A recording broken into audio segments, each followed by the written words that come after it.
You may be seated. Thank you so much. I know you're all wondering, who's this pretty lady in front of you?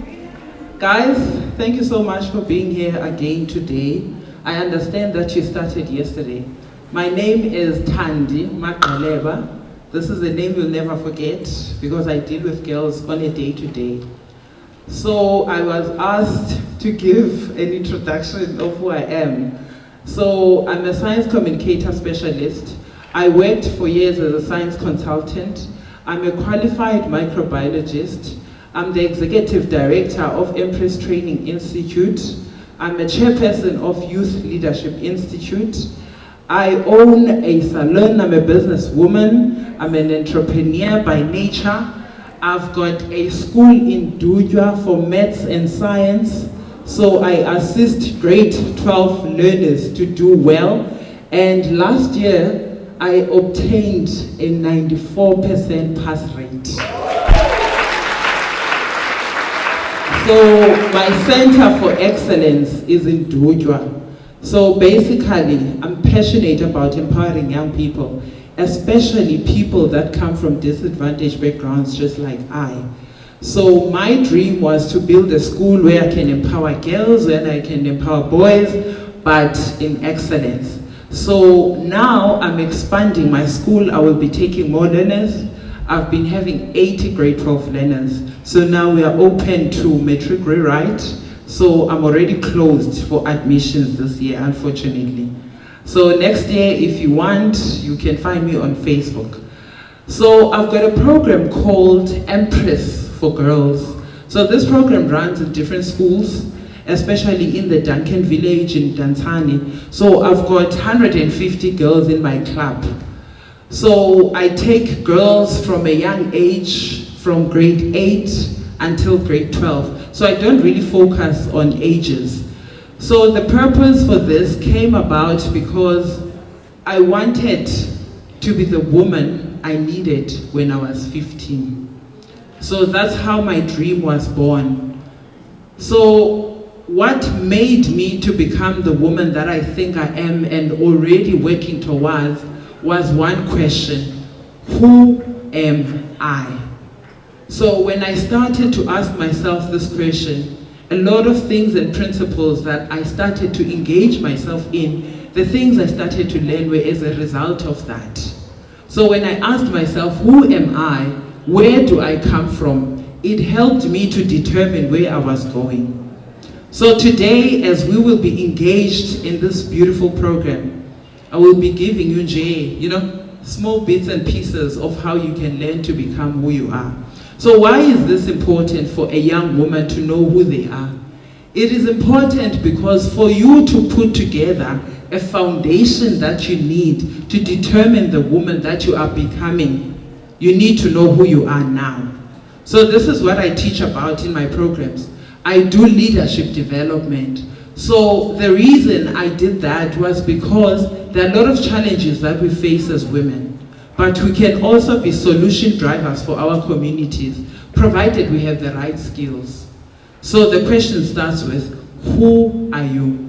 Once you are able to answer that question, it becomes easy for you to work towards the person that you want to be. So I always say to people, begin with an end in mind. So if you are sitting here with bumb'INGOMSO and being such a beneficiary of this big program, and you are being assisted with skills that you need to better yourself, you need to know where you are going. So the vision has to be bigger than your background, than anything else. So I used to tell people about where I come from, in Queenstown. I'm from Queenstown. So my sisters and I, we would debate about whose washing is lining outside because we could see through the cracks at home. So everyone in my village had never gone to university, but I wanted to change that. So for me to do that, I needed to excel in my schoolwork. So that was the foundation of what I wanted to become. I already knew that I wanted to become a businesswoman. I wanted to become an influential leader, an impactful community builder. So I knew those are the things I wanted, but I didn't let my background determine who I was to become. So today we are here because bumb'INGOMSO, guys, cares about your future. Can we give them a big hand of applause? So I'm not going to be doing this program alone. I have my co-pilots.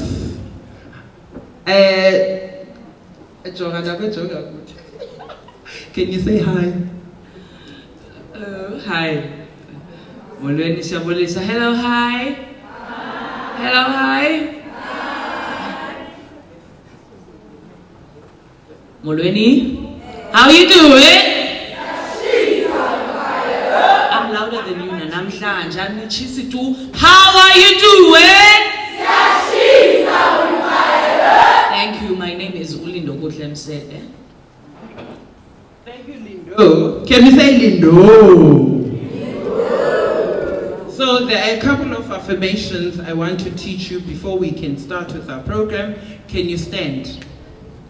I want you to say these things each and every day when you wake up.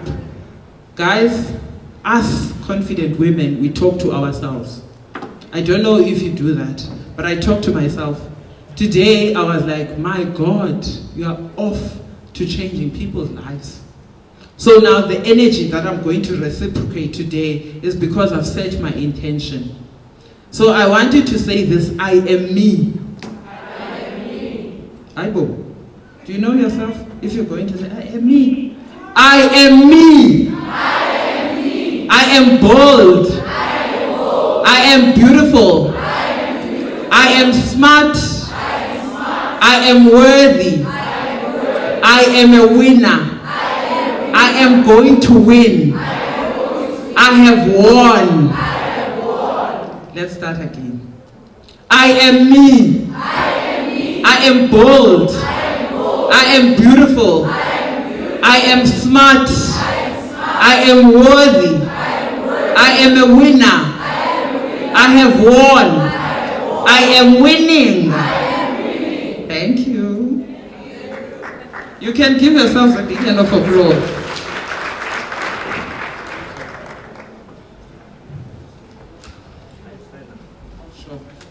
So now, we've got a special person in our midst.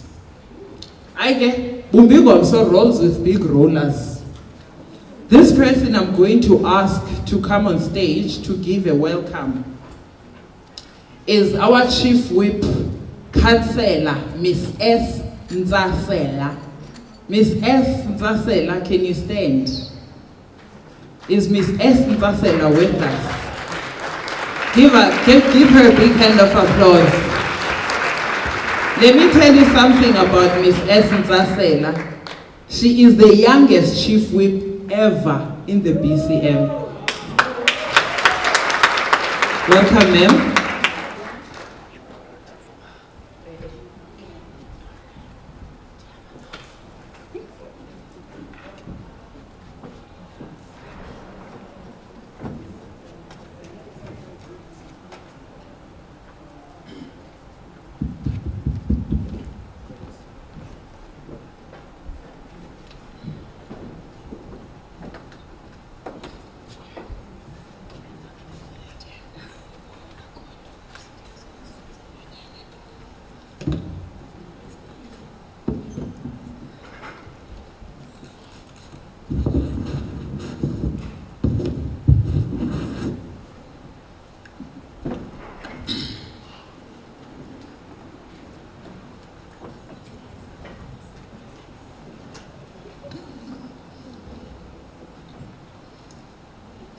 Hello, hello.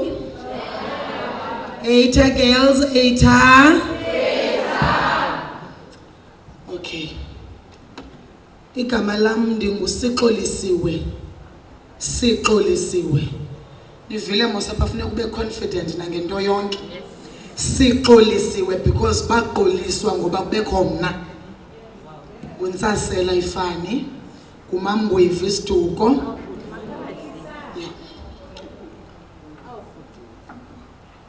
Othe wafumana ithuba as a young as I am to be given an opportunity to be the first young Chief Whip, female Chief Whip in Buffalo City.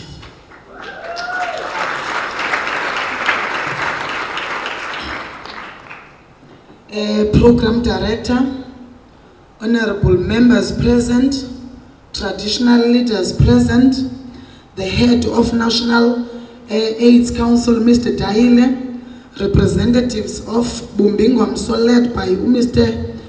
Matseliso, if I'm calling anyone, okay, our partners, our panelists, Dr. Foster and Dr. Balfour, leaders of virus, social formation, sithi ke xa singafuna ungashiyi ngemva sithi nqanga nentsiba zayo.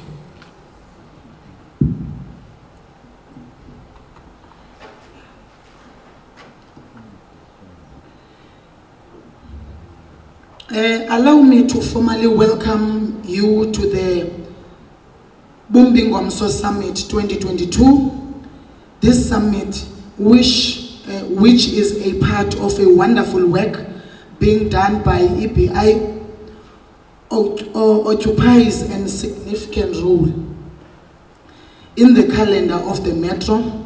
Therefore, upon the absence of the executive mayor, I was very happy to be requested to come before you today to lend a few words on behalf of the municipality. Indeed, the foundation documents of bumb'INGOMSO states that, I quote, "We believe change will happen when young people understand themselves, have a sense of community, connectedness, and have the ability to make informed choices about their lives. Behaviors only changes when people are motivated to change and feel empowered to do so." Close quote. As individuals who have been handed responsibilities in our various circumstances, I am here to remind you all that we should not merely promote social transformation when we address mass gatherings, but that we should be the change we wish to see. This change must start by being committed to pursue excellence whenever we go, whether it be in the workplace, extracirculator, or home environment. We must strive to be the best versions of ourselves and promote each other. Just ukuninika nje from personal experience. I love young women. I love women.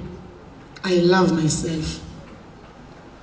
Uthe usisi xa ethetha apha, she's coming from a very poor background, and I'm one of those. Your current situations does not determine your future. I was born kwindawo ekuthiwa kuseBhayi. Le nto mos kuthiwa lebobosi siyibiza ngendlela ngendlela. Ndizelelwe ebobosini. Ndizalwa ngumzali owayezihluphekela. Kodwa ndithi kubantu namhlanje abazifilisha benganabo abazali. Basweleka ke nabo bazali ndithetha ngabo. Nkuluso ngumakhulu. Emveni koko wasweleka kungakhona bikho nonyaka kwasweleka umama.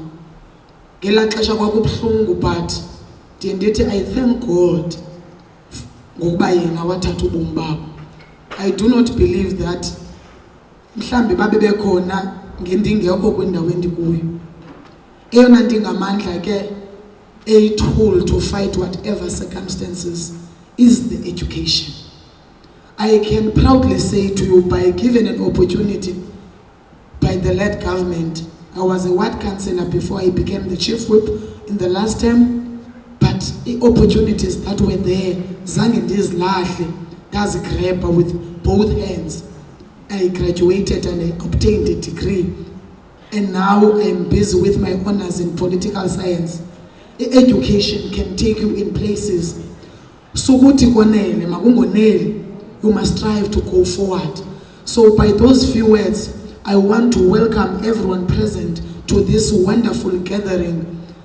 And le nto ninayo yokunika abantwana ungakumbi abangamantombazana Kusekuninzi efuneke sikulwe ukuqinisekisa into yokubana abantu abangamantombazana bayazilwela.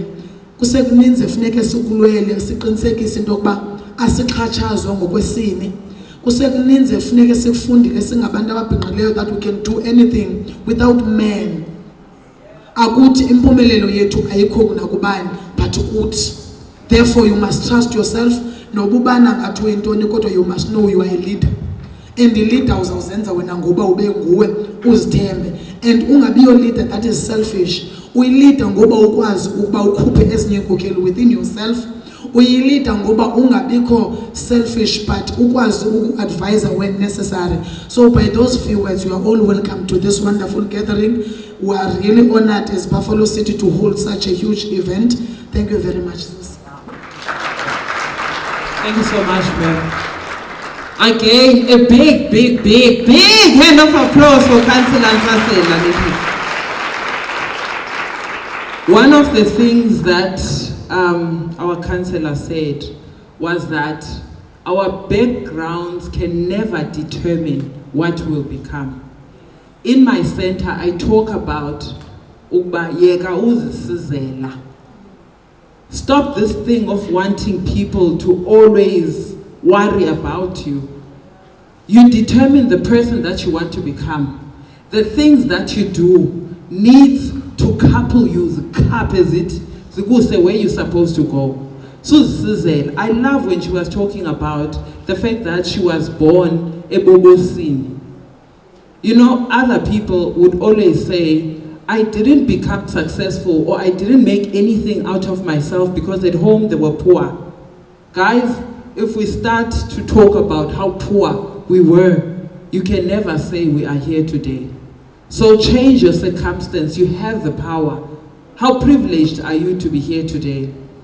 With those words, I want to say thank you so much, Councillor. It takes a strong woman to stand as a chief whip. I teach about leadership. It is not easy to be a leader that is a woman, let alone be a young woman. But I always say, we were given the smart gene.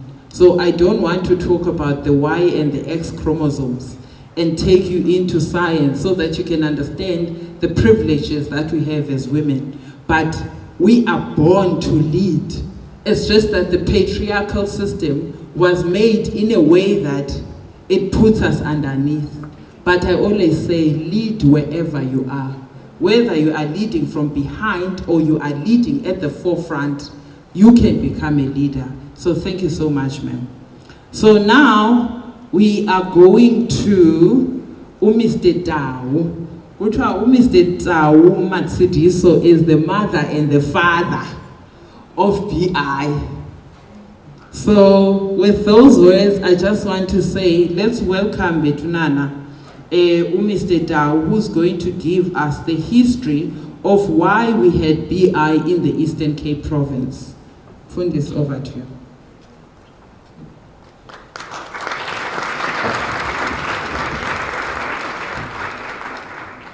Thank you very much. Good morning. I thought instead of clapping hands, you will welcome me with bumb'INGOMSO. Can we? Thank you.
very, very much. Thank you. It gives me energy to say to you, have you ever heard somebody saying, I haven't read my speech? Then you must know that person didn't write that speech. It was written by someone else. Thank you, Director of Programs, distinguished guests from the Executive Mayor's Office, Councillor Ntsasela, who just welcomed us now. Thank you very much. And from the MEC for Health, we would like to thank you for being here.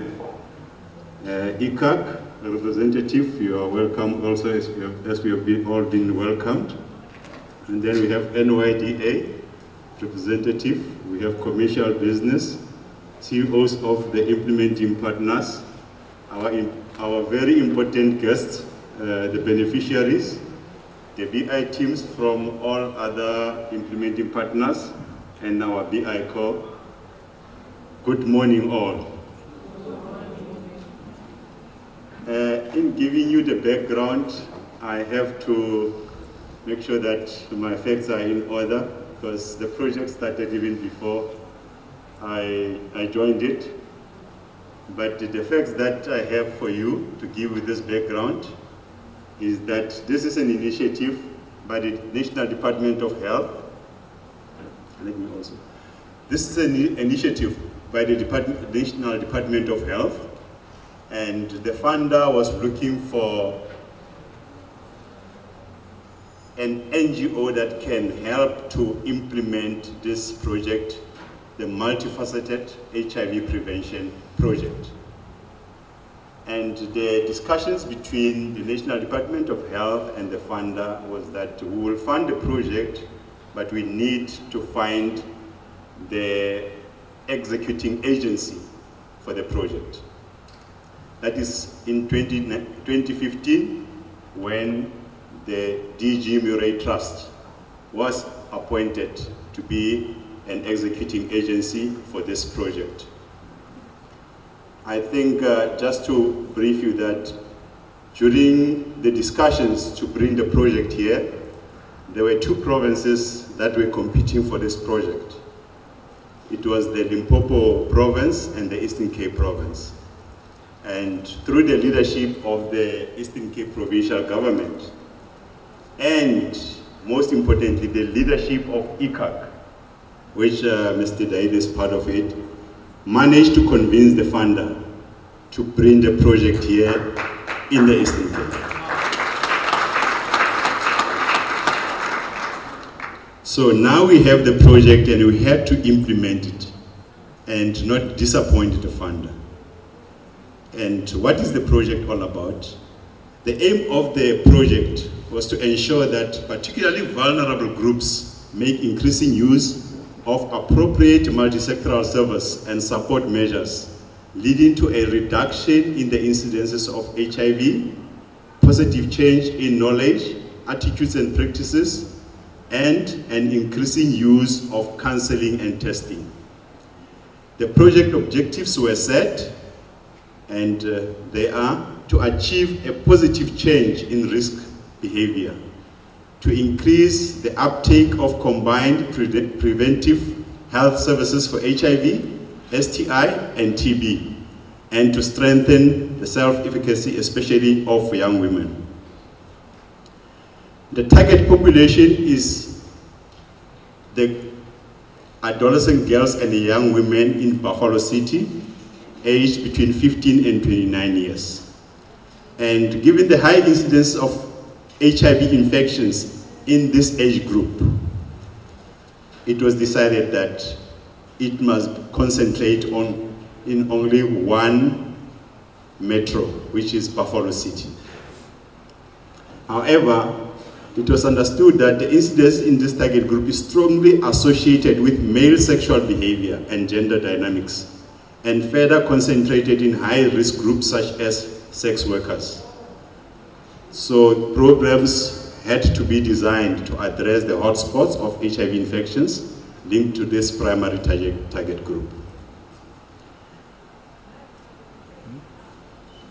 We have interventions as I've indicated, is a multifaceted project, HIV prevention project.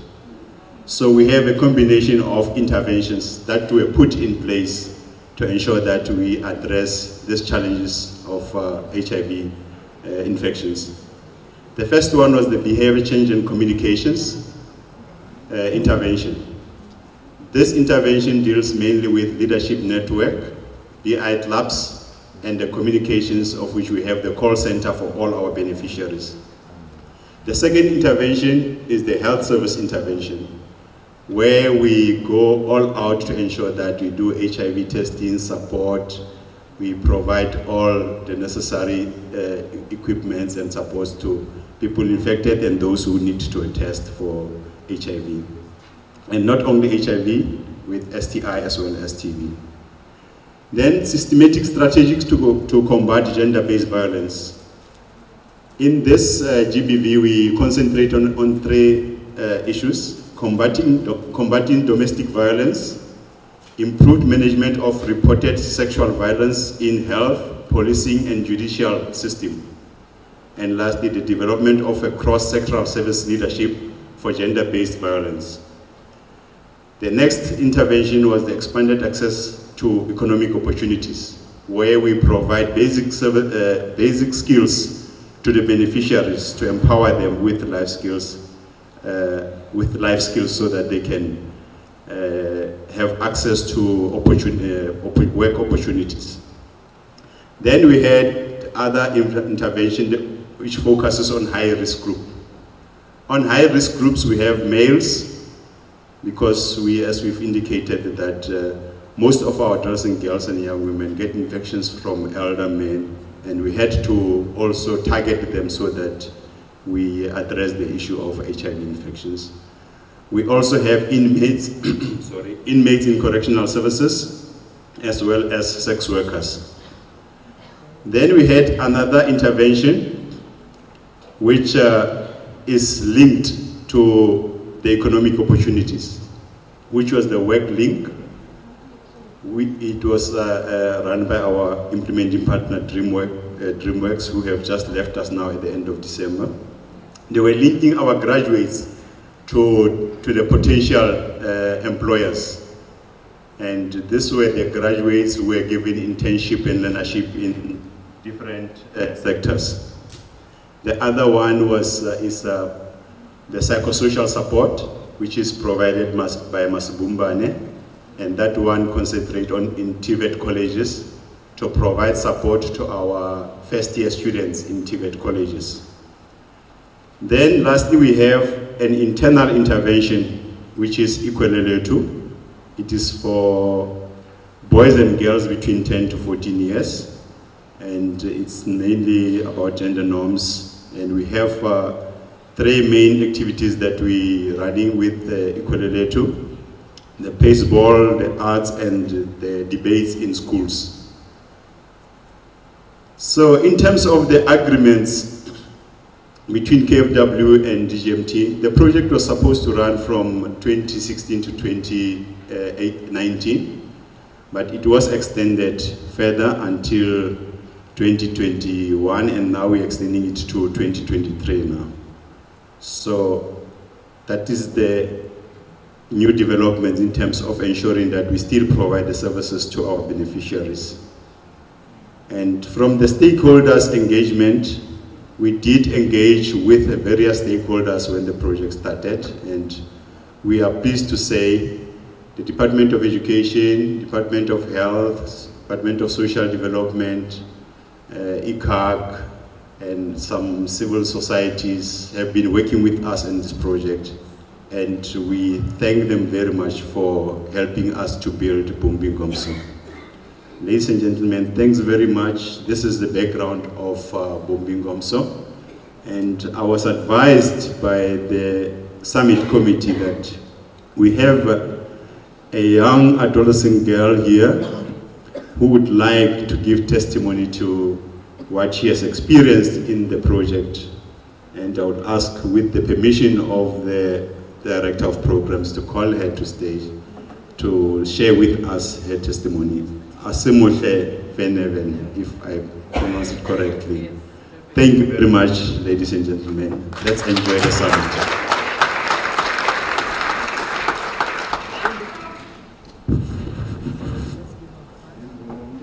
Okay, guys, BI girls, let's give our father a Coca-Cola killer.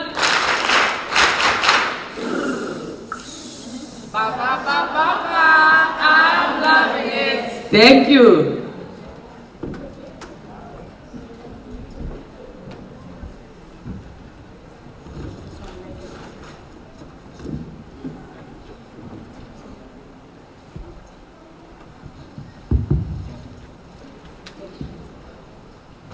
Hello everyone. I'm Masimanyane from BCC College. I'm here standing in front of you, going to make my testimony. I've been longing for this day. And I'm grateful to God that I'm given a chance to stand here. It's a privilege and honor to stand in front of other young girls, like having good time, having to learn about all the things that we need to do and we need to endure in this life. Thank you. Every day is a special day to me. bumb'INGOMSO has been my pillar. They have been amazing in all seasons of my life. They are my greatest support structure. I appreciate their patience with me. bumb'INGOMSO, they have taught me how to express my feelings and how to face my fears. I was not held at gunpoint when I disclosed that I am suffering from mental illness. More than anything, disclosing healed me, and it opened parts of me that were so ugly to help others who suffer like me. I don't know how I survived the madness, but they helped me to fight a good fight. And I'm so proud and I'm grateful. Thank you. Wow. Thank you so much, Thank you very much. I think that's the testimony that you heard from one of our beneficiaries. And I forgot something very, very important, and especially for our stakeholders and Mr. Dayile from ICAN, that from 2021, we expanded our project to Amatole. And we are now in Amatole East and Amatole West. So my humble apology that I forgot our valuable beneficiaries from Amatole. And thank you very much. Thank you so much, sir. Can you give him again a big hand of applause? Can we all stand for our next guest? Now we're about to open officially. We're just saying hi. We're about to open officially. I would like to call upon the Honorable MEC, Noma Kosazana, to come on stage. Kanichi Kuijo Ab. Ikuijo.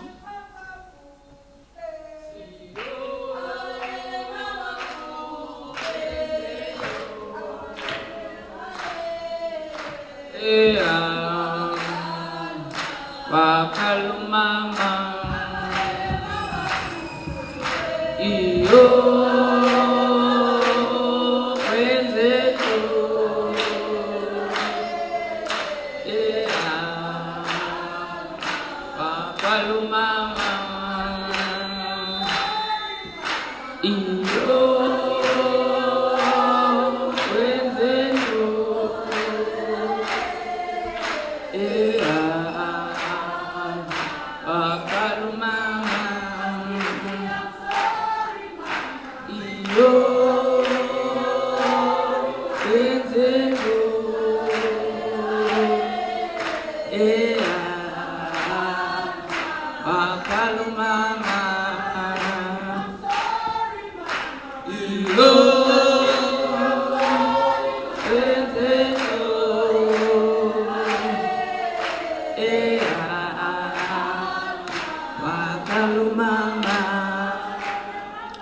you so much.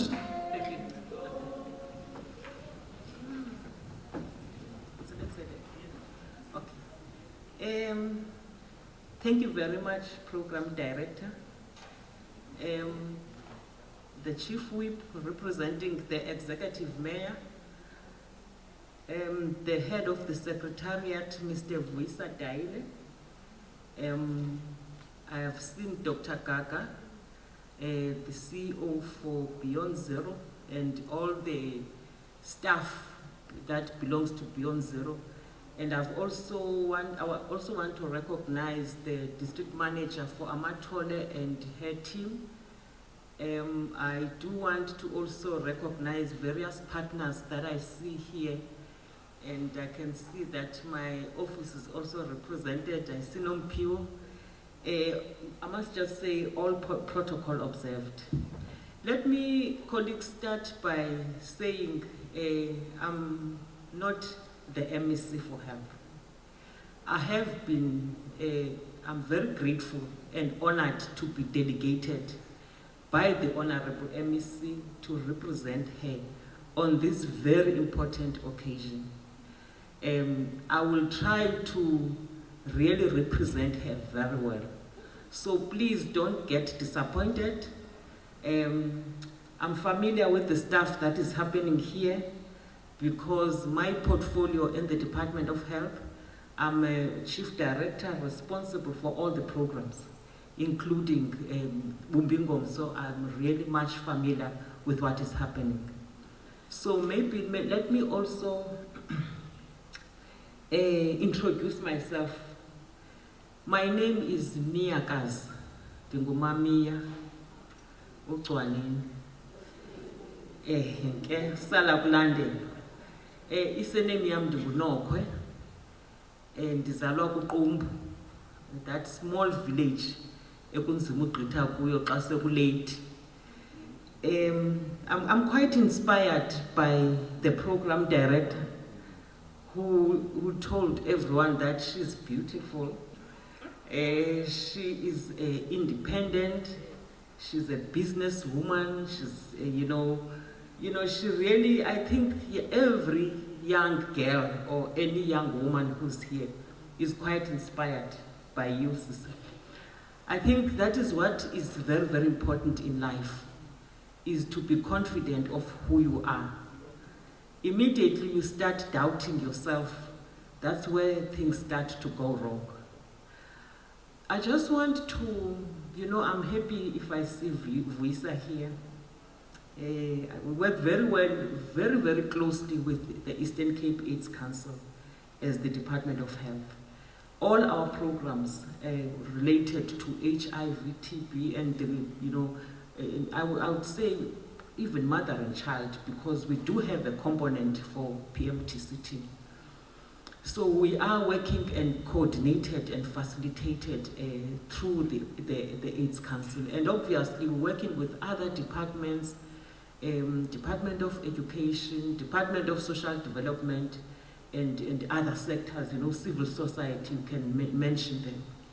But I want to start, Vuyisa, with something that, maybe the first thing that I must do. I'm also coordinating the vaccine rollout program in the province. I just want to get an indication about wonke umuntu olapho vaccinated na. Ngiyaphakamisa isandla ndibone uba kukho umuntu olapha othi hayi andibelieve kwi-vaccine. Wonke umuntu olapho uyifumene i-booster yakhe? No. Okay. I'm starting with this vaccine because it can also determine your future. We are in those times of uncertainty. If you can look at how the COVID-19 behaves, when we were in the first wave, it actually made all the elderly people to suffer. Do you remember? And most of us, you might have been indirectly or directly affected. We lost our elderly relatives. It could be a mother. There are even child-headed families because of wave 1. And if you would recall, what happened after that, there was a national directive to say, when we start the vaccination rollout, let's start with the elderly people, because they are the ones, when they contract COVID-19, they are at a high risk of developing a severe disease and even hospitalization, and might also demise due to COVID-19. And we did that. Now look at what happened in wave 2. The elderly people were safe. Where did it go? It actually targeted the, below 50. I mean, I don't have to tell you, colleagues, the audience, just that I'm used to talking to my colleagues. Now, there was a change to say, let's focus on the next group. And then, when the wave 3, 4, we started seeing young people. There were even deaths of learners in areas like Stegspruit. There were others that died at Frey. Young people contracting TB and even becoming very sick to an extent of dying. I'm saying this to encourage, if you are still doubting, and if you want to be like the program director tomorrow and achieve your goal of becoming, whether a businesswoman or whatever, you want to be a teacher, you want to be, please ensure that you take the vaccine. I'm saying this, ngoba, if you look at the statistics, we are struggling to get the 18 years and above. The 18 years and above, the percentage is so low. And there are so many, ideas that are circulating with social media that are discouraging young people. But I'm worried we might have the variant, emerging variant of concern that might come and you are not ready to deal with it, because it might, you might be one of the people that could suffer. Let me just pause there, but I think I must at least say this. I can't not talk about vaccination, because if we want to go back to our normal lives, all of us, we sit, we go to the fields and do all sorts of things, we need to vaccinate. The second aspect that I want to talk to is sexual reproductive health. I went to 2 schools with the Honorable MSc in Dabangulu. It was a high school and a primary school. And we were given these schools by the Director for Education, because they said these are the schools where we're experiencing high teenage pregnancy. And when we got to the school, the principal told us that almost one of the classes, all the young girls were pregnant last year. And in this other one, half of the class. Then we had to, we were given an opportunity to go and talk to the learners. I went to one of the classrooms and I was interacting with the grade 12 learners. What I want to talk to, which unfortunately, I'm also a nurse educator, so I've got some skills. When you teach or you engage people, you can observe the verbal and non-verbal, that body language. So I could see that there was a young man.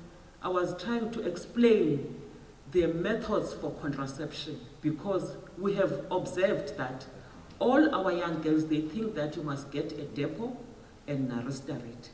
And yet what we are marketing is the long-acting reversible contraceptive methods, your IUCD, your Implanon, so that you can, at least for 5 years, you don't have to go around getting EE contraception.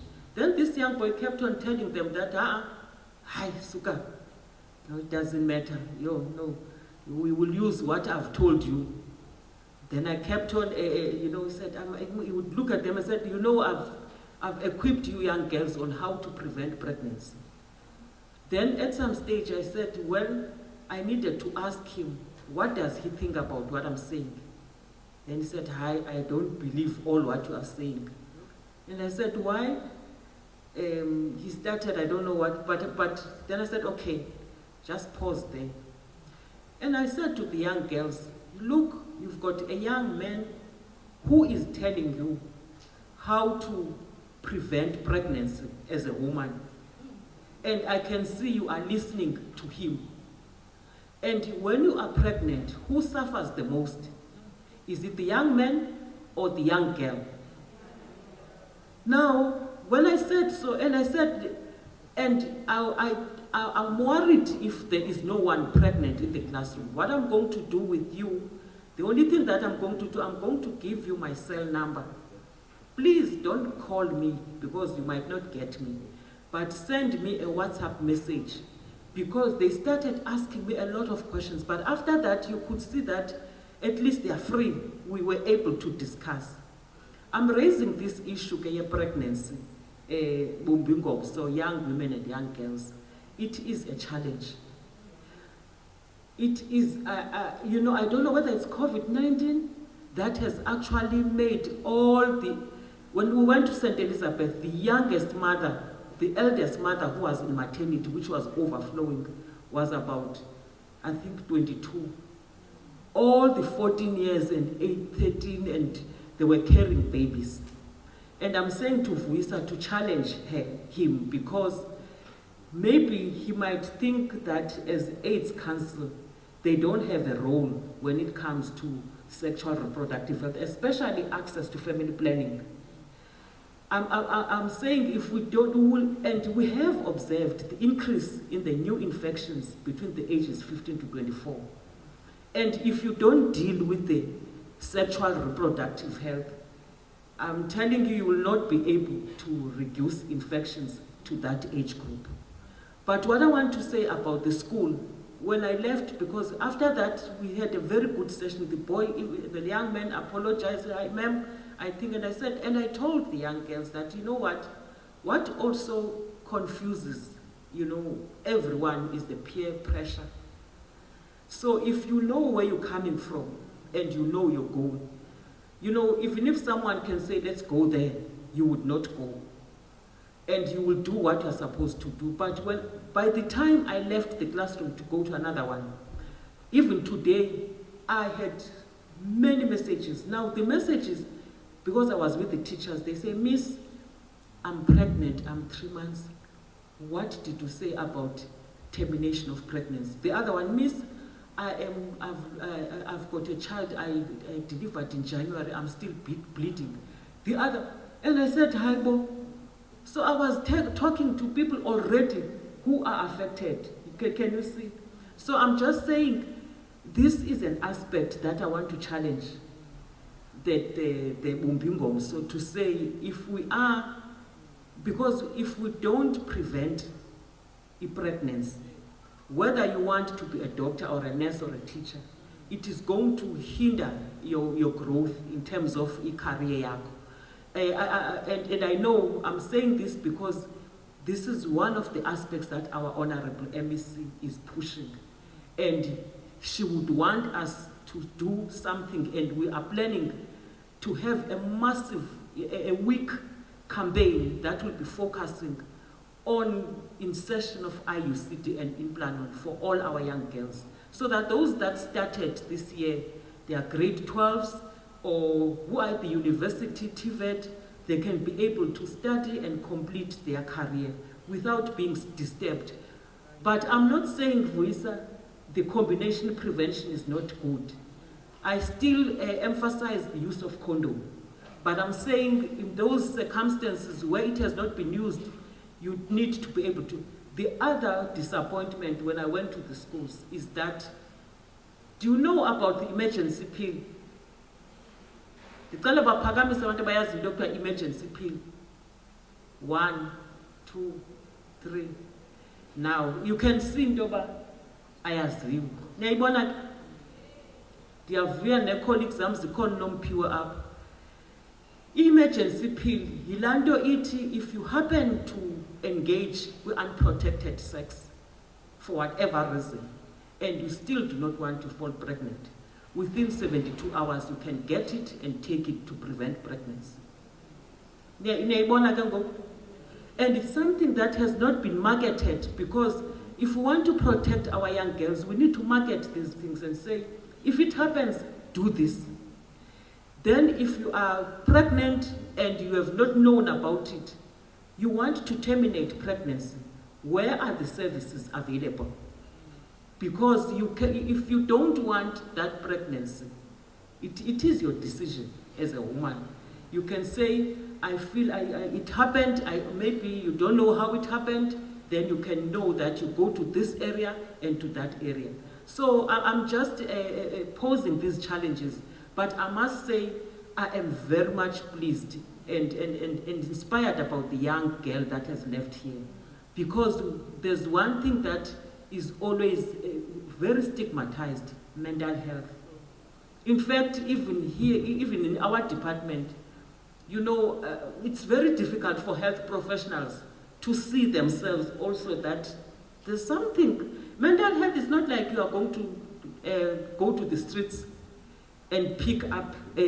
Mental health, you know, it has got different stages and diagnosis. So this young girl, because she was very brave to disclose, and today she is at school. And she's no different when she's sitting amongst you and it. So I'm saying, just in conclusion, thank you very much for this opportunity, and I'm going to be here and listen for the whole day. And I'm very much happy that my team is here, and I think we will have a very good plan in terms of the rollout of family planning. You know, the deliveries between 10 to 14 years, I'm not making 10 to 14 years, they are increasing. And is that, what is it? That is not even an adult, that is rape. And now those are the young girls that we need to empower, so that if an elderly male say, this is what they want from you, can be able to say, no, we need to teach our young girls, yes, and obviously men, to say no. So I'm raising this so that when you go back, I can still leave my number, because I want us to engage, and I think Undosh and the team, they will help us to use these change agents to be able to get other young people to come forward for testing for HIV, for family planning, and for screening for TB, and as well as vaccination. With those words, thank you very much, and this session is officially opened. Thank you.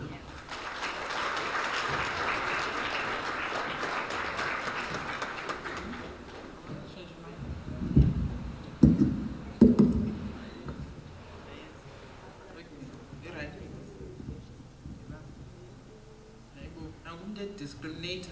What he hides? Joking. Say right, can't.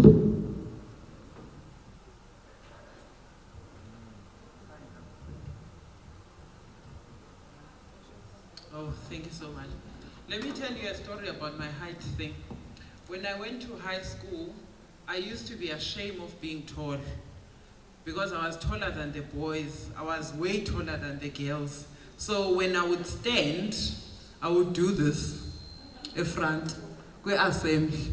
And one day my teacher called me and said, come here, Tandi, stand here. So now I was standing as the first person go assembly, and then everyone at the back was short. And then she said to me, you will never be like anyone else, so stop trying to fit in. And those words, they stayed in me and they were embedded. And the day I decided to love myself, I started from head to toe. I wear heels, I don't care. I will walk tall because this is what God has given me. So, unchukumisile kakhulu ma'am, when you are talking about how mental health is stigmatized, how sexual education is limited, and the knowledge around it, because it all correlates to self-awareness, self-confidence, self-esteem. You know, when you say to people, I'm beautiful, they shrink because they're like, you're so full of yourself. But there's something bold about that. When you say that out loud, it means you believe it yourself. And being self-full, there's nothing wrong with that. So where I'm driving at is that if you don't have confidence, you are bound to have low standards. If you have low standards, you are bound to get involved in things that will deter you and will take you down. Let's make an example. You are 15 years old, you are 13 years old, you have no business thinking about sex.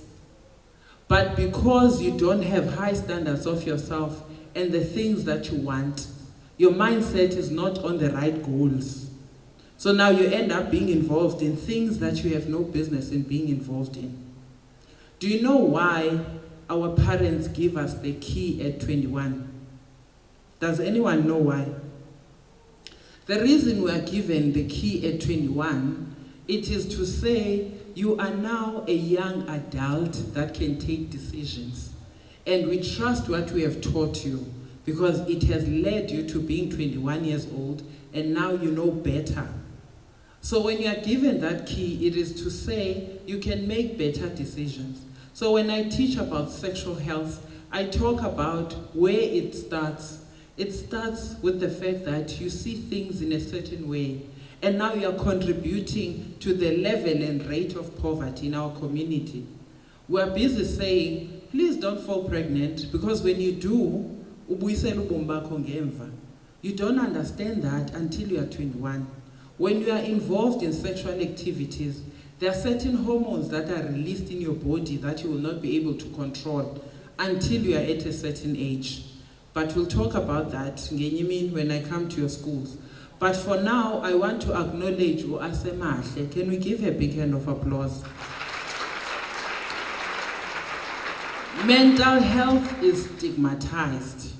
But for her to come and say, I'm a beneficiary of BI, and I came in as Umdu who was saying, I am sick. I acknowledge that, I need help. Guys, it takes a brave person to come and stand tall in front of everyone and say, I had a problem and now I'm okay because I got help. So I want to say thank you for that.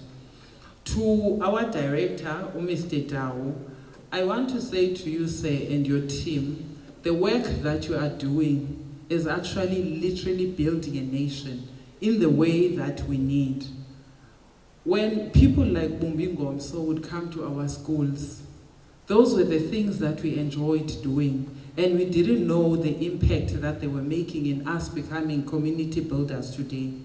So when we see them wearing t-shirts coming into our schools, the excitement, because you don't know the things that we go through in the back doors when we go home. Just like I was saying, I grew up in an environment where we were so poor that when it's raining, we all needed to put buckets of water and count the droplets, because it was almost as if the rain is inside our home, and would laugh about it. But what saved us were people like organizations such as bumb'INGOMSO that would come to our school and present possibilities about life. So now I didn't limit my thinking based on where I was coming from, because someone from an organization like bumb'INGOMSO was saying, there's programs such as this. After you've done your matric, you can go to university. When you're in university, you can stay alone and you can get these types of resources. So I want to say thank you for that. So now we are moving right along. I told you that I don't ride alone. I've got my pilots with me, my co-pilots. So I want to call upon Ueze Tsengwa to come and lead the debate.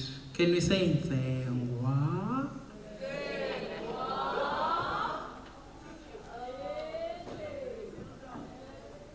All right, all right.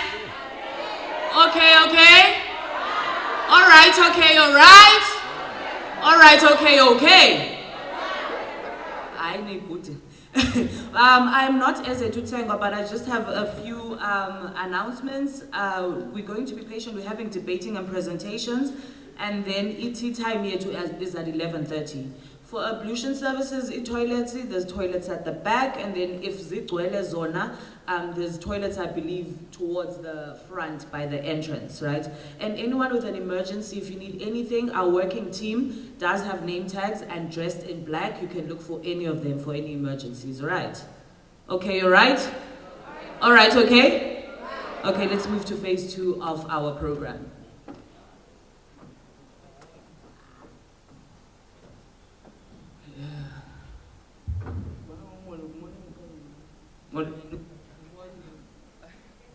Good morning, everyone.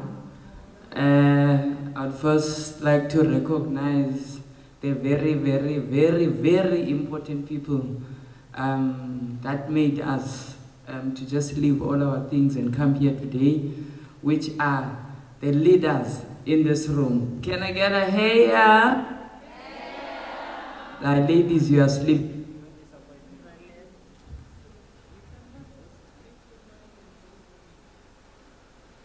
Leaders, you are sleeping. Don't disappoint me now. Okay.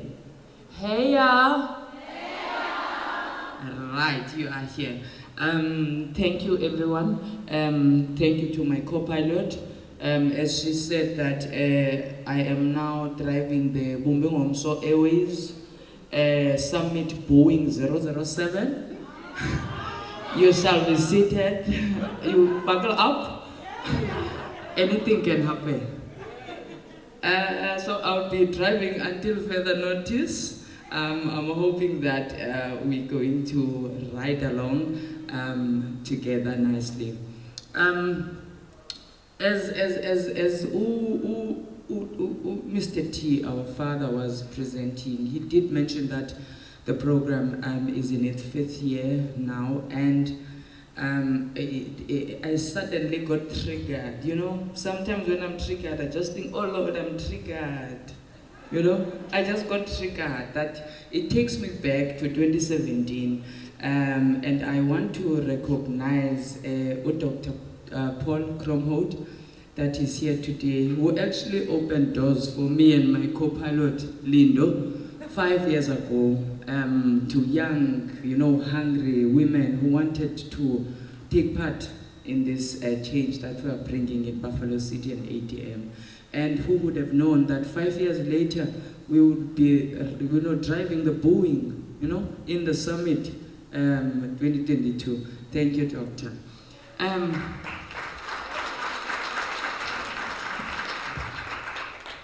As I said that things are about to get heated up, the young people that we are here because of today are going to heat up the room. It's going to get hectic. I'm going to invite our young girls who are going to be doing a debate, which is a very big part of what we are doing in BI, because it gives them a platform to actually have a voice for the voiceless.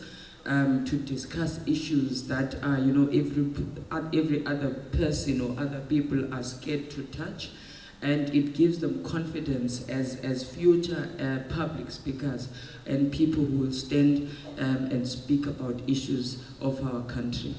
Let me invite our young girls to come to the stage who will be doing our debate. Bumb'INGOMSO ingeyetu ingeyetu oh ingeyetu Bumb'INGOMSO ingeyetu ingeyetu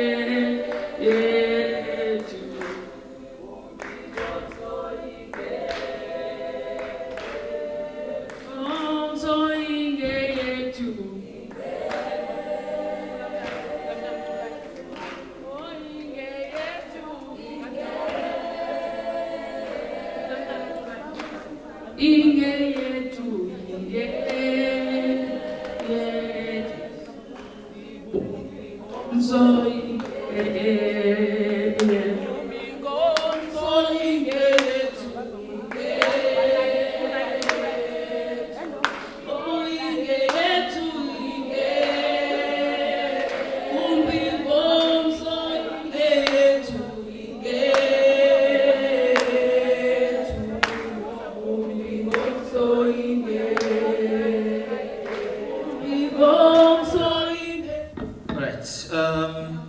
Good morning, everyone.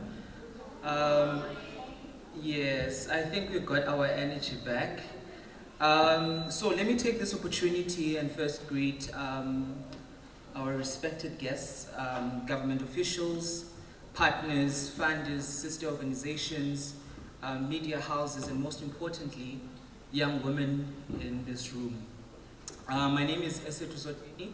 I work for Ikweleletu. I will be the chairperson for the debate. Before we start with the debate, allow me to first introduce the people that I will be working with. I have a team of adjudicators that are also working for BI. Okay, there they are. So first we have Usisi Nonelela Adonis. Please stand so that they can see you. Yes. And then we also have Ukamisa Kwavu. And lastly, we have Uanezwa Celichana.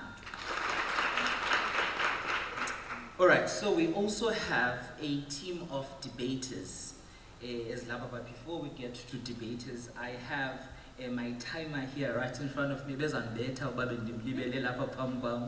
name is Ozipozeto Salman. All right, so we've got two teams, the proposing team and the opposing team. So from proposition, we have the first speaker, Uviwe Nkwecha. Please stand up so that they can see you. Second speaker, we have Ali Zwamzili. And the third speaker is Nazo Msia. From the opposing team or the opposition team, we have first speaker, Liema Peter. We have Sinovuyo Mkonjiswa. And lastly, we have Amahle Sterman. All right, just to go over the simple rules that we've created for this debate. Each speaker is going to have 3 minutes to present their speech, and then they will have 2 minutes of replying. POIs will be taken after the first minute, right? So if you have something that you want to ask, you can only ask it after the first minute of the speech, right? So we're good with that. Okay, so this is how it's going to go. We are first going to invite the first speaker from the proposing team to deliver her speech on the motion that reads, this House would make sexual reproductive health rights services to be implemented in all secondary schools. You may have the floor. Thank you.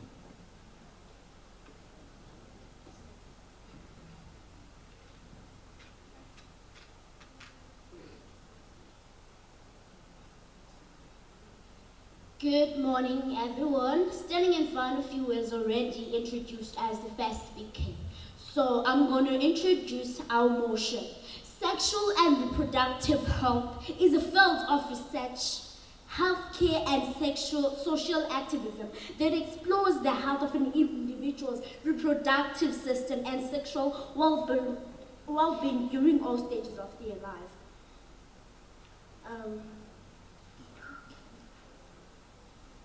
My second speaker will be talking mainly on why we are for the topic, giving reasons why we support the motion. And my third speaker will be concluding and giving a summary and solidifying our motion.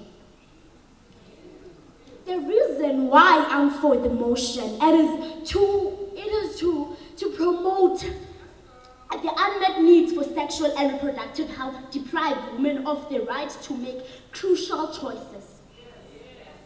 And it is to decrease the level of teenage pregnancy and HIV viruses. Women and men will be aware of self-described pro-choice and pro-life movements. I thank you.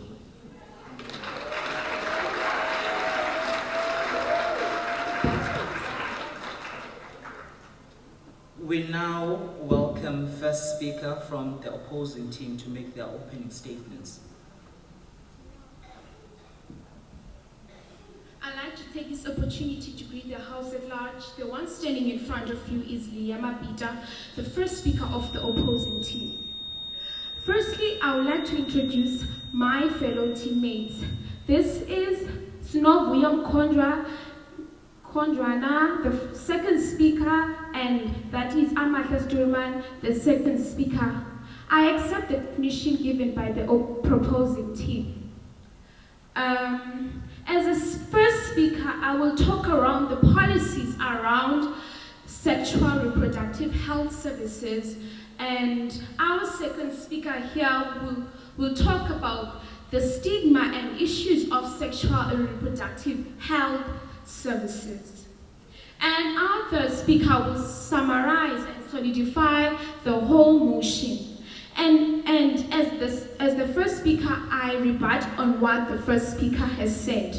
She said that it decreases the level of teenage pregnancy. But according to my research, the policies and of sexual reproductive health services have been introduced to school back then in 1999 to reduce teenage pregnancies. But still, even today, teenage pregnancies are rising more than they did in years like 1999. So it means that this health services does not work because they continue to increase, even though there are technologies that are introduced and there are new rules that are introduced, but it still rises.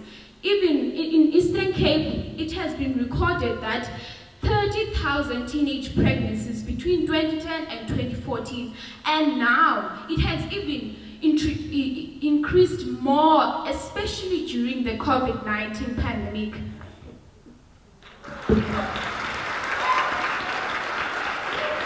Thank you so much, first speaker from the opposition team. We now welcome second speaker from the proposition team. Greetings to you all. As the second speaker of the proposing team, I would like to firstly rebut on what the first speaker of the opposing team has said. You have stated that the rise of teenage pregnancies have risen since the implementation of the policy in 1999.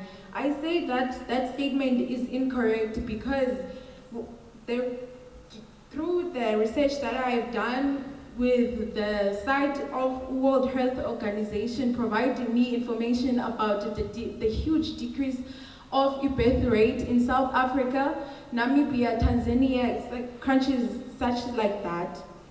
And why are we for the motion? To have ESRH's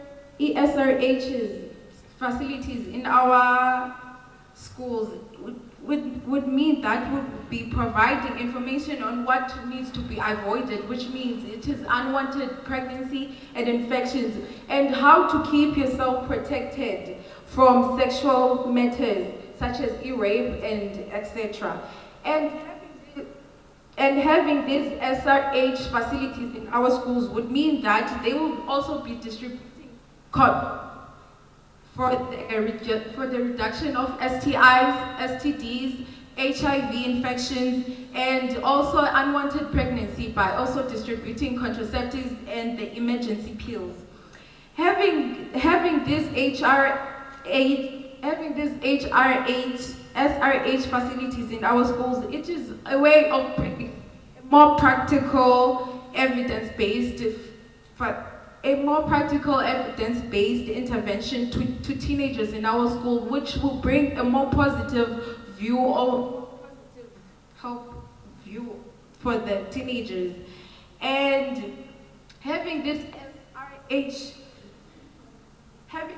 SRH interventions in our schools will also help in distributing the awareness regarding sexual and reproduction health, which is these facilities in our school will provide further information about sex, pregnancy, abortion, safe abortions, STIs, STDs, jobs, and etc. By distributing this information, which would mean that we are providing this information to our teenagers in schools, that we are building and preparing a well-developed and a productive community or society of South Africa or the world. For that, they will bring great change to our economy and growth.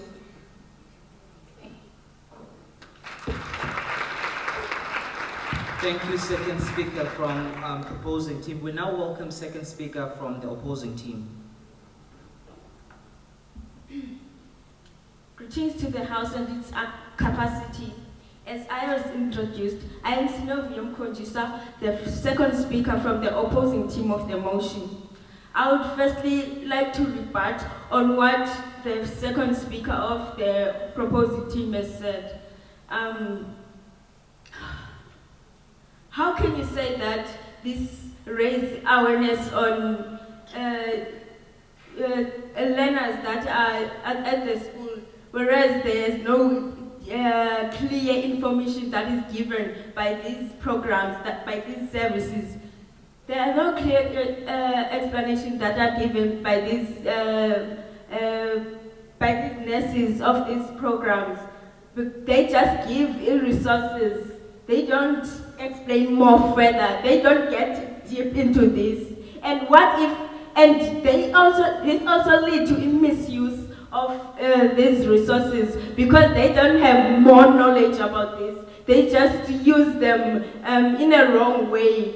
And also, what about the stigma? Because when they come to schools, other health services bring a lot of stigma to other kids, and that leads to discrimination and them being stereotyped, and this leads to them having mental illness like depression, and mental illnesses like depression, anxiety, and them being suicidal. Thank you. Thank you, second speaker from the opposing team. We now welcome the third speaker from the proposing team. Remember, POIs are allowed after 1 minute of the speech.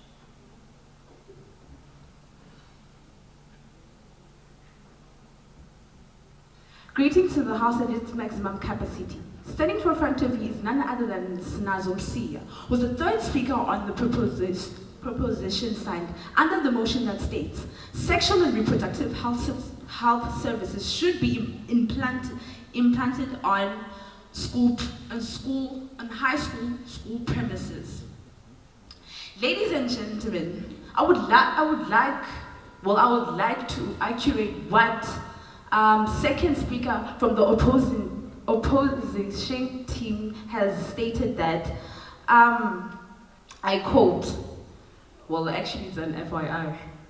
So, for your clear information, ma'am, you stated that sexual and reproductive health services won't offer counseling such as mental health, and remember, we're talking about health services here.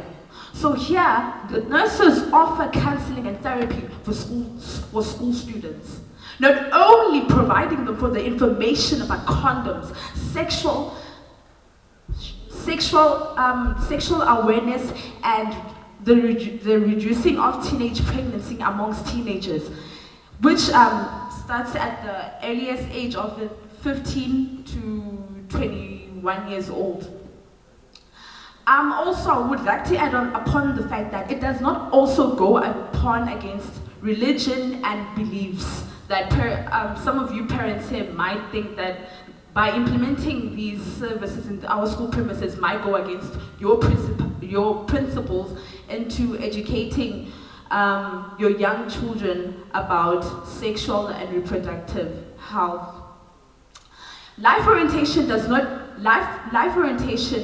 is not specific, or actually explicit. Rejected, ma'am. It's not explicit on anything. So I'm implying these programs into our school facilities gives children the knowledge of using condoms. Remember, we are reducing STIs and HIV, aren't we? Exactly. So by also, in adding upon another fact is that there will be safe abortion as to I wouldn't say 19. I would say 84%, 84% of children of today, according to Namibia, Angola, I would go so on, but due of time I couldn't. They are risked to unlawful abortion, and they are also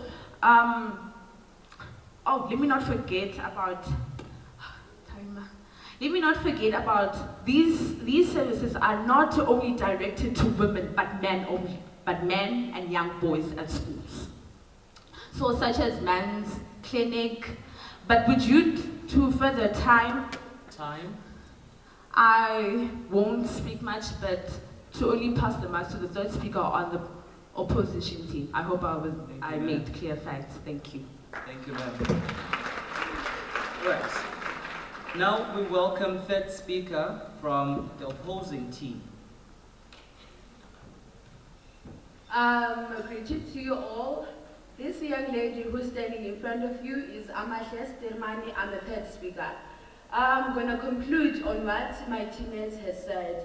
Only I want to rebut on what you were saying that, third speaker, you were saying that there's no misuse of resources. On my own statement, resources are using money because of when you are buying those kind of resources, you are just wasting the money to buy those kind of resources. Okay. These sexual and reproductive services. POI? I accept the POI. So as you state, ma'am, would you rather waste money on providing for children who are birthed by youngsters than providing services to prevent these issues? But those, you are not 100% about those resources because you were saying that these resources are good for women and girls, but you're not 100%. What if those resources infect those kids, those young women and girls? Should not be allowed because as the new generation like to experience things, new generation like to explore, like to find new things. Those kind of things will lead them on teenage pregnancy. You don't know that as young women we like to find out what is this thing, we want to find it, but those kind of things will lead us on teenage pregnancy. Sex education should not be taught at school. More than half of parents do not think sex education should be taught to children at school. Many think it is inappropriate to teach children about sex, while these others think it should be a parent's choice to inform their own child. And also, if we're teaching those children about those kind of things, we don't know that, accept the POI.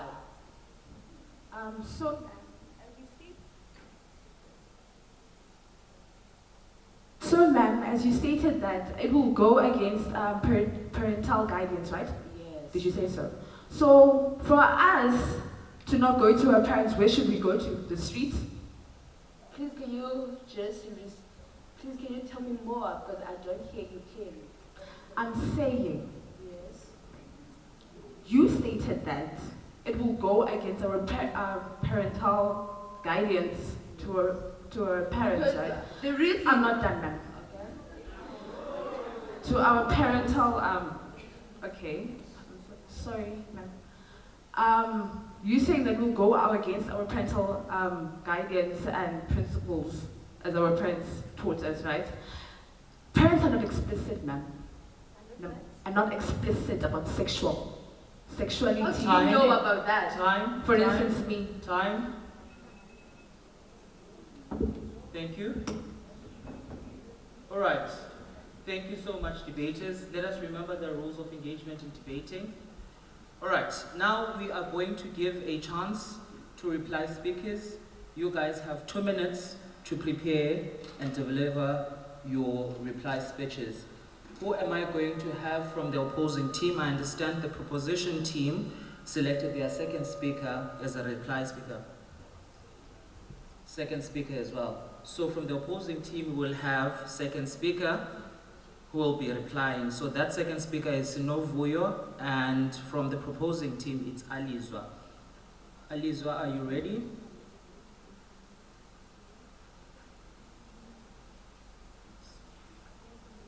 Alizwa is ready. Alizwa, you may have the floor.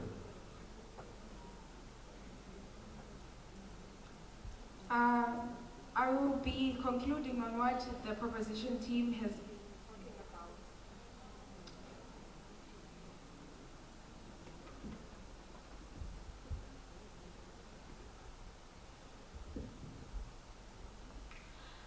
Us as the proposing team, we have stated the positive benefits.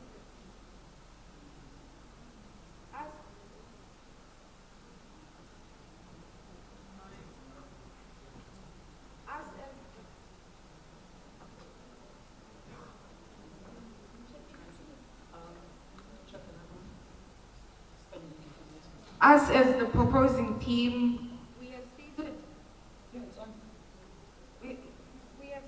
the good benefit of having the SRH facilities in our schools.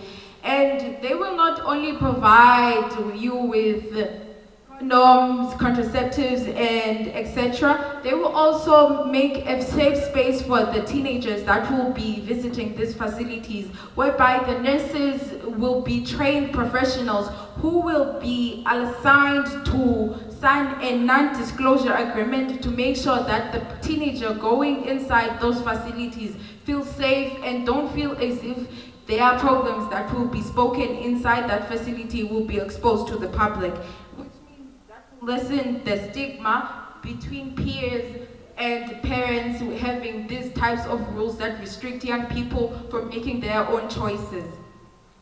And these health facilities will also promote healthy sexual behavior to those teenagers who are already active, who are already sexually active. And these programs and services will bring help to a lot of places that are around the world and help to reduce HIV infections, STIs, STDs, and unwanted pregnancy, and etc. And with the information that I have gathered from the World Health Organization.com is that the HIV rates has reduced since the distribution or availabilities of these SRH services in many places like South Africa. And as an individual, you have your own choices to make a choice to go to the clinic and go get a contraceptive, to not only use a contraceptive just because I have a boyfriend, to protect myself from incidents such as rape, so that I will not be infected by the infections that are outside. And we will also be educating young men and boys. And from the site that is biomedcentral.com, it has stated that these facilities will teach. Thank you. Time. Thank you, second speaker. We now call a reply speaker from the opposing team. My opposing team and I believe should win this because we stated facts that are still happening till now, that there is no reduction of the rate of teenage pregnancy still now, even though there were these services implemented 17 years back. There's still a high increasing rate of teenage pregnancy, HIV, and other infections. And also, there's no confidentiality in nurses that come to school. They don't have the ability to keep what has been spoken by someone to themselves. They tell other people, like teachers at school, and teachers use that against them at some other time after they have seek for help. And also, what about the stigma after the teachers have used that information against them? The stigma, the stereotype discrimination that lead them to being judicial. And how can you do something that a parent can't? How can you do something that a parent doesn't want you to do to he or her child? You can't be doing something that a parent doesn't want you to do to a child. Some parents don't believe that you must teach their kids these things before they are mature age.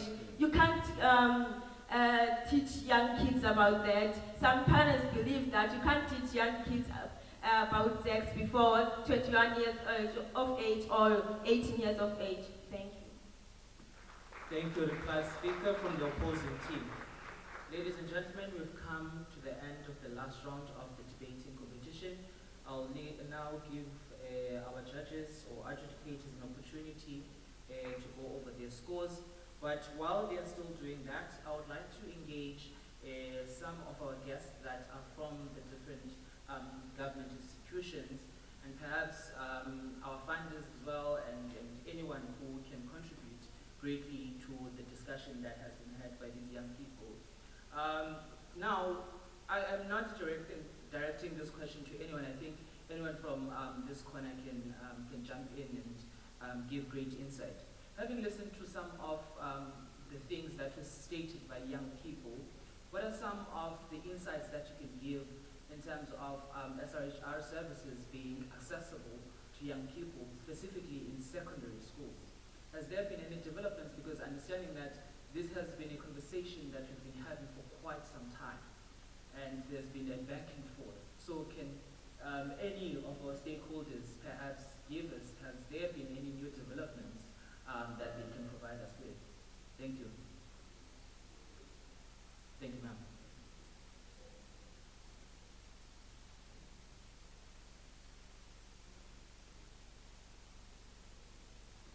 Thank you very much. I was very much excited to listen to the debate. Yes, there are developments.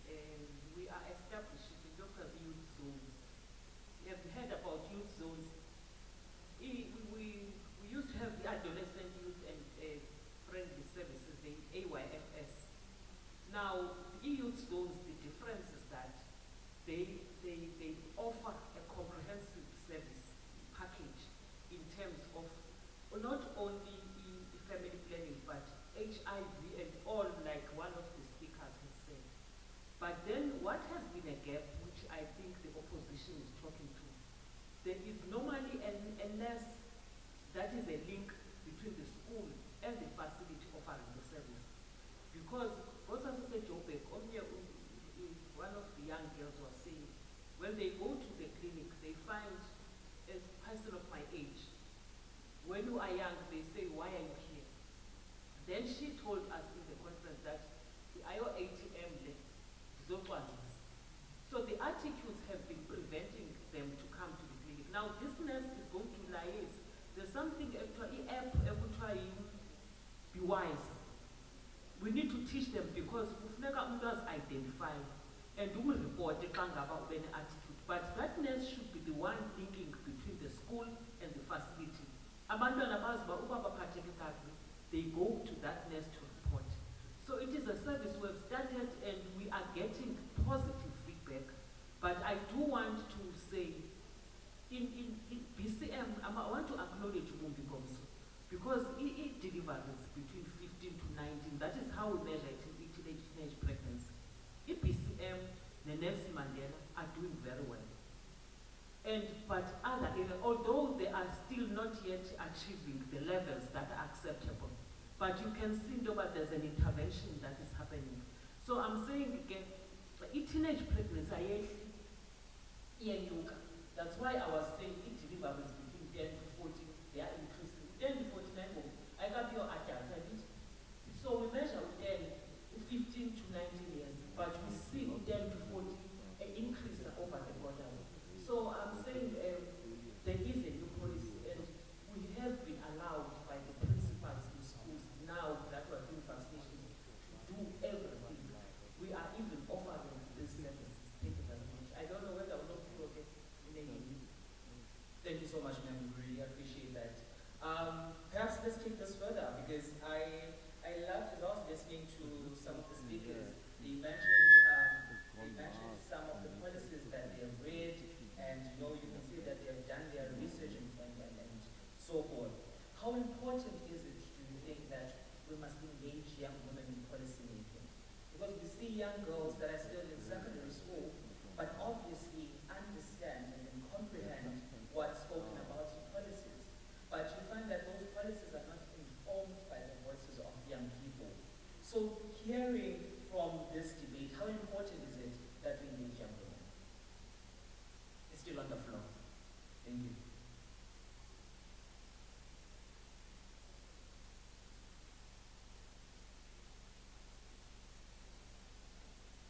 Morning everybody, Lesley-Ann Foster here from Masimanyane, Women's Rights International. I'd first like to congratulate the young women for their input, because they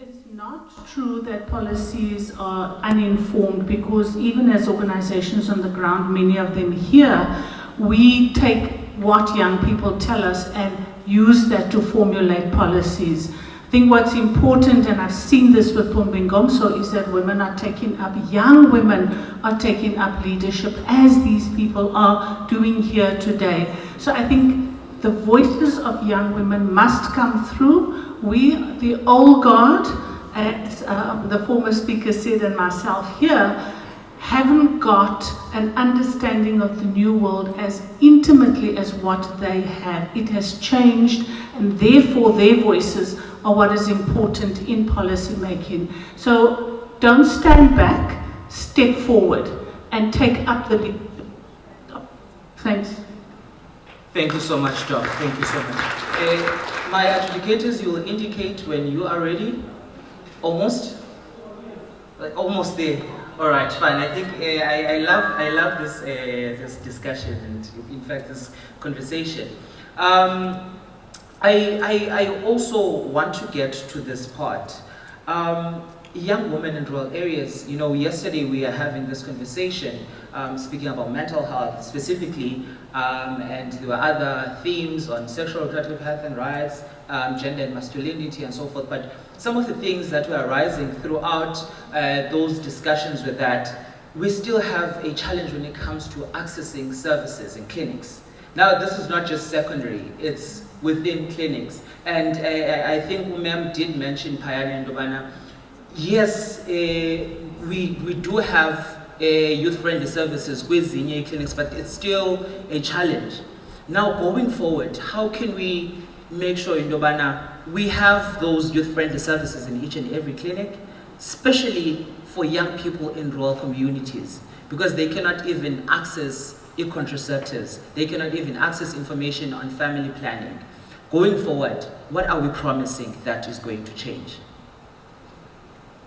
In fact, even if it's not a promise, but what are some of the commitments that Mhlambi, our different partners, civil society organizations, governments have put in place to make sure that going forward we've got access, young women have got access to family planning, sexual reproductive health and rights services, and youth-friendly services within clinics? Because we do understand that they are there, but in some spaces young women have been saying, I do not know anything about that.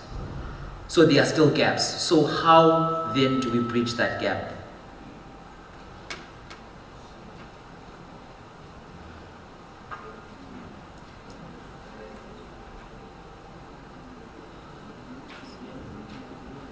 Malweni PI, Malweni Technitrice, Ezesekulum Mcimbi Obaleke.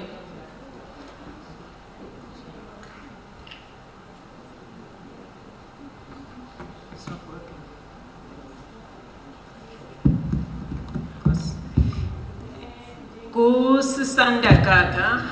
I come from a health intervention. Yes, I employed and I'm coming on a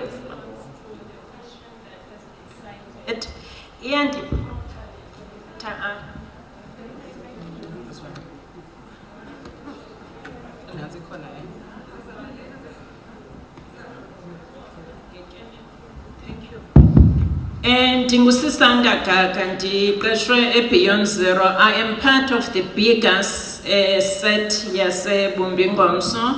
We are providing e-health intervention services to young women in Buffalo City as well as Amatole. I'm coming on the point that was raised, Eti, what are we doing to support sexual reproductive health services? So as part of the stable, Sase bumb'INGOMSO, we are currently offering in the happy hour. Bakhona abantu abayazi happy hour in the room. Show of hands.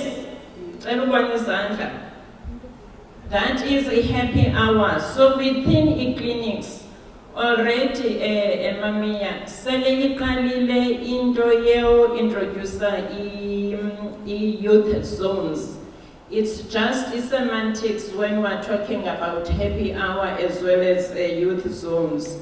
We already having EBI clubs within e-health facilities. The CONI club members in the room, the BI club members, show of hands.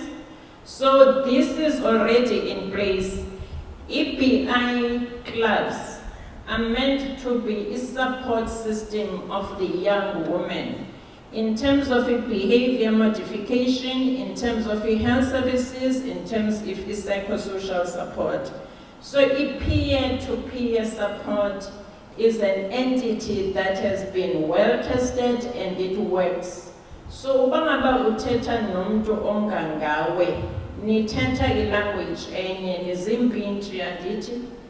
Xa uzawuthetha nam andisukuva nokuthini ngale language yenye tsotsitayo, but if uthetha nomuntu ongangawe, you are at the same level. Niyakwazi usupportana. So those clubs are meant to provide support to young women. So that is what we are currently doing in the spaces of sexual reproductive health at facility level, as well as supporting already within schools and within a community. Thank you so much. Thank you so much, ma'am. My adjudicators are saying they are ready with the scores, so I'd like to call upon on stage Vuyisa Dayile to give us the scores and tell us Ndobana who won. Just to put it out there, they are all going to be getting incentives for participating because we just wanted a demonstration of what we are doing with young women in different interventions. So thank you so much. Happiness? Happiness? Okay. All right. Greetings to the House at large, all protocols observed. As introduced, Vuyisa Dayile. Well done to the debaters. You all had confidence and you all remembered why do we do a debate in BI. So well done, you can pat yourselves. Well done. We judge based on content, style, and strategy. The proposition team, they introduced the motion, they defined it. There was not enough case split though, they did not meet the time allocation. The opposition team, they did rebuttals, case split, they referenced. They also did argument based on research. They accepted POIs. So that is how we judged. Also, you need to remember that this topic was broad because it was a sexual health reproduction. You can't only talk about contraceptives only because it is broad. You can talk about many things. So please take note of that. Also, when you do debate, take note of eye contact. Avoid dialogues. Take note of aggression. It is not personal. Also, you all, as I've said, you all were confident and you all spoke very well. But unfortunately, there has to be a winner. I thought you were gonna smile behind those masks. So the winner is opposition team. Thank you very much. Also take note, proposition team, it is not always about winning, but it is always about doing it. You did it. You all won, but unfortunately, it has to be one winner. So congratulations and well done to all of you. Thank you.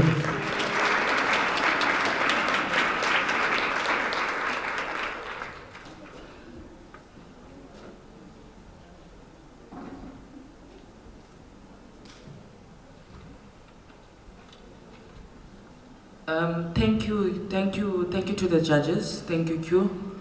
Once again, thank you, ladies, leaders who are not scared to take the bull by the horns and deal with issues that affect them as young people. Siyabulela mantombazana. Ningamantombi angoyikiwa amantombi anesibindi. Keep that up to wherever you go in the future. Siyabulela. Okay, moving right along. Oh, in fact, I would also like to thank the stakeholders that gave us feedback, and also our partners that also gave us feedback on the issues that were discussed, good debate. Moving right along, as I said, it's about to get hectic, it's about to get hot. The debating team has set the bar. Today we are dealing with the young women, and it is now time where they take ownership of what this thing that we call BI is, and show us or tell us what they have experienced, tell us about the barriers, tell us about what they think BI should look like, or what they think should be done in the near future. We're going to give 3 young women, in fact 4, sorry, an opportunity to come and present the different topics to us today. Okay. All right, I have just...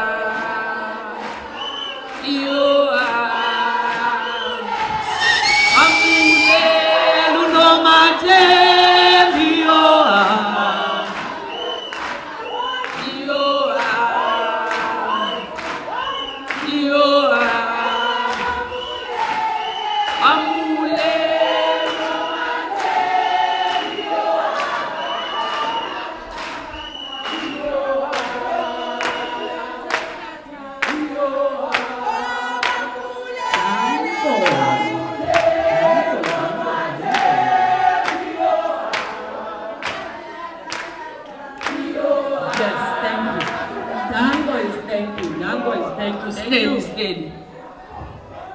All right. Yeah, it's a bubble up. It's about to get hectic. It's about to get windy in here. Thank you, leaders. We are now going to have presentations from our leaders that will be divided into 4 groups. In this order, I would like to call the presenters that will be presenting for us today.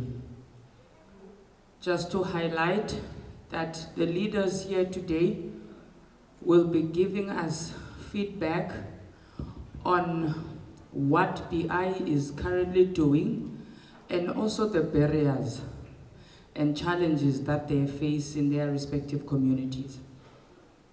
In this order, I would like Vuyisa Dayile from the Economic Empowerment Group, followed by Ndzube from the Mental Health Group, followed by Siyanda Mauwa from the Gender and Masculinity Group, and lastly, Ndelwayo Wayipi from the SRH Group.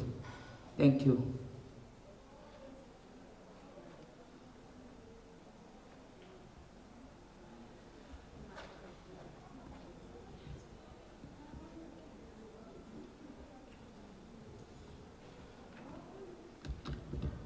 Malwe,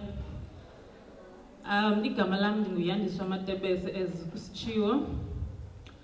Ndibulisa wonke umuntu ongaphakathi ne-fellow leaders zami. Ndizawuthetha nge-economic empowerment. But ndizawuqala ndinikele i-leader yam lena. Isenzele introduction ubathando noHausa, then ndizawuqhubeka emveni kwakhe. Good afternoon, everyone. I hope it's afternoon. Lo umiphambi kwenu ngubathandwa noRhawuzana. I'm from King Williamstown, kwilali yakwaNonibe. Today, I'm gonna give you guys about economic empowerment. What is economic empowerment? When we sit together as our group, we were given this topic about economic management.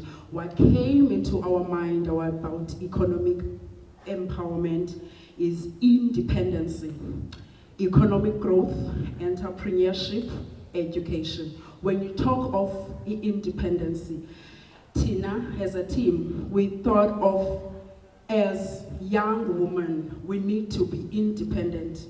We need to have our own salaries. We must not depend on men. As we all know that men are underlined as the man of the house, so a man has to provide everything. But today, I am here to tell you that as a young woman, nawe unalo ilungelo to have an independency, to depend on your own. And then economic growth. When you talk of economic growth in South Africa, it's sinker a lot.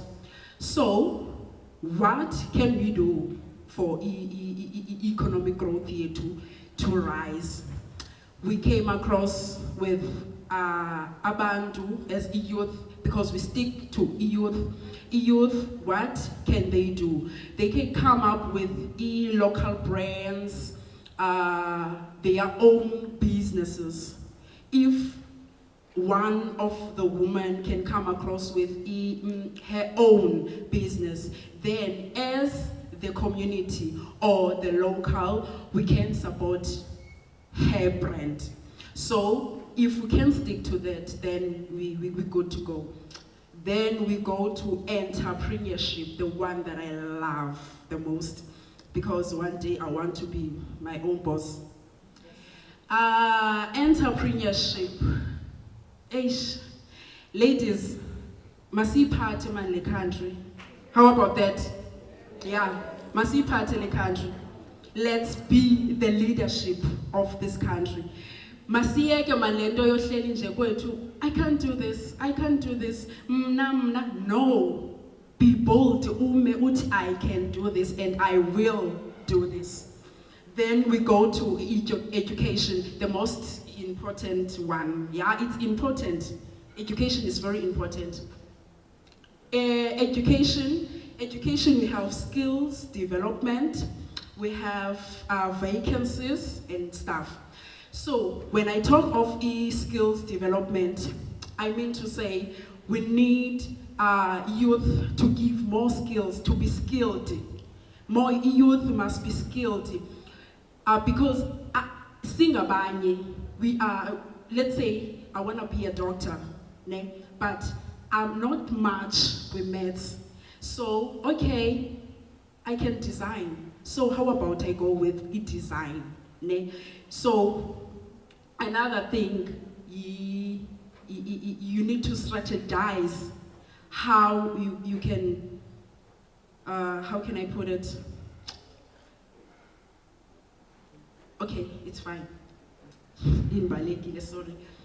But all in all, as I'm standing here today, wearing my gown, I want to encourage youth that it is not too late until it is done. Don't let your background determine your future.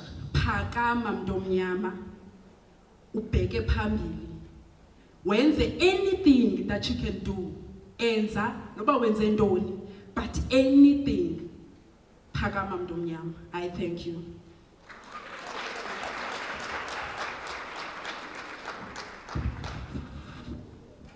Security guards call FZR 085EC ayovala ifested as a moto.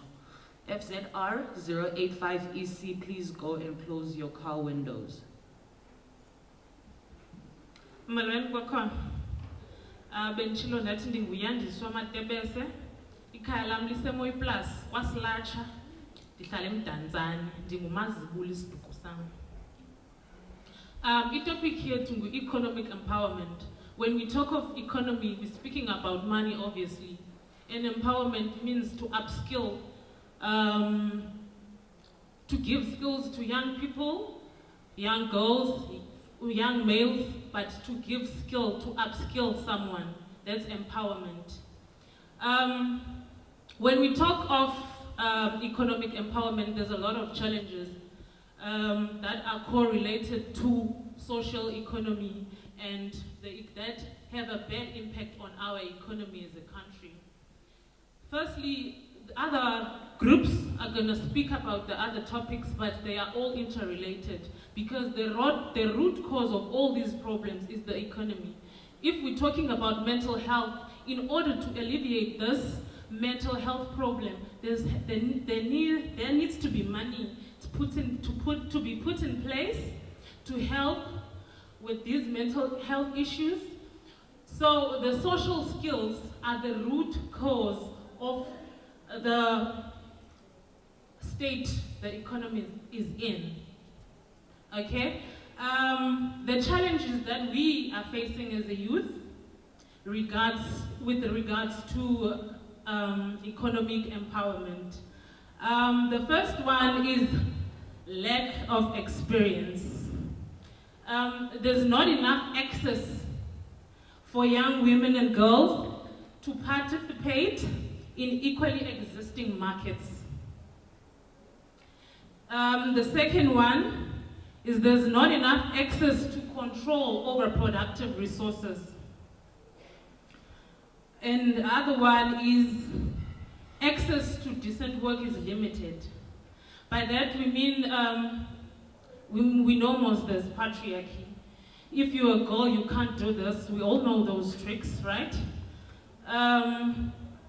There's more, but we don't have the whole day to list all of that. But some of these challenges, and the women don't have an increased voice or agency and meaningful participation in the economic decision making. Those are the challenges that we're facing that are making the economy to depreciate and be in a state that it is in now. It's also abuse of power. By abuse of power, people in the abuse of power or authority. In the workplace, there's no safe working space. There is unproductive or unhealthy workspaces. There's nepotism or political influences. We all know that, we can't deny it. We are facing it. There's also sexual harassment, bullying. It's also there in the workplace. People get bullied in the workplace.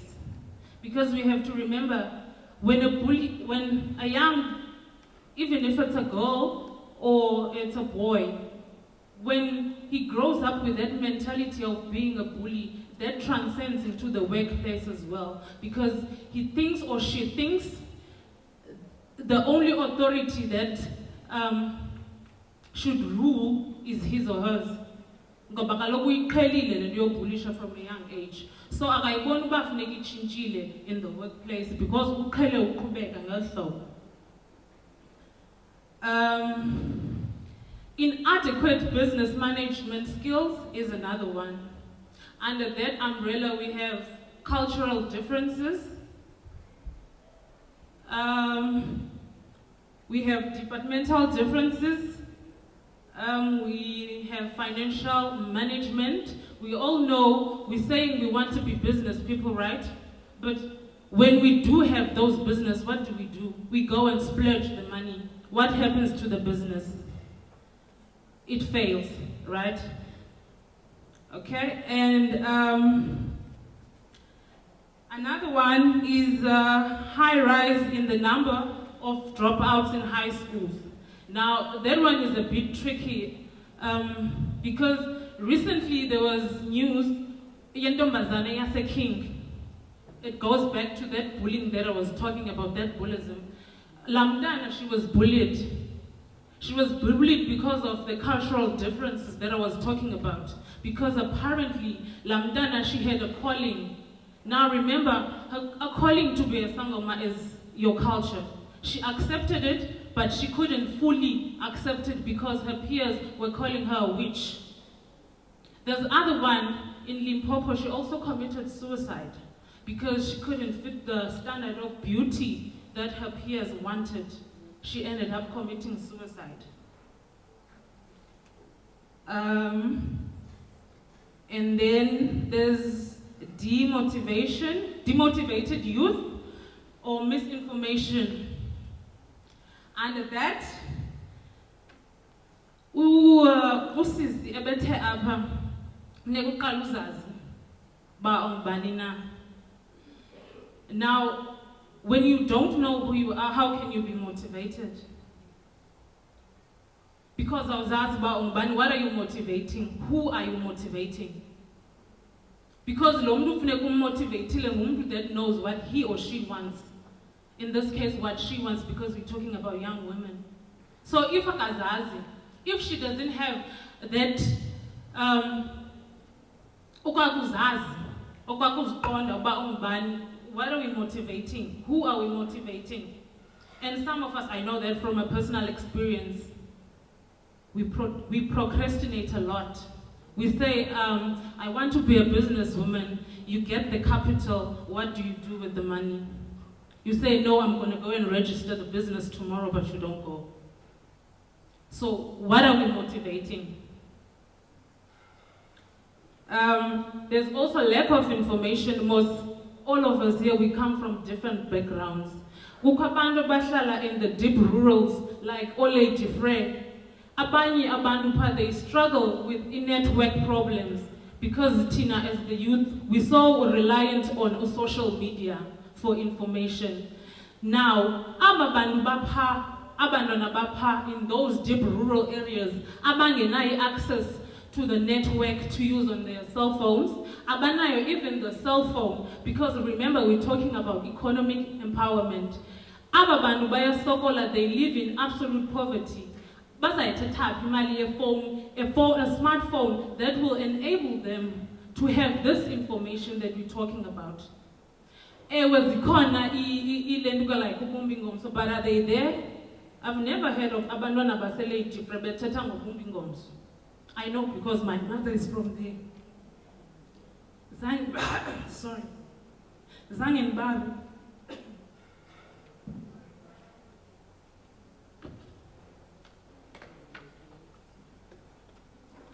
Even if it's not up in my place where I'm from, the only thing they know abakula nayo that motivates them is sport, of which nabo ababantu be sport akomdu bafandayo because they're girls. Even the boys rugby teams there, they don't go far because we lack what? The motivation. We lack information. Abazazi the right places to go and knock, which doors to go and knock, because no one is telling them where to go. They don't know who to ask where to go. It was the county councillors, but they don't bring enough information to the youth as Lalin. And then what is BI currently doing? It's capacitating the youth through job creation, like mentor group programs, skill development programs, like work readiness programs, Microsoft training, and hustling programs for informal and informal business ventures. And then there's leadership sessions to promote confidence and independence, to promote self-awareness. We always come back to this one. Because even if these things are there, if these women don't feel aware, they don't feel confident enough to participate or to partake in these activities, who's gonna attend them? And then connectedness. BI is connecting us with stakeholders, there's a lot. NYDA, I heard they were here. SIDA. There's also SA Youth, or Harambe, some may know it like that. There's SENCA, there's social development, there's health. And the last one, community-based projects to motivate and start community projects to create business opportunities so that we grow this economy that we're talking about, because she talked about economic growth. She talked about independence. She talked about being a businesswoman one day. So these programs are there to skill these young women, these young people. We always say the youth is the future, right? So we must empower this, and BI is doing that.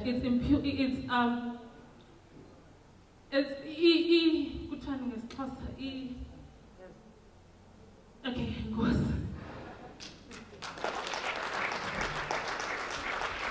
Thank you to the Economic Empowerment Group.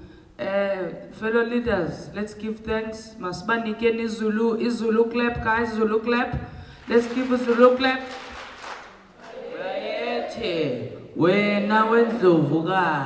Thank you. Can I have the following group to come up?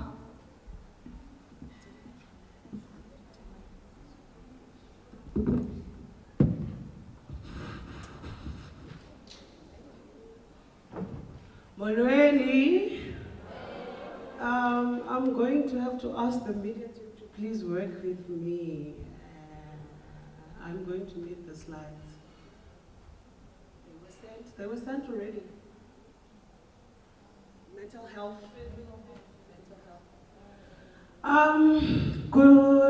Good day, everyone. Observing all protocols, my colleagues, I greet you all. Firstly, my name is Anje. Anje, yes, a beautiful name. My surname is Bele. I am from Butterworth, Kundabagazi. I'll be doing this session, I'll try and be very, very quick because it's quite lengthy. Mental health, yes. Firstly, my team and I, we had a breaking down of what mental health is and what we understand by the term mental health. The idea was for us to understand and see what people have in mind when the word mental health pops out. So there were terms: depression, anxiety, matters of the mind, negative ongoing feelings, bipolar, depression, brain cancer, psychological problems, anger issues, emotional breakdowns, or emotional suffocation. It is evident that young people understand mental health to be only the negatives. Then we sat and tried to break down and get into those smaller nitty-gritties that we do not pay attention when we talk of mental health. The definition there says that mental health is a state of well-being. There's no negativity in that. But what information was portrayed, or what information was thrown raw to the ground, gave us the impression that mental health could only be negative things. I hope we're still all together. Then there were barriers and challenges. Thank you. Then there were barriers and challenges that we further went on. Firstly, we spoke of what barriers and challenges on a personal experience, like on a one-on-one experience type of thing. There was pressure from parents, which is the biggest. We come from very remote rural areas where we have our parents who are mostly illiterate, who are uneducated. They do not have any information whatsoever of what mental issues are. Ne? So now if they happen to have a child who has the sort of a problem, maybe they do not fully participate. They fail a lot of classes and all that. Parents will begin to put on a lot of pressure. Because they do not understand that it could be a mental illness. There were financial stresses that also contribute. Death, which is losing a loved one, it could corner one to a depression corner. Power of dynamics and inequality, this one is broad, it's big. It could be that you want to pursue something, a goal. One biggest example that most of us face in the Eastern Cape, you become a graduate, you study well, and now you want to pursue this job opportunity. Then it happens that your superior in this post is a male figure. For you to get the post, you have to go and sleep and do all those things so that you get the channel. Even though you have the qualifications and they are good quality, you cannot just happen to have that opportunity on a silver platter if you are a female. It is one of the things that we saw that they could be a contributory factor to a lot of problems, because one could maybe just give up on their dreams and they go and sit as Lalini and do nothing. Now that's a strain. It first affects the physical and then obviously the mind.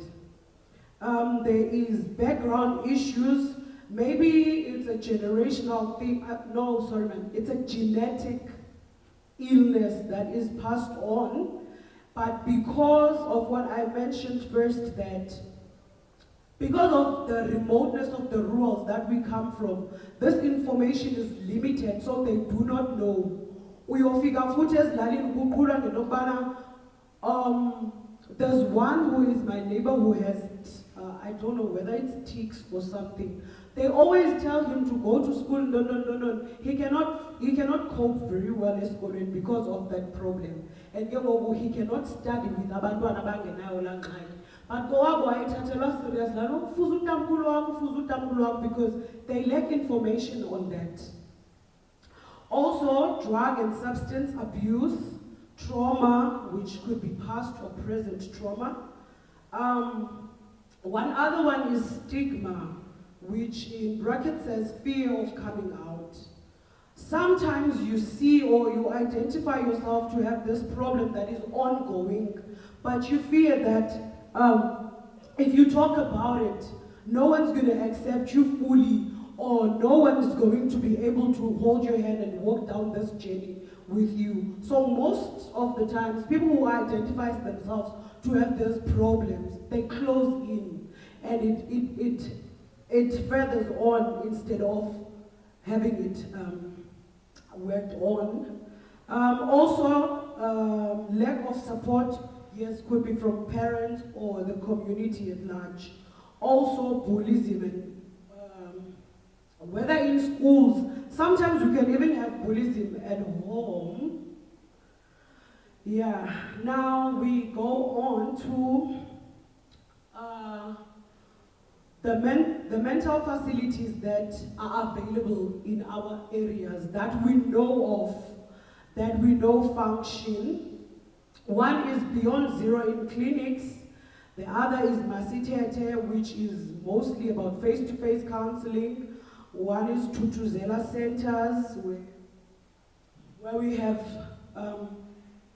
counseling is mostly basing on rape cases or sexual assaults.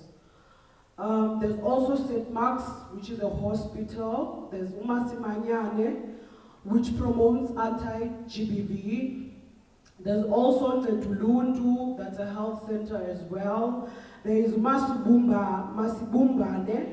There is Life Esidimeni, that's a psychiatric hospital. There's Department of Social Development.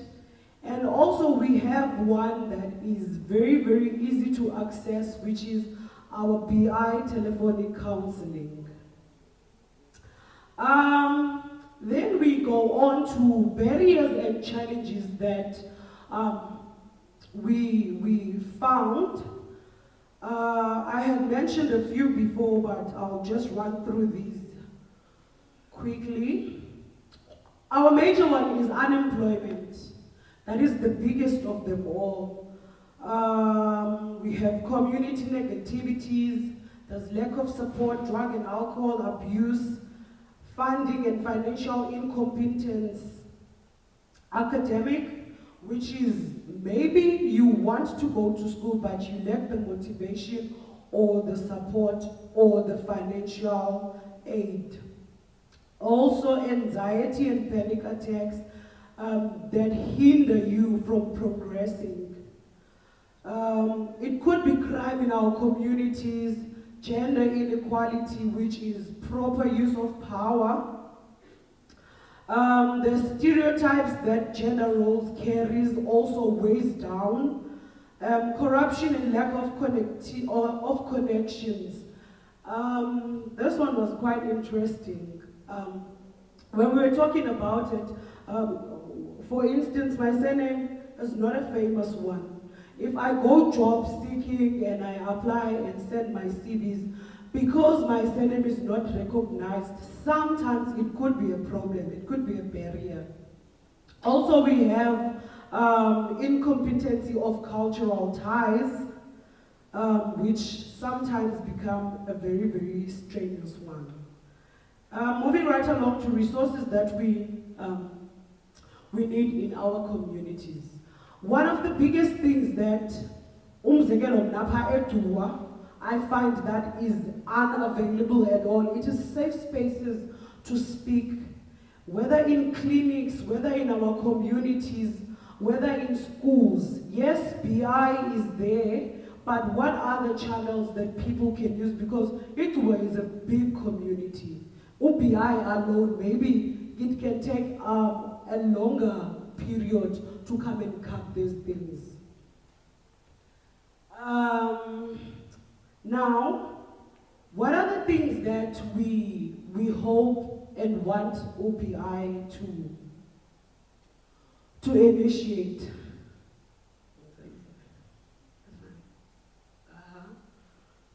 We had said that we hope that OBI goes back to these communities that they have spoken about these things and taught people about mental health, but what are these things that we feel they need to go and revisit, even those seminars? One of the biggest one was the sensitization of nurses in health facilities. And we youth friendly channels where we go as young people to talk and all. But we feel there needs to be a revisitation even for the other staff members, for abantu who still do not know that there's youth channels. Also, we feel that BI needs to go and be more visible and transparent, especially in those rural places, because they are the most affected of these things. Yes, we see the difference in places that the technology is more advanced. But we need to make an effort to go down there and educate these people, because the young people suffer the most, and maybe they could learn a thing or two. Also, one biggest, which was my favorite, was sensitization and education or awareness campaigns that will collect parents and educate them about these mental health issues, what they are, what they really look like when you have to face them on a day-to-day challenge with your children at home, which doors they can go and knock to when they have identified that they are dealing with children who have these problems. Just to surface off, they can have also career exhibitions, because sometimes we have people who do not know what they really want to become when they grow up, or some know, but because of these underlying factors that I had mentioned before, they really do not know what other channels they could utilize. Thank you.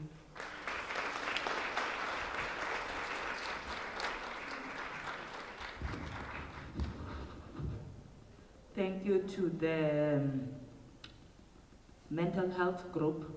I would like to call upon the SRH group Undelwayo to come up. Thank you.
Nganganensi bazayo ndingaqalanga maseko mandigawule ndwarhuqa.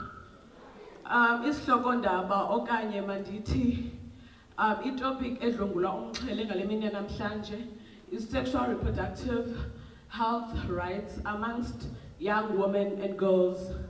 I'll be presenting the challenges.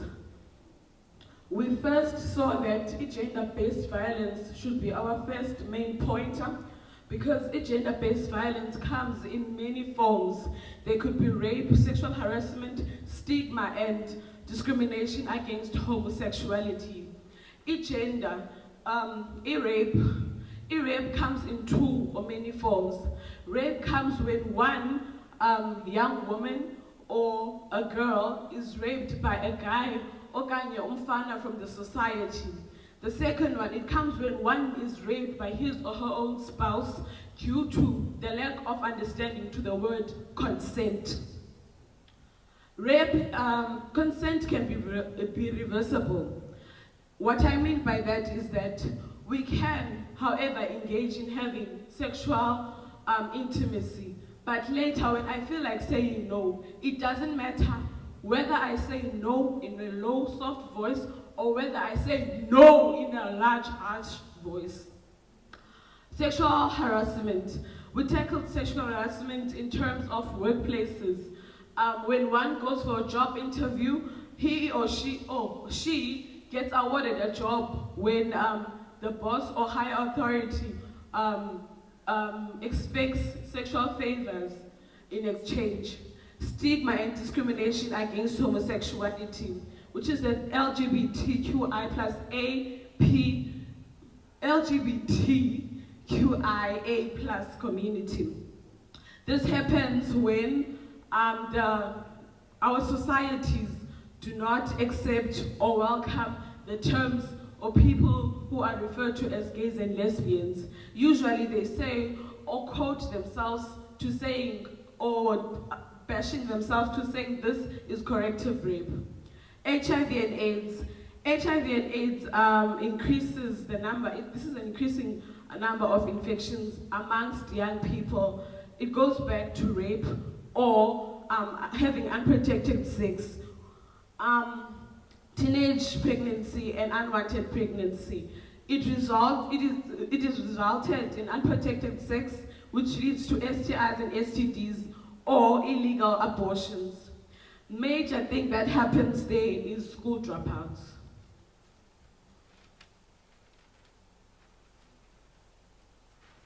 High rates of unemployment, relationships with blessers or sugar daddies, resulting in sex work, having multiple partners, 25, 27 or a month end.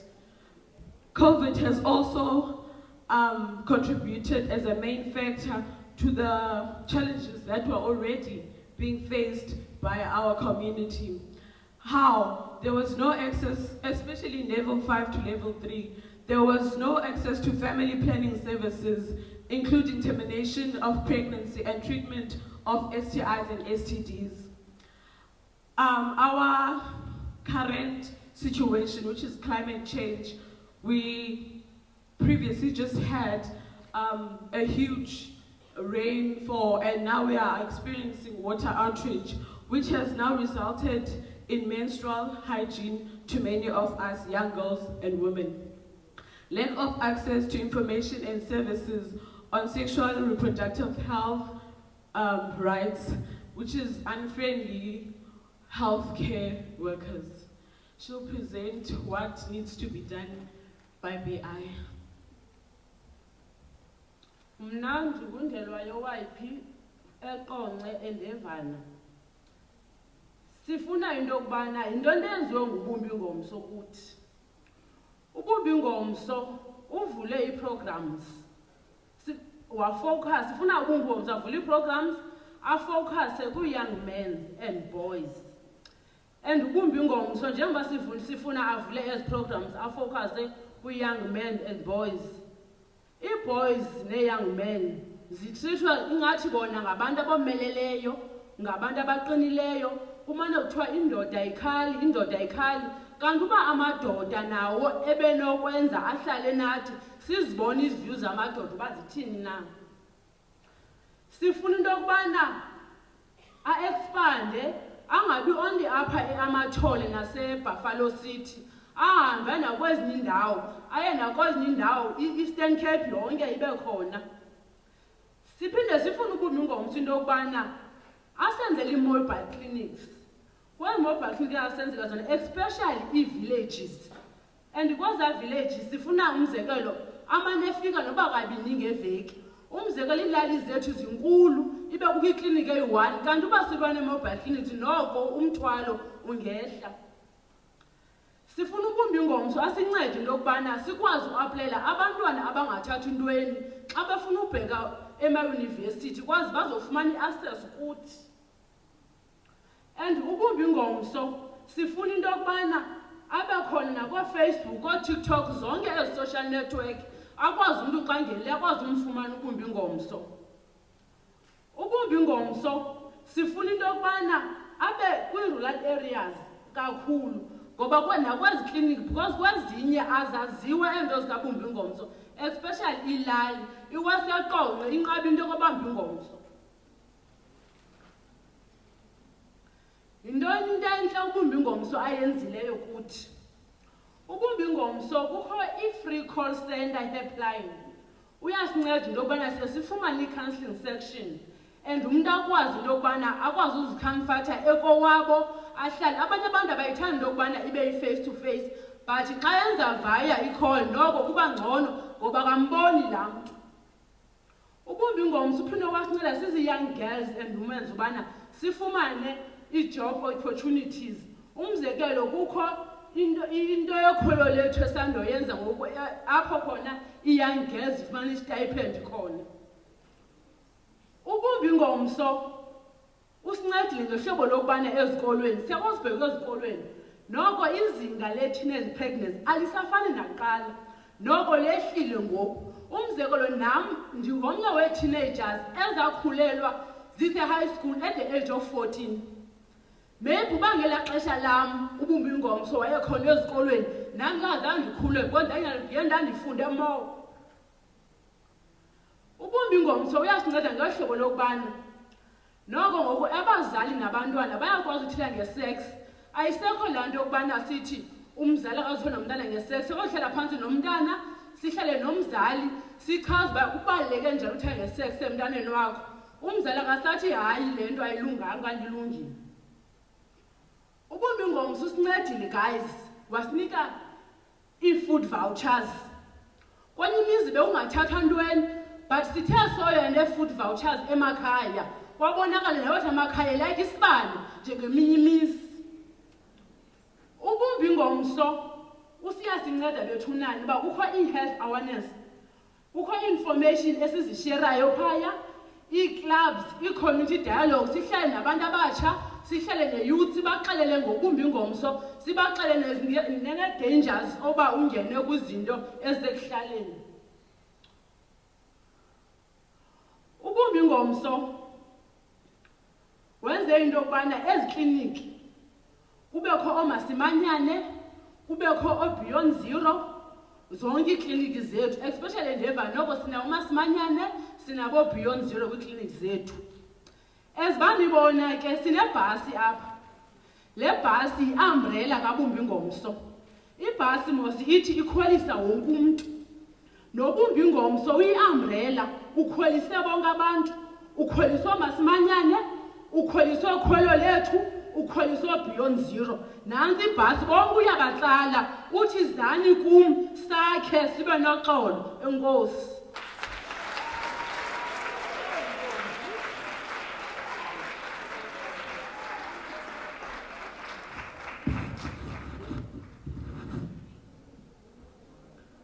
Thank you to SRH group.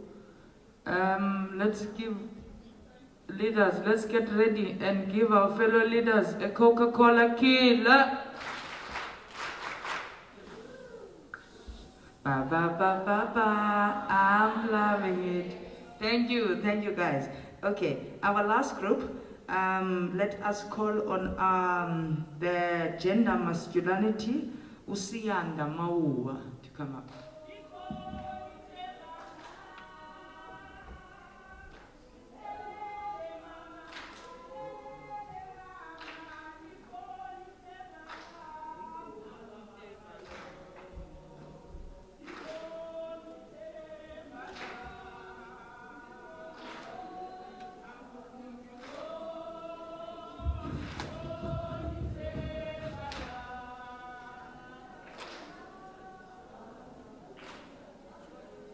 Thank you so much. Greetings to the officials, the BI stakeholders, our facilitators, the young women, and the floor at large. These are really PowerPoint slides now. Gender and masculinity. Thank you. Ndicela ukuma somewhere here so I can see presentation whilst we go through it. Thank you.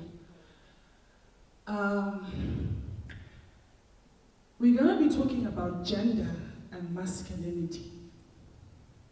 Now, when you define gender, gender is between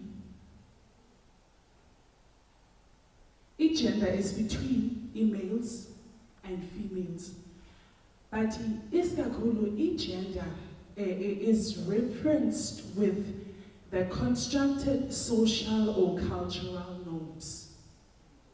That is how you identify gender, or that is how you define gender.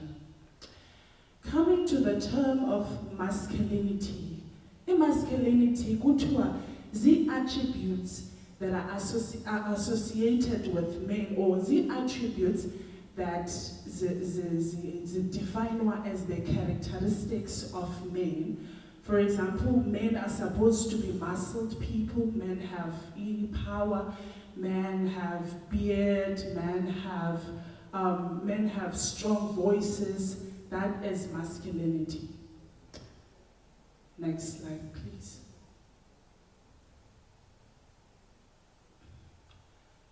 So, the presentation I'm going to be going through the barriers or the challenges that we face with gender and masculinity as young women. And also, I'm going to go through what has to be done to address those challenges. Next slide, please. Thank you. The first point when the challenges, the first point is women's leading qualities are being undermined. When we're saying that women's leadership qualities are being undermined, we're talking about the fact that women are not trusted to be leaders. For example, I've experienced it. In my high school, when I was doing grade 12, I was nominated to be a female president, meaning I was going to be the RCL leader. Males and the whole school, including females, had a problem with the fact that I was going to be the first female president in my high school. So in-leading qualities of women are being undermined because there was no problem in me being a leader of the RCL, or there was no problem with me being the president, but the only problem was my gender, the fact that I'm a female.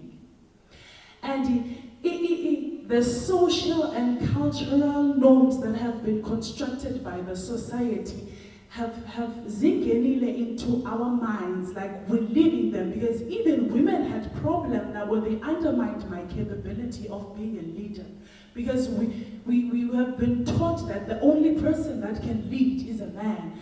Because we're living in a generation where the only people that can be in superior positions are men.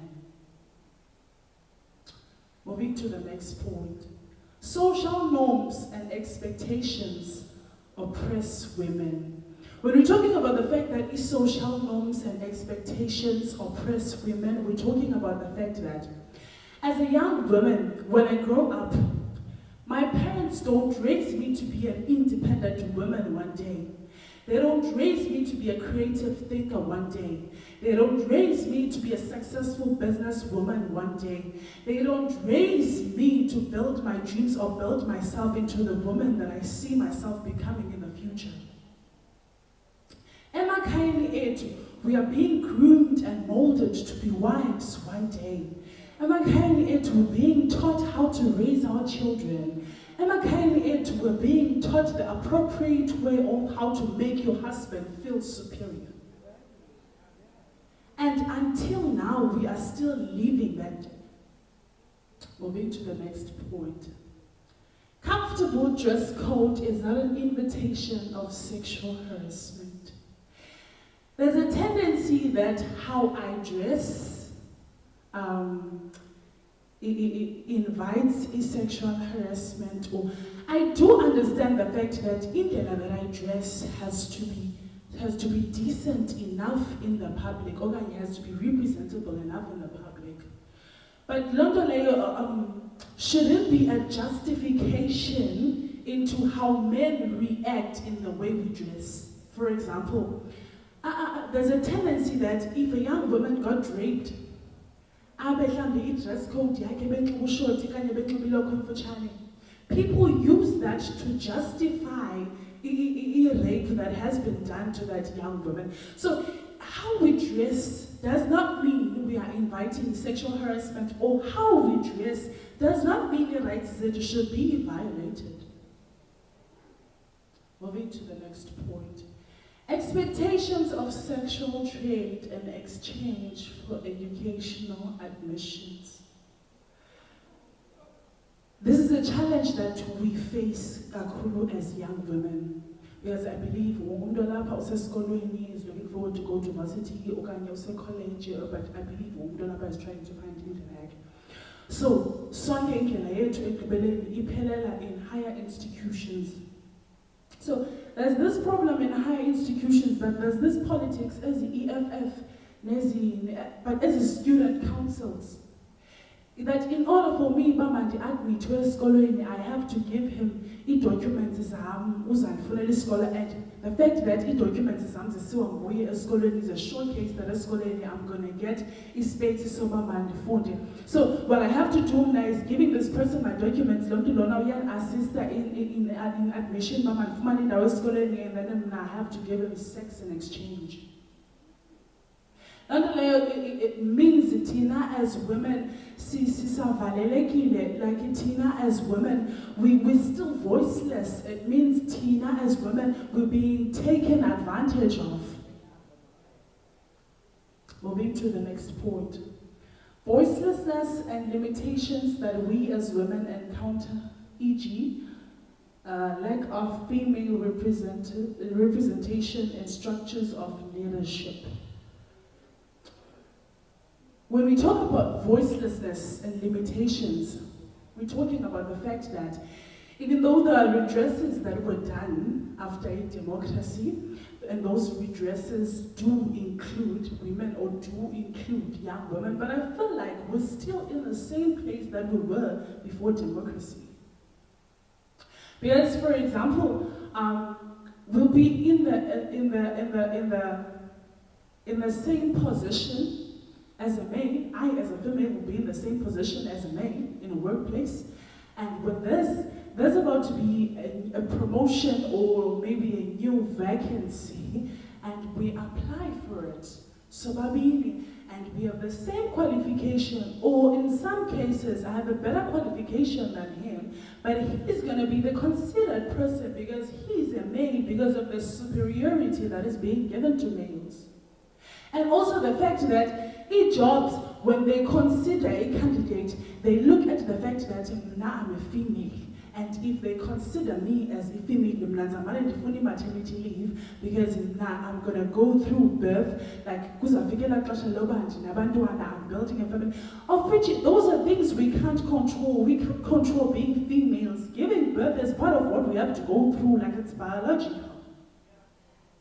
Next slide, please. What has to be done by BI to address these challenges? BI has put young women out of their comfort zones. BI has put young women out of their comfort zones through building self-confidence and belief in their potential. I think the main purpose, it's one of the most important things that BI does, building is self-belief and is self-confidence in a young woman. And I know there's so many young women in this room that can testify how BI has built them to be confident, how BI has built them to have the capability and the ability to stand in front of so many people and be able to express themselves, how BI has built young women in knowing that they can achieve their dreams even beyond. Behavior change communication has changed behaviors and attitude. BI employed female facilitators. And another thing that BI has done is that BI has employed many female facilitators, which is the gender representation that we're talking about in workplaces. And because of these females that they've hired, now we're able to express ourselves, and these people have been well trained in knowing how to deal with us, in knowing how to build us, and knowing how to better us. BI has given a platform for LGBTQIAP. When we talk about LGBTQI, we talk about lesbians, gays, bisexual, transgender, queer, intersex, asexual, and pansexual. What BI has done is that BI has tried to make the society to accept all the different types of genders that we have. And BI has tried to change or to revolt the stereotypes that the society has on the different genders.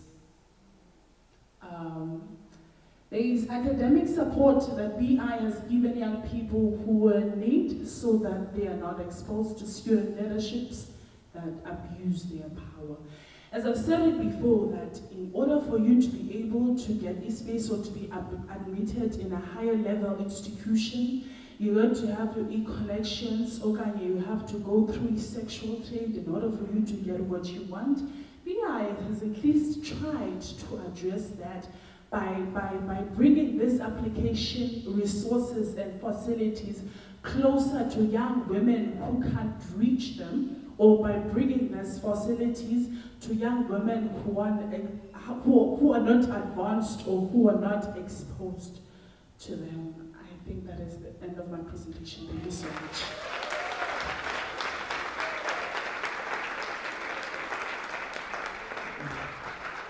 Thank you, SRH group.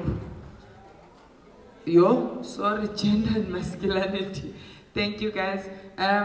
Let's give them a clap, guys. Let's give them a clap. The clap song. The clap song. The clap song. Shayzanda, Shayzanda. Thank you. Thank you, guys. Okay, now. Okay, firstly, I would like to acknowledge you guys for the work that you've done. Really, when we sent out an invite to you guys for this summit saying, come and have your voice out so that you can be heard. The stakeholders are here, they are listening. BI and partners are here, they are listening. They are going to respond and commit at a later stage. I can assure you and I can vouch for everyone that is here on the other side of the rope that they are listening, and surely now they are busy planning on how to respond to the issues that you guys have come up with. Also, let's congratulate BI for the work that they have done so far.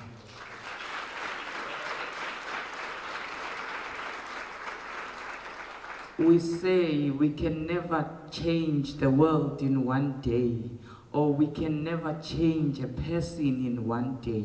But looking at this beautiful young woman today, voicing out, suggesting, wanting to better themselves, it shows that something is happening and something good is about to come. Thank you, young ladies. Keep it up. Now I'm going to give an opportunity to the floor to give us any questions that they would have directed to the different groups, and any comments and feedback. I'm going to make it very short. I'm going to take 3 hands of any person in the floor that would like to comment, question, or give us feedback. Thank you.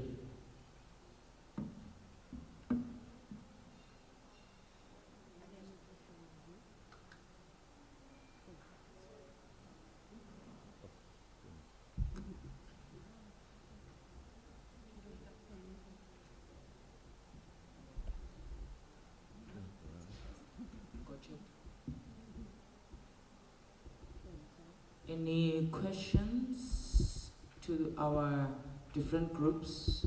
Economic empowerment, SRH, mental health, and gender and masculinity.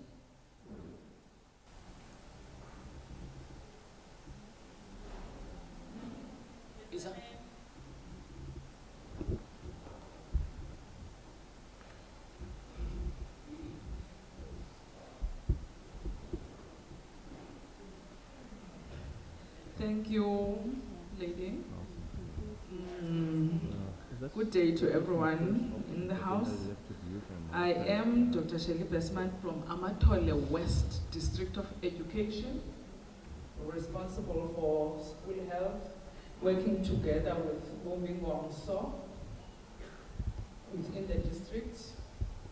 When I was listening to the presentations here, starting from economic empowerment, there is an integration to all, because they intertwine, they speak to each other. Take, for example, where there is no economic development, there is lack, which may lead to mental health in some cases, and in some cases, even to people seeing themselves as being victims of rape. And as I was sitting down, I had this. You are part of, as you are presenting, I must commend you, presenters. You are very strong, because there was a time a certain lady who was presenting, I felt this one feels like she wants to cry, because she is exactly on the inside the shoes of what is happening.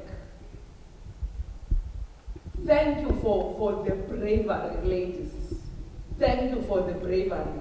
It means the bumb'INGOMSO and Lesley are breeding a certain type of women in you. I must applaud you. A certain type of women who will be able to stand up, who will rectify our mistakes, who will rectify what the society decided to brand them as. Shy away as a young woman, shy or move away from those stereotypes. There is this thing, I am a first woman too, first PhD holding woman. What is that? Why can't you be a woman who is a CEO? Why should we always say there is this tag, first woman? Why is that?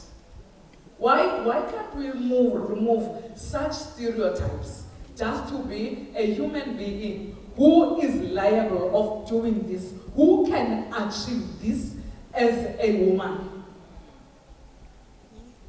Thank you so much. I don't have questions. I just want to say, as a person who is working, I'm a new kid on the block, as you have heard that Amatole, we are new with bumb'INGOMSO and Lesley-Ann. We see the strides that bumb'INGOMSO is doing. I was happy when in my school there was flagged Vuyisa Primary School, when it was flagged there, because it was first of its kind in my district. I'm standing up saying phambili bumb'INGOMSO.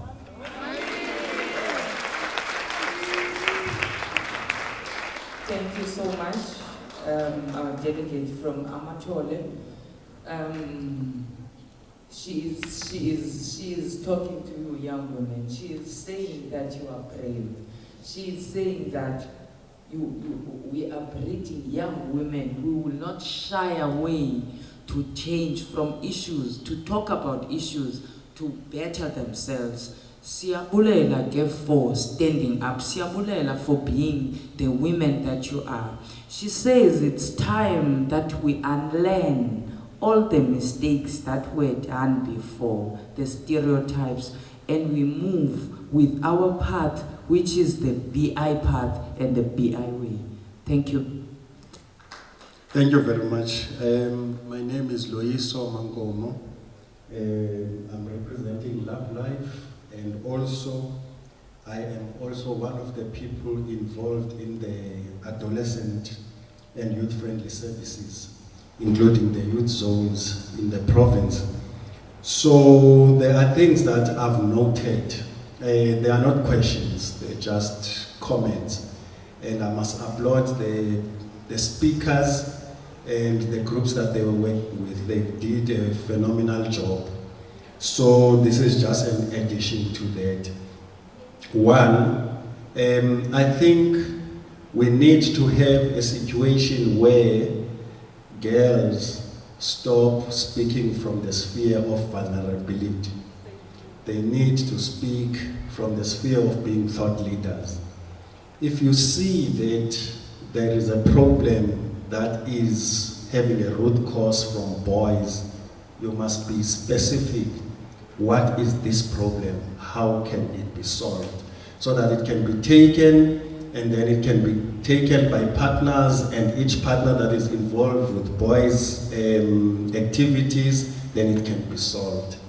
If, for example, there is a specific problem that you have in your school, to say that for our school to prosper in terms of combating teenage pregnancy, we need 1, 2, 3.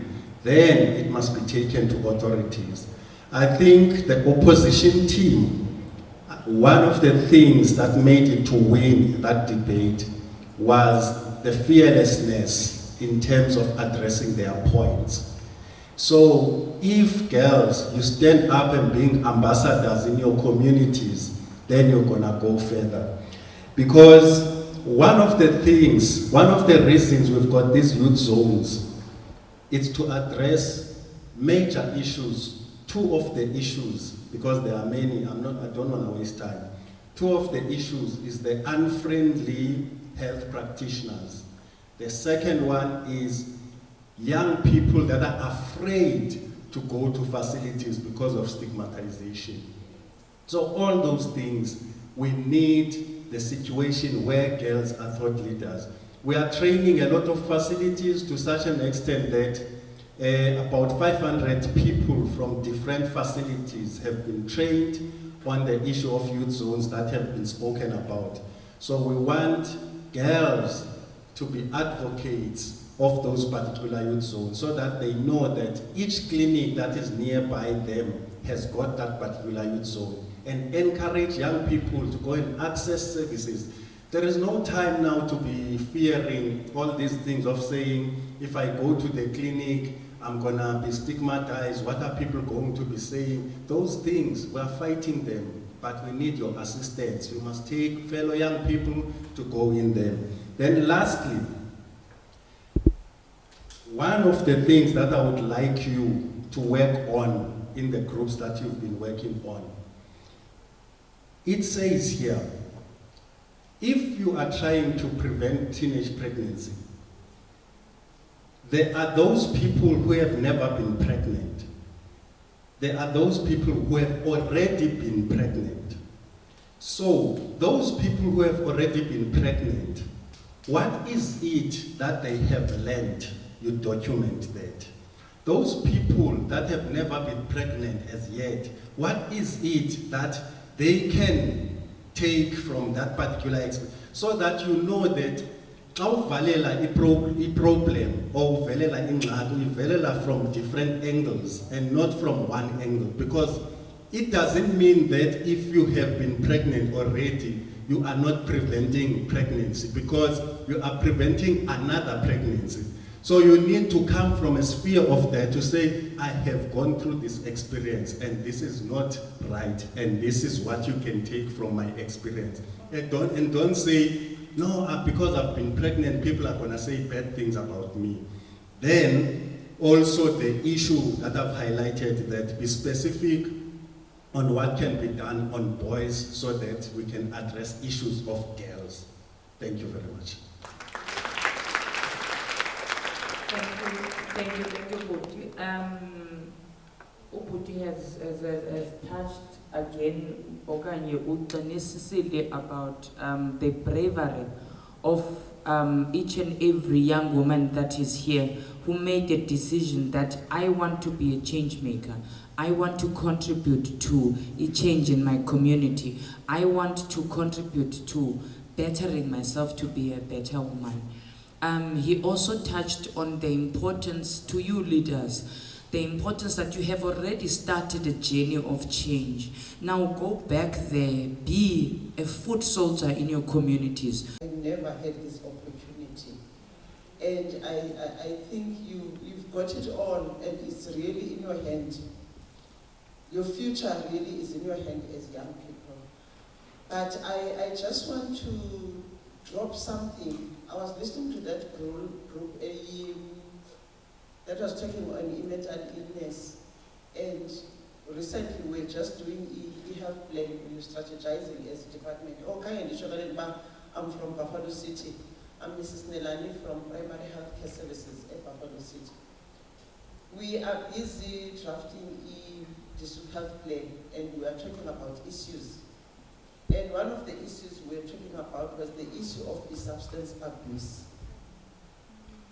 Now, mental health too is changing the picture because of substance abuse. And it touches me as a parent so deeply that you are now going to have a child going to tertiary institutions, first year, and they're so vulnerable.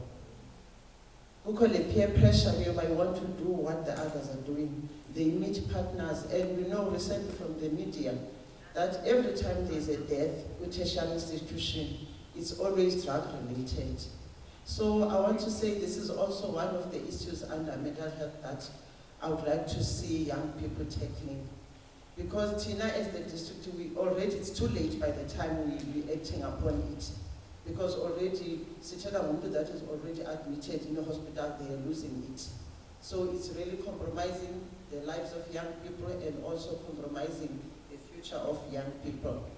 Especially that we know that we do not have a rehabilitation centers as the district. In fact, even in the whole province. If they are very few. They're very few, they're very expensive. And there is no guarantee that when you go to a rehab center, you're going to come back saying no to drugs. But I want this platform to empower young people to keep away from the substance abuse as much as possible. Thank you. Thank you, Mrs. Nelane from BCM. Umama has touched on drugs and alcohol abuse in universities, Apepondweni and all around, and would like that abantu abatsha in the varsities to speak up and to be aware and to also know ukubana luphina uncedo when you come across okanye you experience mental health issues. Support ke guys sikhona. We've got stakeholders that are here, even moving from bumb'INGOMSO, going outside of bumb'INGOMSO, there are stakeholders that are here that are able to respond and able to in dealing with those issues. But the most important part is that if we don't know, if bumb'INGOMSO doesn't know, if the Department of Health doesn't know, if Buffalo City doesn't know, if Amatole don't know, they cannot help. We need you guys to bring them to us and see. We also want you to take a stand. We don't want you to bring things to us and then you must be part of the implementation of zenzeki. And I commend you in starting that journey because you are here today showing that you want to see change in your communities and you want to see change in your lives. Thank you very much. I'm going to give to my co-pilot of the bumb'INGOMSO Boeing 007 Airways, to Ulindo Kuhle, to take us to the next step.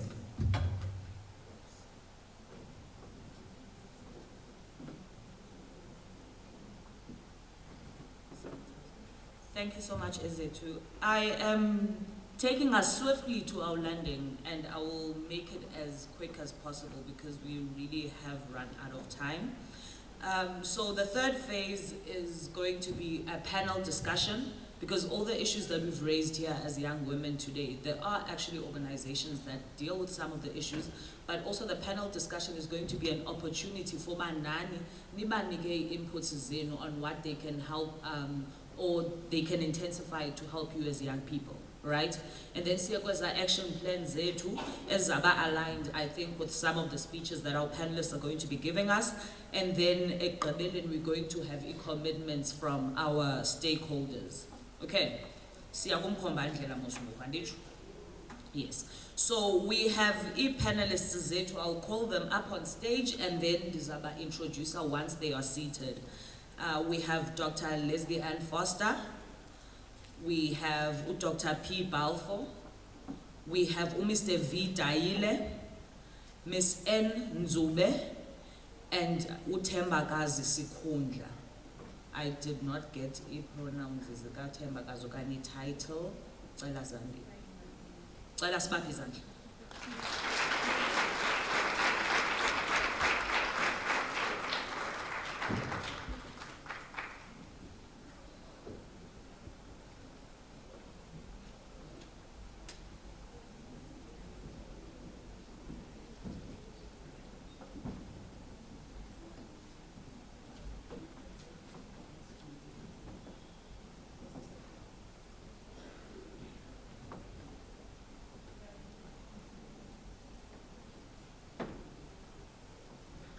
I would like to welcome our panelists and it is such an honor to have you in our presence today as bumb'INGOMSO. We do acknowledge the wonderful work that you do for young people, and today is just an opportunity for you to amplify le misebenzi niyenzayo, but also sizama ukuba nesivumelwano with the young people on how we can take imisebenzi yenu further in collaboration with the young women. Siyabulela kakhulu, we are really honored. Young people, I'm going to introduce our panelists, but before I do, I would just like to encourage everyone. Into ethethwayo, if you have a question, okanye you want clarity, okanye you want to add the inputs zakho, just note izinto ofuna uzithetha phansi for when we have opened the discussion to the floor, okay? And I want everyone to be comfortable. Uzibhale questions zakho, even if you need to come and ask okanye to come and comment in a language that is comfortable, you do that and we'll gladly translate for you because we need voices zenu to be heard today. Siyavana, ne? Okay. So let me introduce our panelists. I will start with someone who is no stranger to the bumb'INGOMSO family, Dr. Lesley-Ann Foster, who is the founder and director of Masimanyane Women's Rights International. Masimanyane, as we know it, is a feminist, equality, and social justice organization esebenza to end violence against women and girls. Masimanyane is at the forefront of umsebenzi owenzayo in advancing gender equality, human rights of women in South African societies and globally. Usebenze kakhulu Dr. Lesley-Ann across the African continent and has programs in 12 African countries on access to justice and gender-based violence. Dr. Foster was elected the first African president of Amanite, which is a pan-African network of organizations operating in 28 countries on the African continent. Yeah. Dr. Foster has worked in the Middle East and has contributed to the development of women's groups in Iraq, Jordan, Syria, Kuwait, Turkey, and Egypt, including trainer groups on CEDAW Shadow Report development. She has also formed part of the Middle Eastern Task Team, which addresses trafficking of women and girls. Yeah. She is an next to a nice name, I'm still shocked. She's an Ashoka Fellow and has received many national and international awards for umsebenzi awenzayo in advancing gender equality and ending gender-based violence. She is the chairperson of the board of International Women's Rights Action Watch, Asia Pacific. In 2019, Dr. Foster was appointed to the Interim Steering Committee, which was established by President Cyril Ramaphosa to develop the current National Strategic Plan on Gender-Based Violence and Femicides. She has been appointed to the board of the Presidential Gender-Based Violence and Femicide Fund. Ndiyacela bethunani simnike a warm round of applause.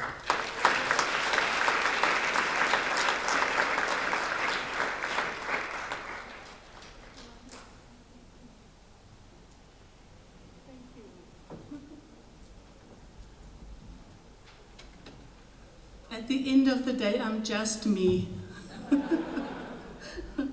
from little old East London. I'm so excited to be here today and so excited to have been able to listen in to the discussions, to the groups that are here. And the one thing I wanted to say, bravo to you for working from an intersectional perspective. It wasn't mentioned, but you are doing that. And for me to see how bumb'INGOMSO is at the forefront of addressing gender-based violence through you young people is a very exciting moment for me. Something I want to be able to take back to the presidential group when we meet later this week, and to be able to say we were part of this is very exciting. Is my presentation up? Okay, so I'm just going to flight some photographs and speak to them. The first slide that you see is 3 young women.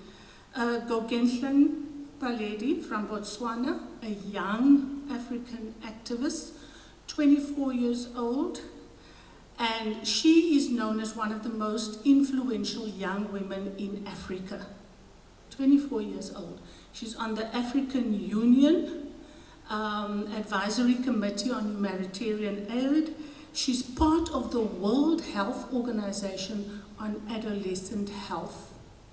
The other woman, Malala Yousafzai, you all know her. Malala fought against the Taliban for education of young women. And then you've got Greta Thunberg, who is a young climate justice activist. Now you might say, why are you showing us this? Why I'm showing you this is that there are young women on our continent, there are young women on other continents in the south and the north that are fighting against justice and equality and for equality. All of the issues we are dealing with in our environment is due to inequality. And we need, as young people, to have conceptual clarity on these things. We need to know these things. All of you have shown your leadership here today. You've shown that leadership. You've shown that you can stand up in front of others and you can articulate the concerns that you have. Violence against women, gender-based violence and femicide is called a shadow pandemic. It's not a shadow in our lives. It's a constant in our lives as young women. It's going to be there with us all the time. So how do we fight back? How do we fight back? And I want to talk about some of the things that have already come up here. I want to talk about vision. I want to talk about voice. I want to talk about visibility, and I can't find my notes, and vibrancy. I don't need notes though, I mean I can talk through this anyway. So when we talk, and I've shown you the young women that you've seen, but I also want you to see what women in South Africa have done. The slide after that is the 1956 march, just a touch with history to say we are coming from a strong history and a strong background of women that have fought injustice from the very big start of our history. Okay, there are many beautiful stories, all gets invisibilized, but it's our business to remember that. The next slide shows you young women, 4 young women who stood up in front of the world, fighting gender-based violence at a political level. 4 women, no one, they didn't have a movement behind them, they just had the genius, the wisdom, the innovation to stand up and say, we are taking a stand against gender-based violence. The next slides you see are the Fees Must Fall grouping. You see the Total Shutdown campaign. Now some of you have been part of that Total Shutdown campaign, am I right? Yes. I don't know whether you understand how powerful you have been with that Total Shutdown campaign. Do you know that you have changed the political will of the president, of the parliament, of all state institutions and civil society in this country? Are you aware of that? That your action of taking to the streets and saying enough is enough, of saying my body is not your crime scene, that has changed this country. And it hasn't only changed the country, it's changed the continent and the world. What I'm trying to say to you is that as every one of us sits here now, you have the power to change your own lives, your families, your communities and your society. And bumb'INGOMSO is at the forefront of facilitating that change. As you've heard, all the different interventions make it possible for you to have access to opportunities. You have access to leadership development that many other young women don't have. And you must not take that for granted. The Total Shutdown campaign, as a reminder, has changed 6 laws in this country in the last year alone. May 2021 and, in August 2021 and again last week, the President changed the laws. It was young women. So earlier on I heard sometimes the voices of young women are not in policy development. Your voice was central in changing the policies in this country around gender-based violence. 24 demands from the Total Shutdown campaign. That was the whole women's movement, but it was voiced through the Total Shutdown campaign. You came up with 24 demands and you won. You won the legislation. You won a declaration on gender-based violence. You won a summit, which came before the declaration.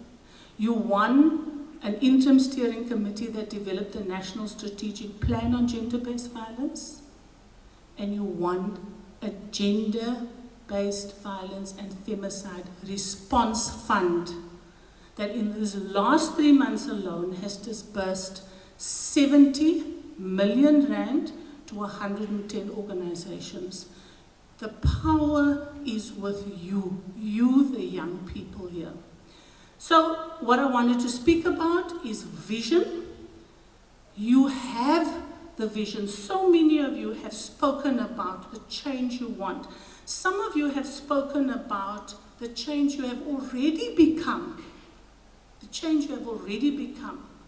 I don't want to stay where I am. I want to improve my life. I want to improve my family's life. I want to bring others up with me.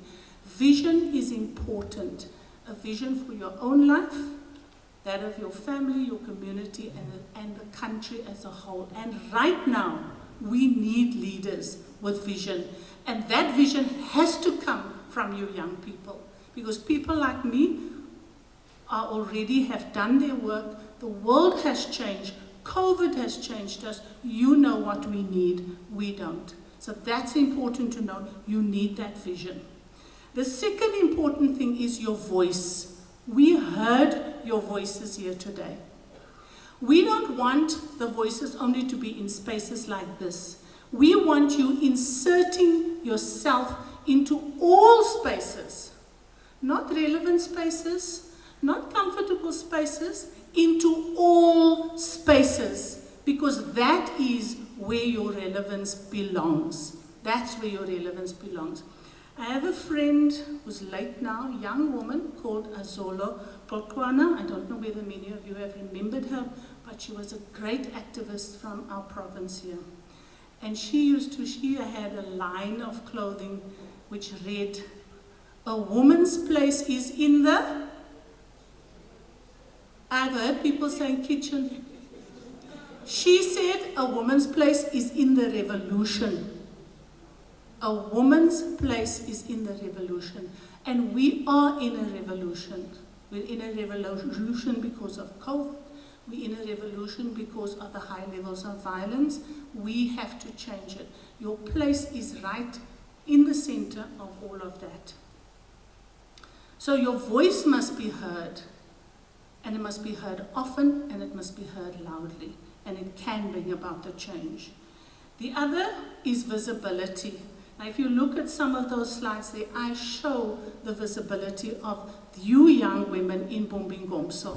How you are standing up and fighting injustices. How you are fighting against inequality. It is a big fight. But there's been no fight which was too big for us to overcome. If we've overcome apartheid in South Africa, we can overcome the inequality and we can overcome violence against women through our own input into this. So we have to be in the forefront of every movement that there is so that we can bring about the change that we want. And I think that these are the things, the vision, the voice, the visibility, and then the thing that all of you as young people bring, which is so exciting, is vibrancy. You bring an energy, a vibrancy, and excitement to everything that we're doing. You make the work fun. When you were dancing in front here just now and talking and singing out, expressing yourselves, that's the vibrancy we all need, because that changes the energy and that makes things very different in our society. So I want you to be so aware of the uniqueness of the bumb'INGOMSO program, the opportunities it gives you to step forward as young leaders. You can be as influential as the women that I first show you there, the women in our country. So young women in our country are stepping forward, as you are doing, and they are doing the most important things that there are. What we get sucked in by is the shame and blame of violence against women, where we feel as women it's our issue. It's not even, and I apologize for that, because we've been working to change that and we haven't reached that stage yet. And on the basis of that, I'm saying, I'm sorry, we haven't. We're trying now through the National Strategic Plan to change the way communities see women and view them, particularly young women. One of the groups spoke about gender and masculinity and about the barriers that women face. Those are the things that the National Strategic Plan now seeks to attempt. So it's a huge achievement for us, which you have made possible, building on the activism and the history of women in the past. Okay, they fought the battles that were relevant to that time and that day.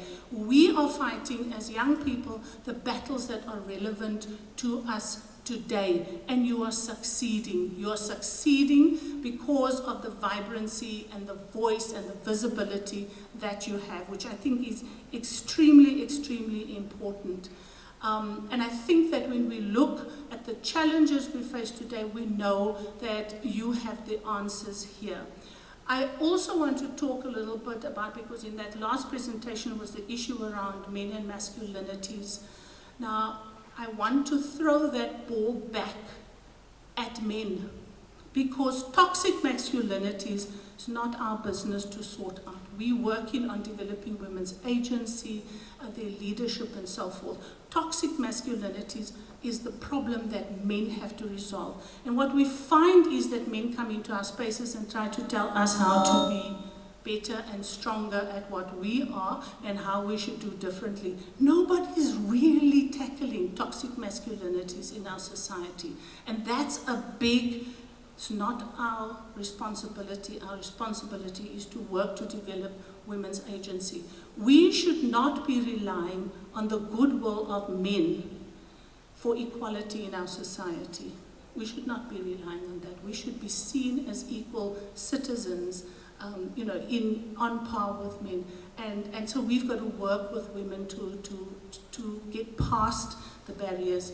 But I really want to say congratulations to bumb'INGOMSO, to every single one of the young women here who, through all of the work that you're doing, and I get reports on these, we talk about it in the CL Forum, how you are changing your own communities. It's wonderful. And we often think of young women as vulnerable, weak, victims, but you have strength and courage and wisdom and creativity and innovation that's coming through the bumb'INGOMSO training. And a lot of it is facilitated by the inputs of the various agencies within this. So I urge you today to think about and to set that vision for yourself, to look at the spaces where your voice, your visibility and your vibrancy becomes an exciting way of which you engage with your lives. In Masimanyane, and I don't know where Tabisa is, we have a saying that we use often about the women. We say that Masimanyane is a group of women, collective of women who are feminists, we are fearless, we are fabulous. And I'd like to leave that with you as closing remarks, because you are fearless, feminist and fabulous. Thank you.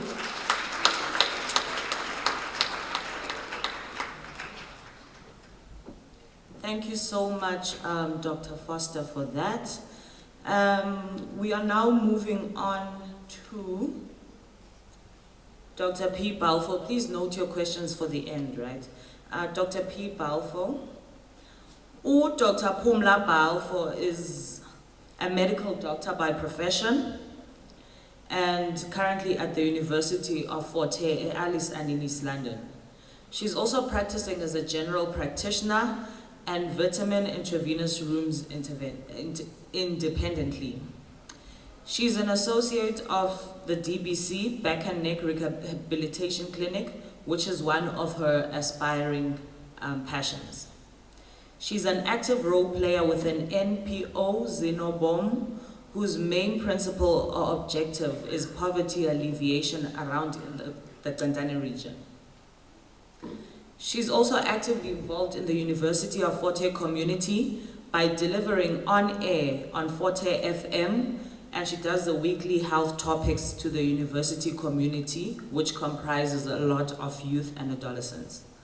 Dr. Balfour is a member of the University of Fort Hare COVID-19 task team, whereby she's an active member and is part of the formation of the University of Fort Hare COVID-19 vaccination setup. Dr. Balfour is going to come here and tell us a bit about, and elaborate a bit about the work that she does, some of the critical issues that affect young women in her area or her field, and also a way that young women can become more involved in the work that you do. Ndicela simnike a warm round of applause.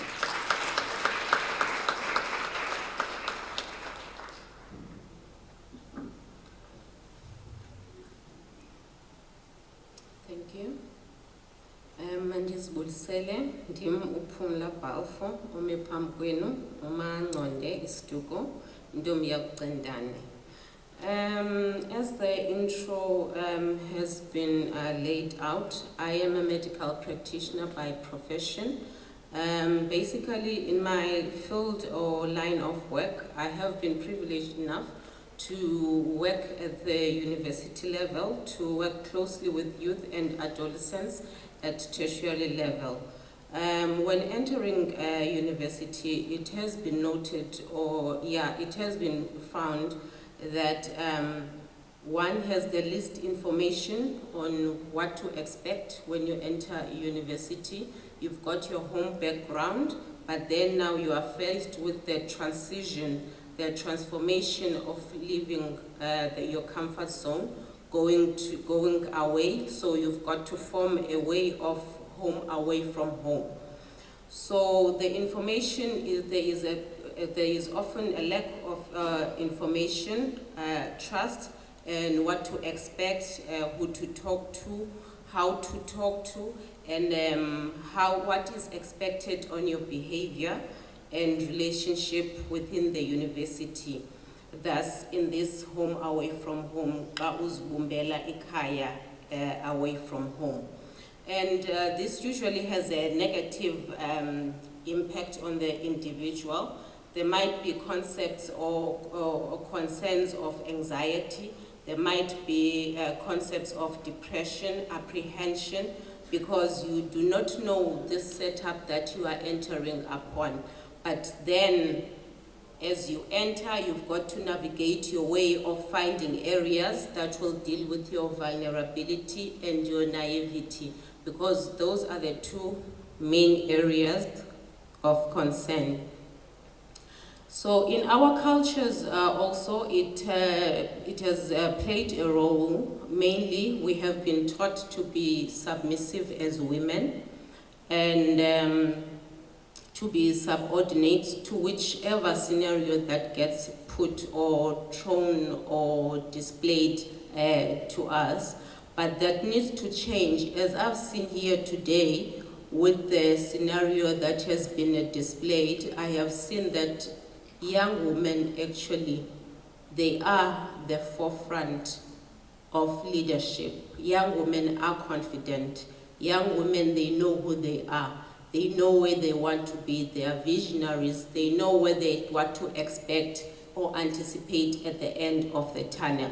So I would like to congratulate and commend these young women that I have seen here today. And I would like to say that a percentage of my confidence has been added, because I see young women who are confident, even the way you stand, the way you talk, the way you articulate.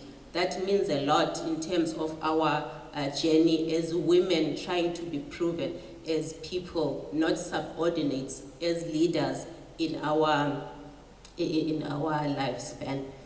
And so women leadership should be sought and groomed in these platforms that bumb'INGOMSO, like bumb'INGOMSO, and where there are mentors who are continuously and delivering inspiration and vision and building a brand of women, because it is important to have a brand of women who are looked up to by other women who are growing behind them. As the other speaker just mentioned now, that she feels by being exposed to this scenario today, she feels that she missed out when she was growing up to such inspirational, influential, being exposed to other peers who have confidence, who are able to deliver, who are able to stand. I'm sure any one of these women, young women who is here today, or one who has come up in front, we will definitely see one of these women in leadership positions once in a lifetime. So by doing that, I would also like to commend and acknowledge one of our speakers who came in front with a testimony that is very difficult to do, and it takes a lot of self-understanding and understanding your audience at large. Or asemahle, mental illness is a very stigmatized area of health. With those people, they are labeled, they are called derogatory names, but the very least unpleasant name that you can call a patient with a mental illness is a mental health care user, meaning that patient depends on our mental health care services to be able to progress in life.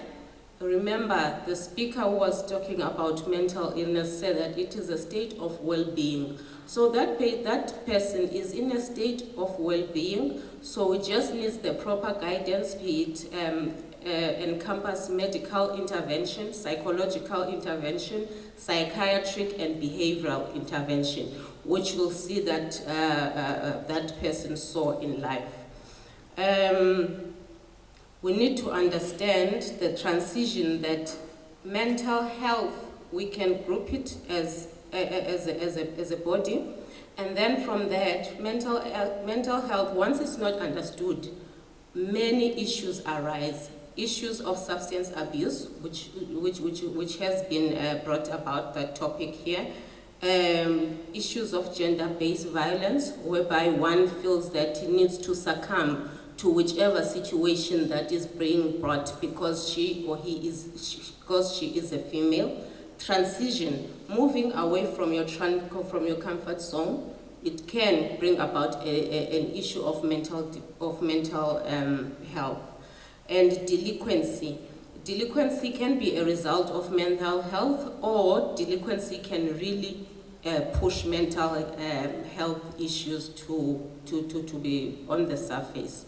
So young girls, I'm very happy and I feel honored to be part of this summit, having experienced what I have and everyone has experienced here, demonstrating self-confidence, self-worth, and self-value. That is more than enough.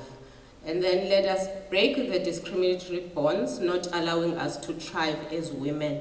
Let us move forward. Thank you.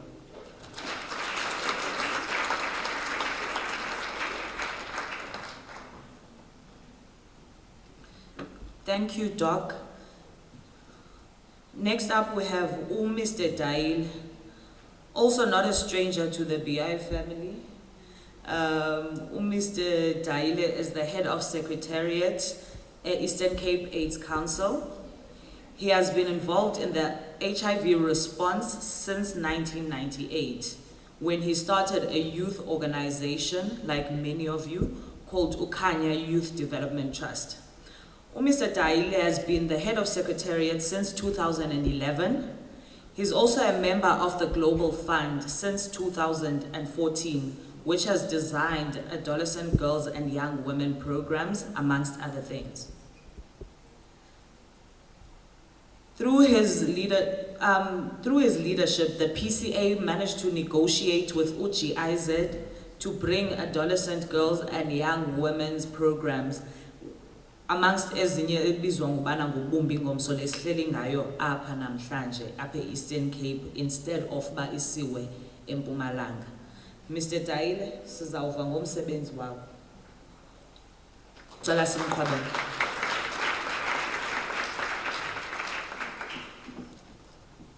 Inkosi Program Director, molweni. Molweni. Qina mntomtsha qina. Qina mntomtsha qina. Ayeye mntomtsha ayeye. Program Director andifuna uyenza ndifuna uthatha njengento ezine. Ninixolele ke mna ndithetha iXenglish ne. Niyazi iXenglish?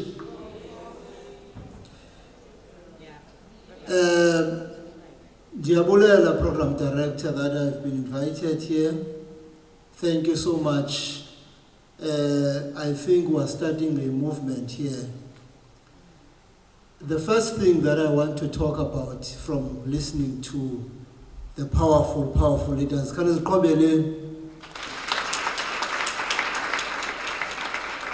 I think accountability. Part of the work that we do, we want to make sure that government is accountable. And we are going to depend on you to make sure that government is accountable. If government has a policy, that policy without excuses must be implemented. Thetha kakuhle? Ndifuna uthetha ngento ezintathu apha kule accountability. Eyokuqala kuthethwe nge-youth zones, kwathethwa nge-happy hour. Ikhona ke le nto kuthiwa kukho ii-youth zones, kukho i-youth hour, i-happy hour. Xa ufika eMdantsane, there's no happy hour. Xa ufika eNgcobo, there's no happy hour. Now, nifundisiwe ngoku that there's something called an happy hour. If in your clinic there's no happy hour, someone must be accountable. And xa uyazi uba into ye-happy hour, you are empowered, you should be able to say, ubani manager yalapha. We as young girls deserve to have a happy hour.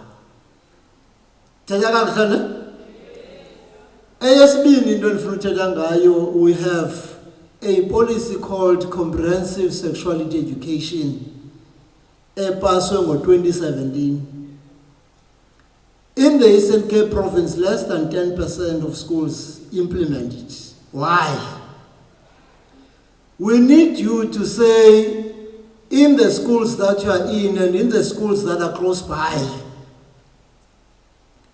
principal, why is there no comprehensive sexuality education in your school? It's the policy of government since 2017. We're 4 to 5 years ago, but the policy is not being implemented. Esithathu into is AIDS councils. Each and every local municipality, each and every district municipality must have a local AIDS council or a district AIDS council. We must be vigilant enough to say, Mayor, kule nyanga kangihlale AIDS council. Why? Because the mayor has the responsibility to know that ngabantu babafayo angabazi xa zavotelwa. So we need to make sure that as young people, we make our government account. If there's no AIDS council in your local municipality, ask yourself why. Singabantu abatsha, how do we make sure that it is established? I was moved beseNtabangulu 2 weeks ago. Abantu abatsha baseNtabangulu demanded that there's an AIDS council in Ntabangulu and that it sits. We've been fighting for the past 7 years Gobe kuphethe omnye urhulumente Nelson Mandela Metro. Ibingahlali AIDS Council. Why? Because into HIV affects thina abantu bamnyama and abanye abantu abanamdla walona. Eyesibini into bendifuna uthetha ngayo human rights. Chapter 2 where Constitution says you have a right to health. Thetha kakuhle? Unelungelo le health. Nobody has a right to ask you about ufuna ntoni clinic umncinci kangaka. You have a right to contraceptives, you have a right to condoms, you have a right to PrEP, you have a right to health. You have a right to confidentiality. Uba kunes othe wova uba pregnant okanye ukhuphe isusu obalisa ngawe, you have a right to come to us sidile ngaye. Ithetha kakuhle? Into health is not a favor. Nobody is doing you a favor. If you want to hlaba inaliti, it's not a favor, it is your right. So sifuna abantu abatsha bazawuthi siyawazi amalungelo ethu. I have a right to this and I'm going to demand it until I get it. Ukubana ngabuhlala endaweni where clinic is more than 20 kilometers and a mobile clinic, tell us. You can't uhambe 20 kilometers for you to get a condom. Thetha kakuhle? You can't uhambe 20 kilometers for you to get a contraceptive. Abanye abantu basebeqalile umuntu aphele endleleni because funa kube nemali eteksi ezintathu for you to uba uyohlaba. It cannot be right. So you have a right to health, and urhulumente working together with us, we must make sure that you get the service that you deserve. Esithathu into which is very, very important, your responsibility. Thina sile generation funeka isithathe ku-2030. Ithini kane la vision yethu ka-2030? Hayi bumb'INGOMSO. Ithini vision yethu ka-2030? Ithi AIDS-free generation. We cannot go to 2030 and achieve that without you. Ndifuna uthatha responsibility abakwento ezimbini. Kukho abantu abathi nothing about us without us. Niyabazi abantu? Bathi nothing without us. Sorry, nothing about us without us. Kutheni niyeka thina Lesley-Ann sawufa thina ngoku kutheni niyeka thina besithi abathi kuyiwa njani ku-2030? It is your responsibility to say, as programs nizanazo azisincedisi, ukubana ngaba niyaqhubeka ngezi programs, we are not going to get to that vision. Because thina qho siyanqutya, we are missing the point. Nini abaziyo ba how are we going to reduce new infections? Nini abaziyo ba how are we going to keep abantu on treatment? Nini abaziyo, there was a study besandukwenziwa ngoku eNdevane. Only 15% of those young women who are on treatment were able to adhere. Only 15%. Now, nina bazawuyazi bakutheni abantu bengakwazi uadhere. Only about 22% of young people with 2017 said they are using a condom repeatedly. Nini abazawuyazi bakutheni ngayisebenzisa condom repeatedly. Thina sizawuqhubeka sithetha but sihlale sinqutya. The last thing endifuna uyithetha is that there are many opportunities in the space. Kukho uDreams, kukho bumb'INGOMSO, kukho Global Fund. These opportunities are made for the people of the Eastern Cape province. These opportunities are for you. We must be able to work together to hold bumb'INGOMSO aba there's Dr. Gagagazo Itanda. Kutheni xa kufuneka kuqeshwe i-peer educator esikolweni uqeshwe umuntu wakwenye indawo kungaqashwa wena because uyayazi mos i-peer education uyabazi abantu balandawo, you know the language. All what I'm saying is we must guard these opportunities. Besisandukulwa ngoku apha maningabizi igama organization me. 80% of the staff is coming from KZN. Abantu balapha Eastern Cape, balapha eMdantsane, baseDuncan, bakhona, they can do the work. It's not a special skill. 80% is coming from KZN. It cannot be. We need you to say, Sikhona, we're available, Sifunsiwe bumb'INGOMSO not beyond zero. We can be able to take these opportunities and do this work. Thank you.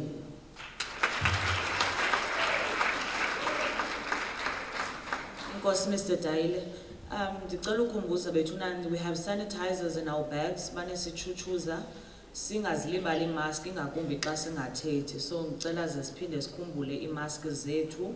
And if there's anyone who has lost an HDMI cable connection, ngicela azaye pha emva ku Mr. Futwa angayifumana kuye. It was picked up next to a black Audi. Okay. So we've heard Dr. Foster touching on issues of gender and masculinity. We had Dr. Pumla, who touched on the issues around mental health. Mr. Dayile naye uthethile on issues of sexual reproductive health and rights.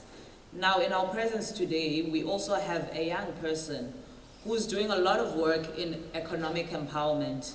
Igama lakhe nguThembakazi Sikundla, CEO of Latesh Pty Ltd. She is a young farmer. She's an agricultural economist. Miss Amathole Heritage. Uthi ke xa ezibiza uyiyo ne-fashion guru. Thembakazi, we have seen kule nto yakhe farming, but there's a lot, like she's doing a lot of work in a space that is known as a male-dominated space. So sifuna ukuva kumfama wethu, not a female farmer, our farmer uThembakazi, on the work that she does and how young people can get involved.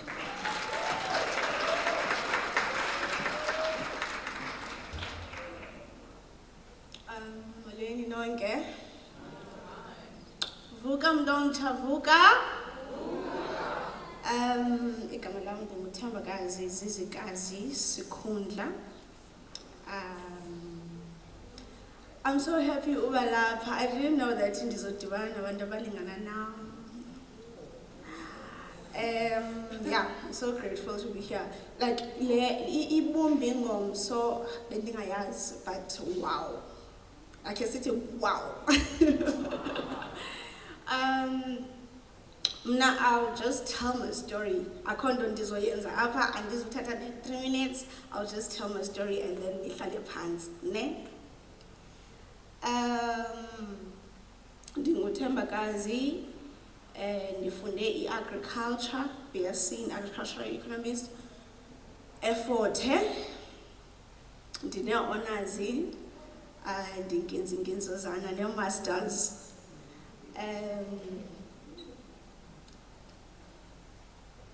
Ndafunda ndagrada, like wonke umuntu ngosisonke xa sifunda sinalanto ithi sizopasa and then ndiphangele ndilungise indlu kamamam yabona zazi into zethu uzophupha ingathi ulife usesandleni sethu, ne? So ufundeni kwam ndagqiba ufunda, and then I was looking for a job for a long time, 2015, 2016. 2015, because ndiyazithanda izinto, ne? Nazo ziyandithanda. Ndangenela i-beauty pageant, Miss Amathole Heritage. Fortunately, ndawina imoto. Now, baby girl unemoto but akanamsebenzi. Imoto mosifuna i-service, imoto ifuna i-petrol, imoto ifuna all those things, ne? Now awuphangeli unale degree nayo uzayithini imoto ke ngoku because useless. when you don't have any funds. Okay, then I decided to go to Joburg. Ndicinga fana uba ulife uzandinika le nto ndifika. Andidisonke xa sibukele TV like eJoburg ingathi uzofika nje kuthiwe ijonga sisi. Actor okanye enza whatever, nansi into ever. And then andifika phaya andafumana umsebenzi. I had to come back. And then there was a plot of land katatam intsimi ngokwesiXhosa. Okay, tata ndicela ukundenze i-agriculture andifumane umsebenzi. Oh, before that, andithi ndikhangela umsebenzi, I'm searching all over nakwi-Facebook ndi-inbox abantu that I don't know. Iyi-risk guys into social media. Searching like cela umsebenzi ndifundile ndi-1010 okay fine. Kwakhona this tata omdala othi iza mntanam apha eGcuwa ndingowacendane by the way. Ndingowalapha eGcuwa iza mntanam ndiza kufaka apha kwamasipala because yeah, I think right fresh saphi izinto zakho. So when I have to ukuba ndiyomnika ezi zinto undikhombe hotel, bring your CV hotel so and so, and I'm like, oh okay, maybe I'll just drop it we reception. Ndafika kwi reception kwathi hayi use room 222 ntoni hayi bo ndathi ndicela nimcele aze apha ezantsi kwathiwa uthi ngena. Hey ndihambe because ndinento ethi ngutata ekugqibeleni andithi, and he was there the time ndisenza yonke le nto ye-beauty pageant like wonke umuntu ufuna unceda ndinento etshoyo. I went to that room, molo tata, here are my documents, yeah, ndizova kuwe. What? Akukho nto yamahala. Umhle uyazazi uba umhle unjena mos, you know that kukhona amakhwenkwe akufunayo ne? So I'll take care of yourself, everything. Umsebenzi ayo problem uzobe sewungena next week. By next week everything will be finalized. Uzobe usemsebenzini. Okay. Iza ke mntanam izohlala apha kotata izohlala come and sit next to me, and I'm like no mna ndizise documents apha, I'm not here for that. I left. He sent me a message and it took. I told myself that day that those sleepless nights, ufunda, usenza grade 12, uapply, ufunda, upasa, ufeyila, usithini, and then so unazo ezi zinto ezifunwayo for you to get the job. Now ufuneka uphinde wenze enye into ngaphezu kwaleso uyenze kangaka. That's not me. Ndasuka ngaloo mini le ndazixela ngathi enough is enough ngofuna umsebenzi okanye ngofuna uqeshwa. Manenze le nto ndingafana ndizokwazi uyenza. Then I spoke to my dad that, Dad, there's that land and you're not using it. How about take his tole and do something kule plot nyana unayo? And my dad was like, okay, fine. Ndahamba ndikhumbula ndeza eRainbow, there's indawo ethengisa isithole. And then I bought his tole ndalima. That's how I started into farming yam. And then my dad saw that, okay, this one is coping now. I was selling veggies with street vendors, and those small supermarkets. Now the business is growing. Dad, how about ndifumane ezantsimi zikatamkhulu? Tatam was like, if uyafuna yenza yonke into ofuna uyenza. So I started indaba farming kanjalo. After that, yakhula ndine-passion yempahla, as usisi betshilo that I'm a fashion guru. Then ke le ndiyithandayo ndifuna uyenza ndithi noba sendilele iyazenzekela ne. Ndahamba ndaye eJoburg thatha kule mali ye-veg kaloku. Now I must grow myself ne.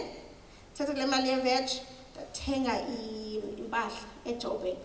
Ndabuya ndazothengisa. It's not easy, guys, because abantu bathatha ama-chance, abanayo le vision unayo, abanayo Abayazi le nto uyibonayo wena apha kuwe but uyayibona.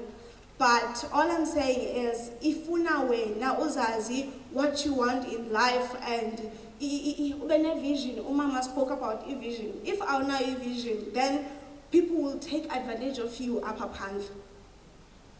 So umuntu omtsha, vala apha, uvule apha. Andikhathali noba incinci kanjani into oyenzayo. I respect those mama abathengisa ama-apile, abathengisa amalopisi pha. That R1 a profit a day. Yiyo esenze sangaba bantu. Ubanjani, I don't know. Bayayiqokelela this R1, iyikhuphe i-R100 yomgalelo. Xa uyisemgalelweni this R100, ibuya seyi-R1,000. So amandla we-profit ye-R1 suwadelela because thina sinento funa sivuke sizi-millionaires. You can't ngaphandle kokuwina ilotho. You must work for everything ofuneka uyifumene. Ne? Ndiyavuya that ndithetha nabantu abe-females apha because sithathwa i-advantage and nathi siyavuma because kukhona i-pressure esinayo ye-social media because everyone wants to slay, guys. Ndiyaxoka? We want to slay and Instagram uyasidunyeliswa. Ndiyayifuna iweave ye-5,700. Ndizayifumana njani? No. Nanku ubhuti bani begqitha ngepolo apho uyandifuna and ingathi angayithenga le weave ndiyifunayo. You are not worth that life, girl. Ne? So ezi zinto siyazifumana sishiya iintanga zethu, guys. Like sishiya iintanga zethu thina sihambe siyojola nabantu abana-54. Abantu abagqibileyo life. They did everything. Ababantu banezigulo zabo bazi-understandayo nabafazi babo baneepilisi zabo bazityayo bayazi-understanda. Uyafika wena umncinci uhlala nalo mntu.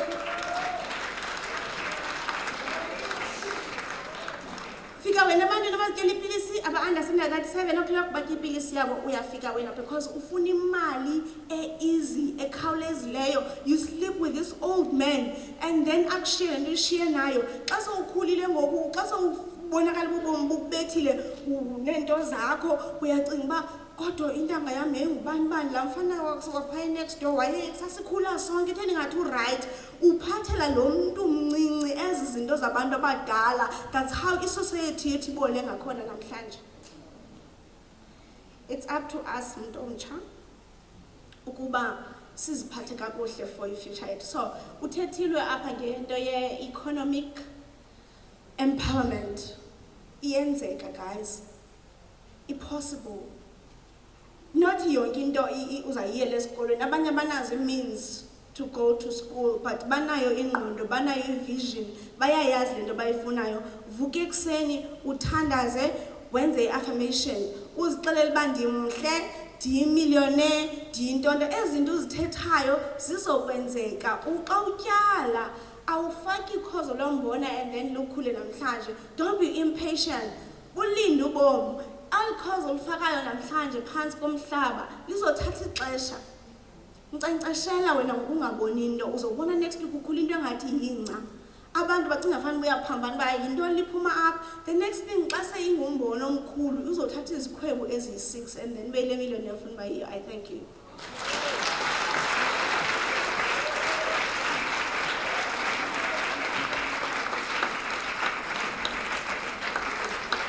Thank you so much, Tembagazi, for coming to our young people and telling them the importance of your vision, the importance of resilience, the power of small beginnings, but also exercising your agency as a young person.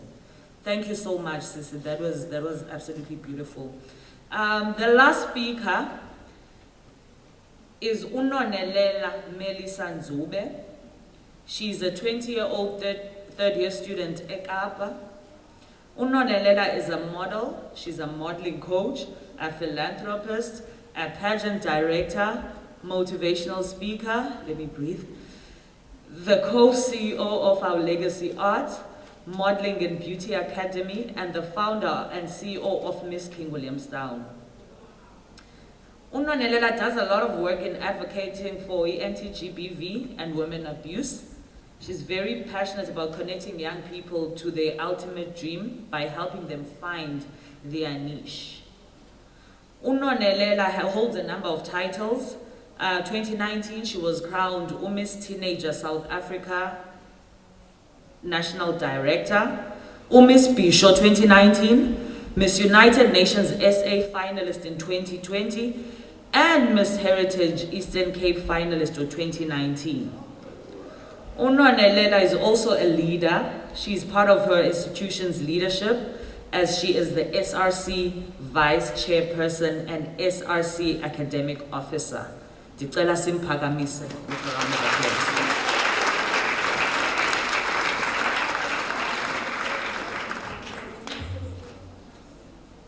Hello everyone. Jonga ngicela uthi kulohlele ecam kwakhe ba yabona ke ngoku uthetha intanga yam. Yabona ke ngoku kuthethwa nam. I'm so pleased and humbled to be amongst you guys, you ladies, sorry. I'm very, very humbled. So when I received the invitation, Guti, we're inviting you to come and speak to our young girls. I was like, what? Come on, child. Like, I'll be speaking to myself. Because you know what? As much as we're individuals, but we are one. The fact that we are all associated in terms of being called females and young women means that we share characteristics. So today, allow me to briefly talk to you on this topic. Let us want to do better for ourselves. In so many cases, we've been told to be leaders and put other people first, but we've never been given the time and the platform and the space to put ourselves first.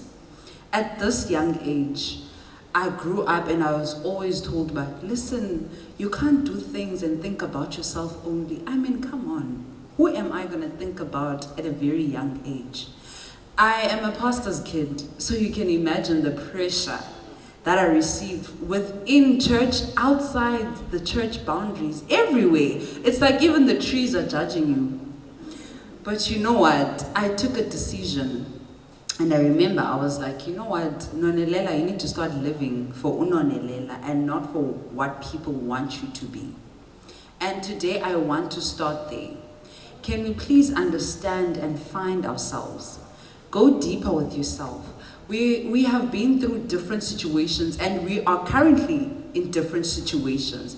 But are you able to find yourself in the midst of the situation? Are you able to identify and define yourself regardless of what the situation says you are? Find your crowd. Meaning, have people that not only share the pain that you share, but have healed and moved on. By so doing, you will be embarking on the journey of healing and forgiveness. Understanding the concept of wanting to do better for yourself, you will understand what I'm about to say today.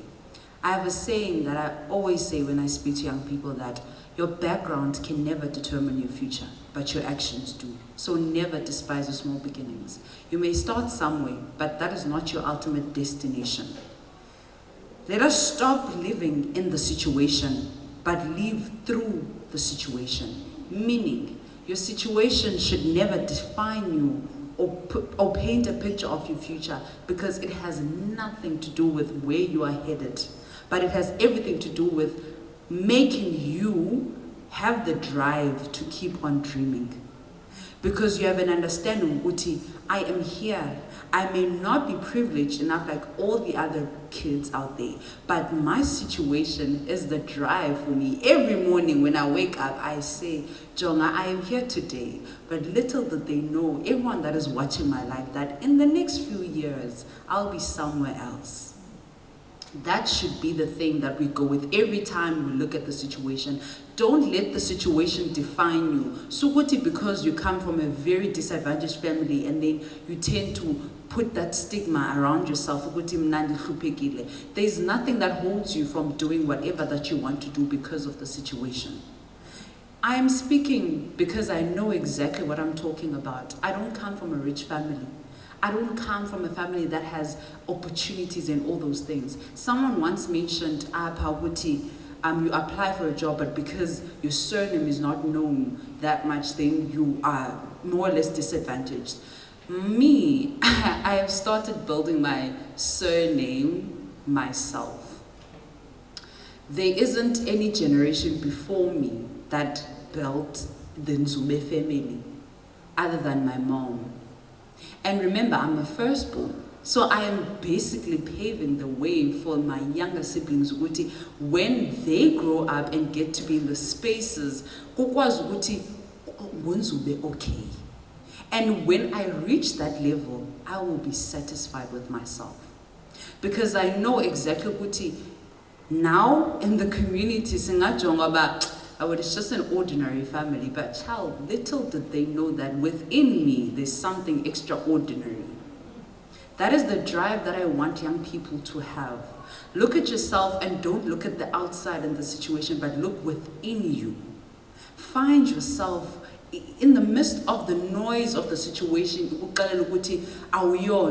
but keep on saying, I am what I want to be.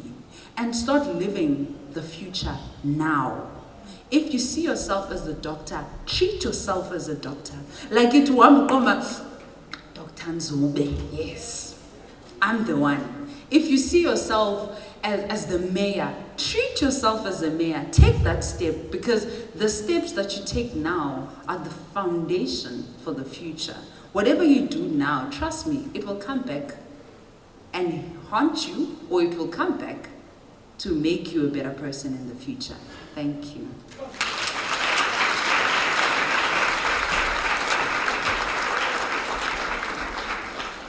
From another young person, define your purpose. That is basically the essence of her speech. Siyabulela, Nonelela.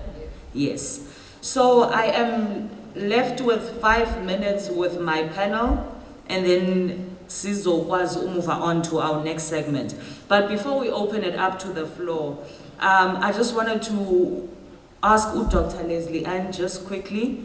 You spoke about young people getting more involved in the advocacy around gender-based violence.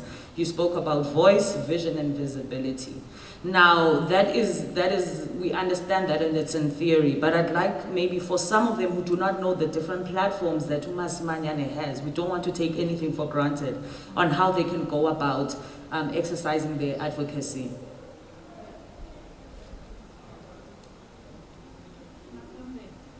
Yes, there's a mic there, whichever one. Oh, yeah, there's a mic. There we go. Okay, so right now there is a huge campaign around the National Strategic Plan on Gender-Based Violence, and its 6 pillars, which are leadership, accountability, services, prevention, economic opportunity, research, and then laws and policies. And every local government is having discussions around this. So you need to be aware of the National Strategic Plan. Look at how you can take that plan into your church communities, your tertiary institutions, any space where you need to take what you read out on economic empowerment into the Action Coalition on Economic Empowerment. We can give you that information. There's one on gender-based violence. We have an intervention in Buffalo City, but other areas as well, or Siki coming to mind. So look at those opportunities that are relevant, that are now, and that have to be. There's an obligation by all state institutions to take up the National Strategic Plan. It's integrated into our IDP plans. We've got to be there and take that up. But also in your own personal space.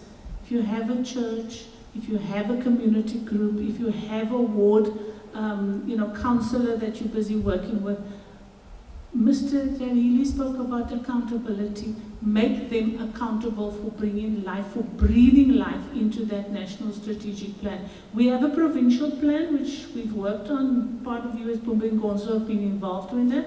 And now it's district level and local level. be involved in that. So when I say that activism, be there. In March, we've got International Women's Day. Have forums where you discuss the plan. The elements of the plan that you want to take up when you talk about not having full access to clinics, when you talk about the police not responding and things like that, those are the areas where you can take that plan and hold people to account, because it is now written into law. The President has come up with new laws around the implementation of that plan. So it's entirely, the world is yours. Ask the questions, get the answers, and engage in the activism. Thank you. Thank you, Dr. Foster. So you pretty much covered all the questions that I had, because the questions were around accountability, and I also wanted to ask a question to you, Mr. Dayile, around policies. But Dr. Foster, thank you, you've wrapped everything up. Tembakazi just wanted to quickly give young people an opportunity that she has for the 26th of Feb, just quickly, and then we move to your questions.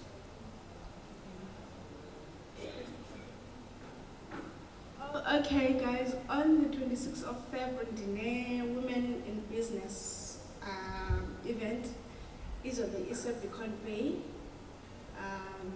The number I have 073-4801-766. Slowly. 073-4801-766. 073-4801-766. Denial the traveling and tours. If you want to travel, sinazo buses, sinayo your accommodation. You just bring your luggage.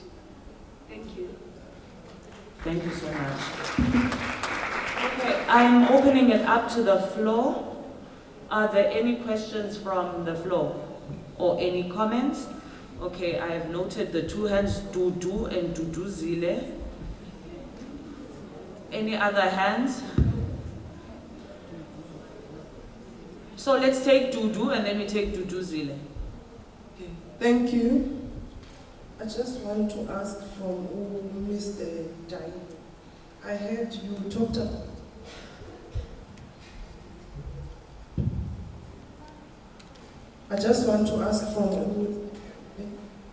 I heard you talked about happy hours. My question is, are all the clinics have happy hour? Because if I can recall, in my community clinic, we don't have happy hour. And now it is giving us problems, because in high schools, we are trying to get girls to go to access health services.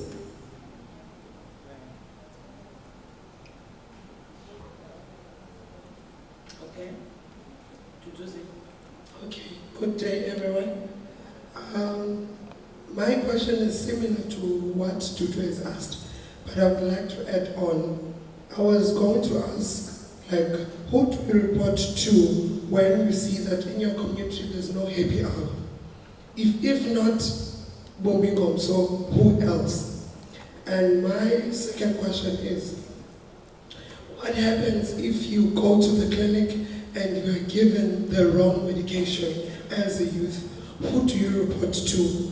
And if ever you didn't report it earlier, is it still fine if you can report it now? And who do you report it to?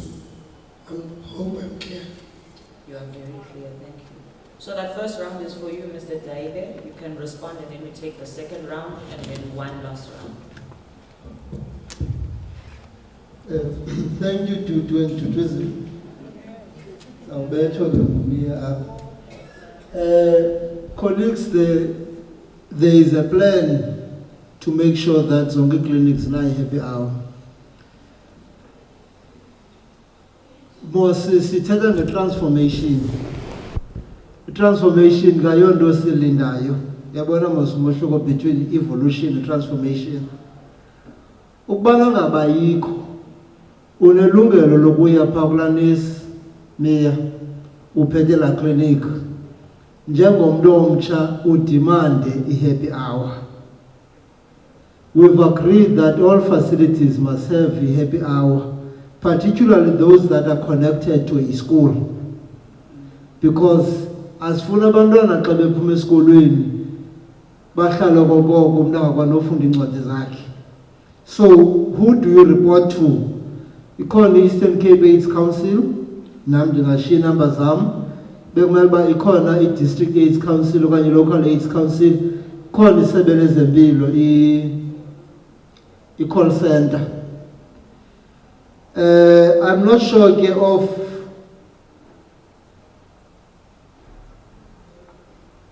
xa kunikwe ipilisi erongo.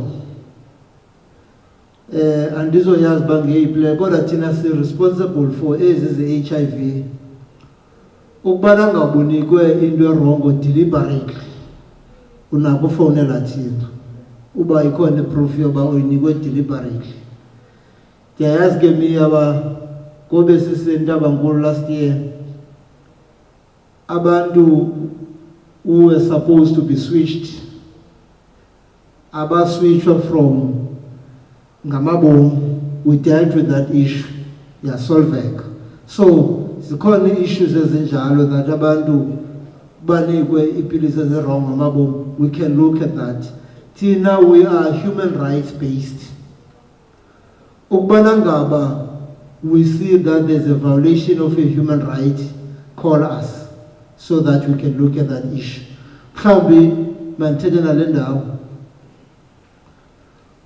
If you are a member of the LGBTIQ plus community, bekundezinye acronyms namhlanje.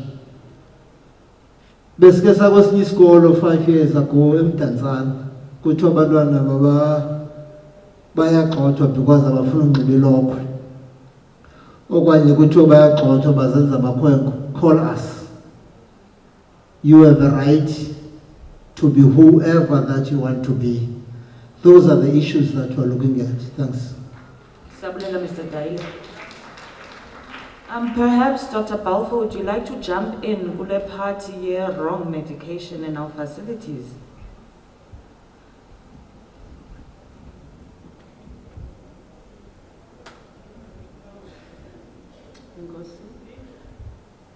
Wrong medication, you have to go back to clinic sister, the one who issued you medication. Xa ungafumani uncedo okanye if uissueshelwe yi-pharmacist, you can go straight to a pharmacy with a clinic book yakho and also the medication erongo. If irongo medication, the necessary steps will be taken. A medication will be taken back only with the proper medication for you. With side effects, a notice is caused by the wrong medication. But the incidences, the wrong medication, there are very few. And people say it's wrong medication because it contains as a funny okanyamagama our funny, but the ingredients are the same. Ufumanise mhlawumbi okanye ukuthi njengoba itshintshile i-container and the ingredients are still the same because the manufacturers shop by different pharmaceutical companies. There are some side effects that umuntu anozidevelopa, which ebenozidevelopa nakwenye lena which is the same, but it's just that mhlawumbi the plant the area esetyenziswa kwenye i-pharmaceutical company has got some elements that may trigger side effects. So the best way to go is to go back to the person who prescribed medication, uthethe naye and follow the necessary steps, be it a clinic sister, a doctor, or a pharmacy. Thank you. We also have the Department of Health here, as we are aware. So I would also like to give you an opportunity to comment on the issue. Cela imaiki noted.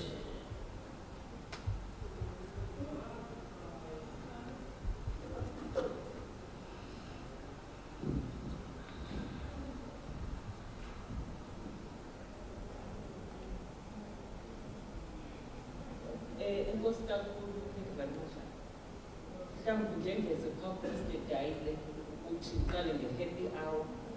I think Okabam Abakona, they can see that, as I've always been raising this concern as well. Because if it is a happy hour, okay, love, because we work with them. But if we are saying when we report we've got a happy hour in our clinics, but if the feedback that we get suggests that the happy hour is not functional, it's fun and we don't have. Now, for me, my understanding is that the happy hour, we had it because we wanted to create an environment that is conducive for young women and young learners and young men to be able to come to the clinic to access e-services at a convenient time. And it should have been negotiated with the principal of the school in terms of saying, we can only, our learners, they finish school at 1 o'clock, maybe 13 hours. At 2 o'clock to 3 o'clock, it is time for all the learners to come to the school. And there should be someone who is responsible, who is a liaison between the school and the clinic. Now, when you get this, the feedback is not only from here. Generally, this does not seem to be the case. When learners come, I also visited one clinic and I see a lot of learners wearing uniform, standing, and they say we're coming for contraceptives, but now nobody's attending to us. I think it's a challenge that I'm putting forward to us to say, how do we ensure that we get this constant feedback? And what is it that can be done to make it, work as it should be? The second one, the youth zones. Well, youth zones, not all the clinics would have youth zones now. It will take time because we require space, and youth zones are established with the involvement of the young people, and they are sort of managed by young people, the peers.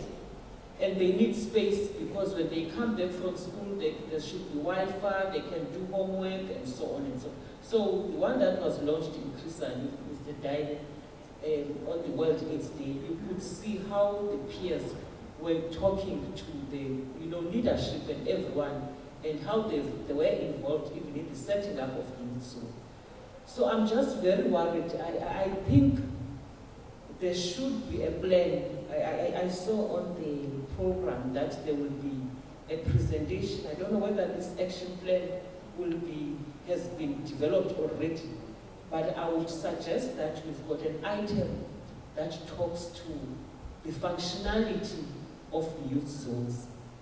Or you can call them, because I don't want us to call it of the happy hour. Whether we say the happy hour, because the happy hour, as Vuyisa has indicated, must be in all the clinics. Then this functionality must be part of the activities that we are saying as a team here, we are going to monitor. The second aspect is that in a clinic, there's something called a complaints box. There's a box there, but sometimes we are told it is next to the sister in charge. So now, when there is that box and you want to complain and you are young, when you go and put something, they look at you and you don't put it. Secondly, all the health professionals are supposed to identify themselves. You need to ask when you are handled by someone that you do not know. It is a standard. You should be able to know that it's me who has attended to me. Now I know for a fact that even elderly people, they don't like to complain. So generally there's that culture that they feel, if I complain and I'm from this facility, when I come back again, I'll be mistreated. So the call center is there to complain. I can also, I can give them my number. Just send WhatsApp and indicate what is the call. But the call center is the best one. Because at the call center, there are call takers who are responsible to take all the complaints and direct them. Even if I can add, if good Dr. Balfour, the one for medication, some people might not be very strong, or they might not have that courage to go back and complain and say, this is what I've been given. And you need to have someone to report that I think I was given wrong medication. And then for that, now it can be investigated. Like Doc is saying, it might be a generic. It's the same medicine that has been dispensed, but the issue is that it's a generic that has been given to you. So I think Undosh must give us because I was trying to get the right number for the call center, which everyone must know, which this is the number that you call. I am telling you, every day we get these complaints, we follow them, we go back to the individuals. So I think I'm worried about the youth zones, I must say so, because my worry or happy hour is that if we're talking the zero new infections, or the free generation for HIV by 2030, and reduction of new infections between the age group 15 to 24, and yet we are having issues with access, that's a major problem. So I'm appealing, I don't know what we need to be able to go out of this session and say, what are we going to do about the non-functionality of the youth zones? So that activity, which should be reported in terms of the next session, is it better? Is it the same? Who is responsible? And then if it is our attitudes in the clinics, we account, and it's better when you report to the AIDS Council, because they always make us accountable. Thank you very much. Thank you so much to the Department of Health for that input. I think it really assists a lot of us as young people in this space, because we just got additional information and an extra way of getting assistance when we need it, in addition to our already existing health intervention through Beyond Zero, right? Any other questions? Okay, after we're Naput, is there anyone else with a question? Sorry, I can't see there's a pillar noted though. Thank you. Any other hand? Okay. Okay, no. 08,000 32 364.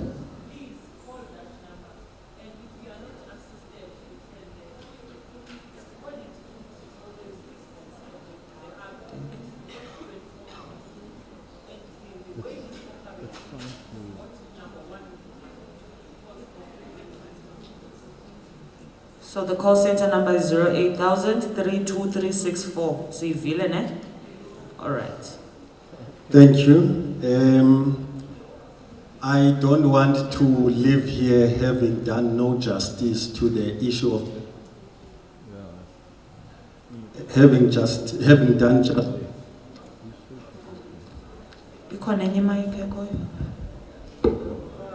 Okay. Yeah. I don't want to live here having done no justice to the issue of the youth zones.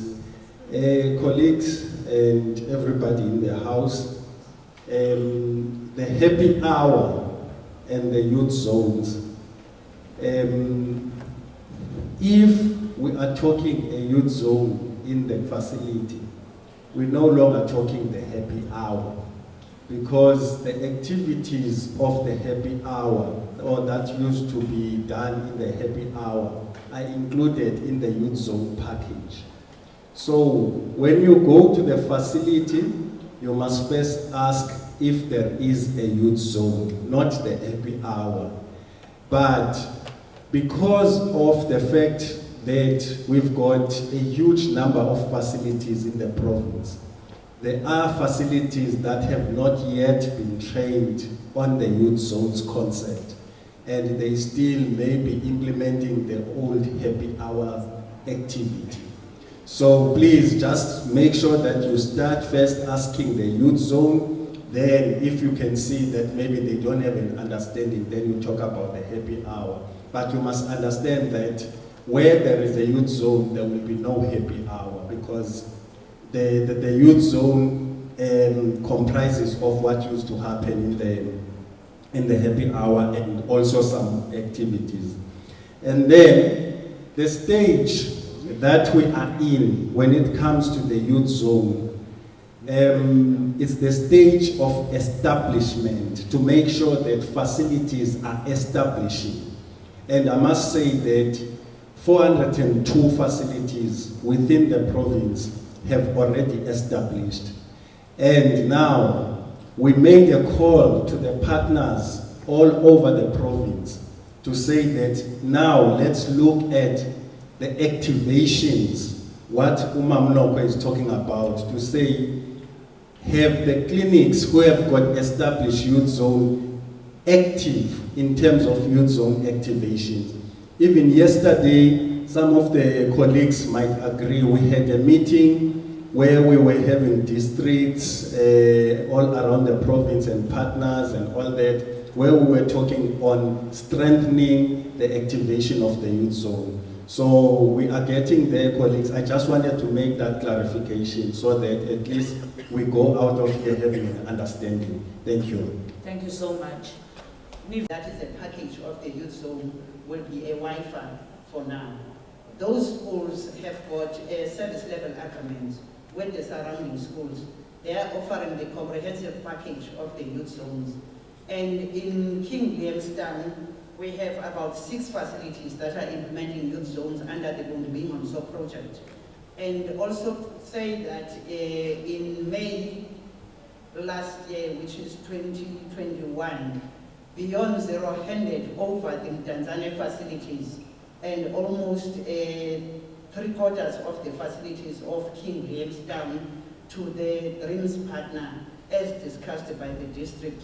So bumb'INGOMSO is not operating in Tanzania and it's not operating in some of the facilities, including Devon Clinic, where you're coming from. So that's why you might not find the happy hour, which was, we used that term before. But in East London, all the facilities, everybody is trained, and in King Williamstown, partially, we have facilities that are implementing. Thank you. Thank you so much.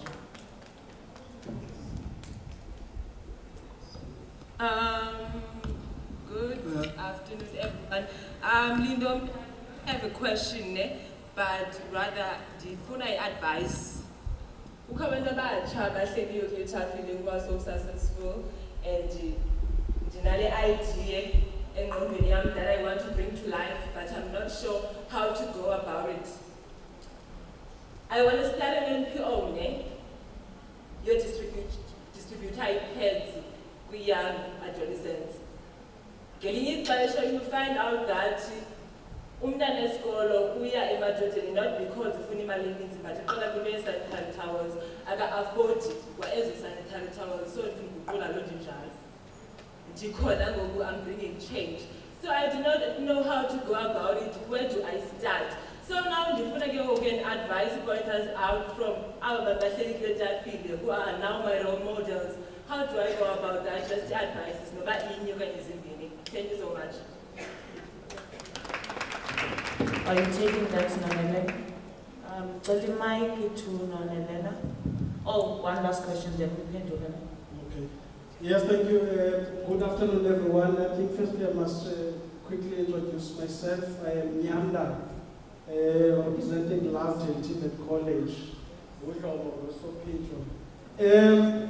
I want to start with a comment first before the question. Number one, just to comment BI for the great work that you guys are doing, and also on the pronouncement of expansion of jurisdiction into Amatole. We welcome that because as Love Jane, we have a campus there, and then we've been experiencing some challenges in terms of accessing services by some of our BI partners. And so we welcome that move. We are seeing much more work being done in that district. TVET colleges, as one of institutions of higher learning, thrive in partnerships. And hence we have this partnership with the BI. We have all programs in place, your under health and wellness, specifically men and women's health programs. But without these kinds of partnerships, there's nothing we can do. We therefore embrace NGOs that work in that space and will continue to do so. Now the question. I've noticed that there is much work done in addressing issues of GBV in our communities and schools. But as I was sitting here listening to the whole host of generals, so to speak, who are in the space of empowering youth and addressing issues of GBV, I was wondering, there's this cohort of youth that is not much spoken about. The differently abled youth, especially female. How much work is being done in communities to address their issues around GBV and also in schools? That is the question. Thank you. Thank you so much. We will have responses from Nonelela and then Dr. Foster.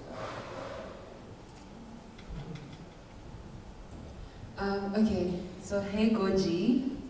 So my answer to your question is, as a person that also started her own thing, you need to understand, Bana, when you're starting something, you're basically laying a foundation first of all, so it's going to be a process, right?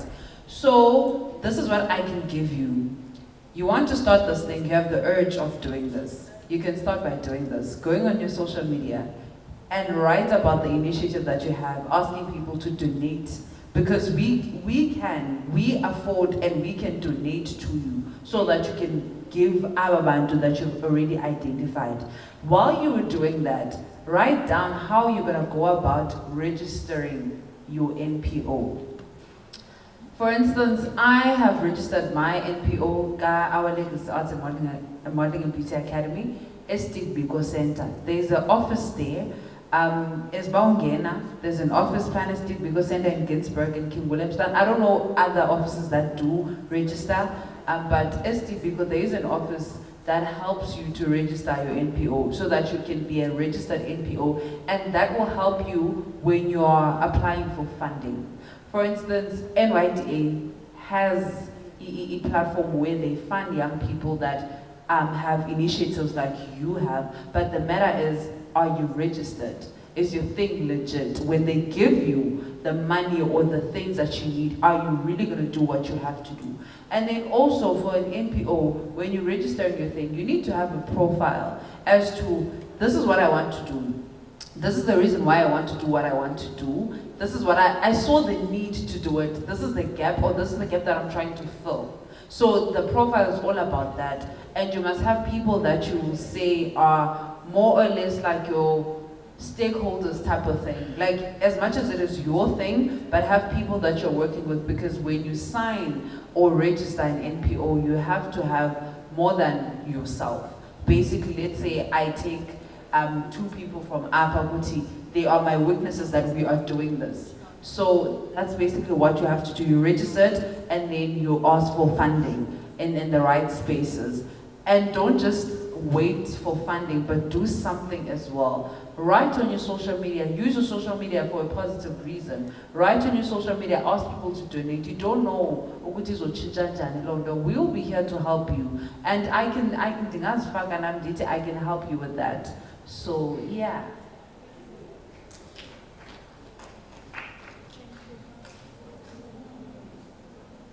Thank you. It's nice to hear that our vision that a young woman has to improve the lives of other young women. So, and thank you for your input. I think that was really good. I just wanted to talk about the issue of the inclusion of people with disabilities.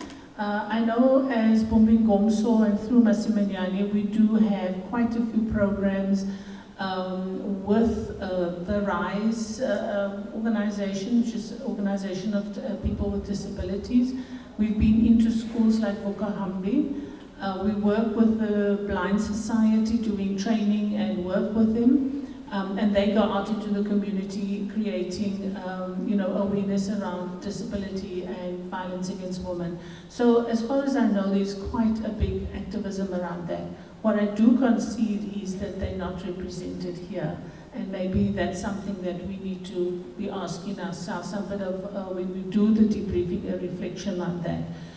But definitely, people are included. I think it was also in the presentations, there was, a mention made of the LGBTQIA plus communities, that they are included in these programs, and that work is growing quite strongly. So I know that bumb'INGOMSO has made an intentional effort to include marginalized communities, but maybe we need to do better at it in a forum like this. Thank you. Thank you so much. Thank you to our wonderful panel. That was really a very valuable discussion. Can you just give them a Chinese clap? Thank you so much. We are moving on to our second last item. We're going to have messages of commitment from our stakeholders, and then we will have Ms. Bridget Hanna from DGMT to come and give us a vote of thanks and closure. Just 5 more minutes. So we will start with the Border-Kai Chamber of Commerce. We also have NYDA present today. We have Dreams, we have the New Love Life Trust. We have the Buffalo City TVET College. We have Lovedale College, and I believe they already made a commitment with regards to the work in Amatole. And we have Empress on top. Yes. So if we could just get those stakeholders to kindly come and make their commitments, and we close it. Good afternoon, everyone. My name is Lesley-Ann Maurice from the Border-Kai Chamber of Business. And I just want to thank the organizers. I want to thank bumb'INGOMSO through Mr. Tau, the director, and the whole team, and even all the stakeholders present. Just thank you for the opportunity to present this message of support.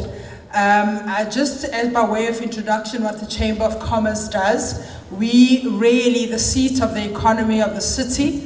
And for example, we're a membership-based organization, and our members are big corporates, Mercedes-Benz, Johnson & Johnson, SMMEs, anybody that's in business becomes our members.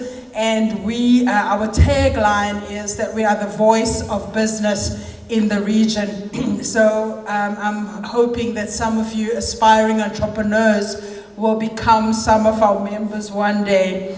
So just as I want to applaud the good work that has been done.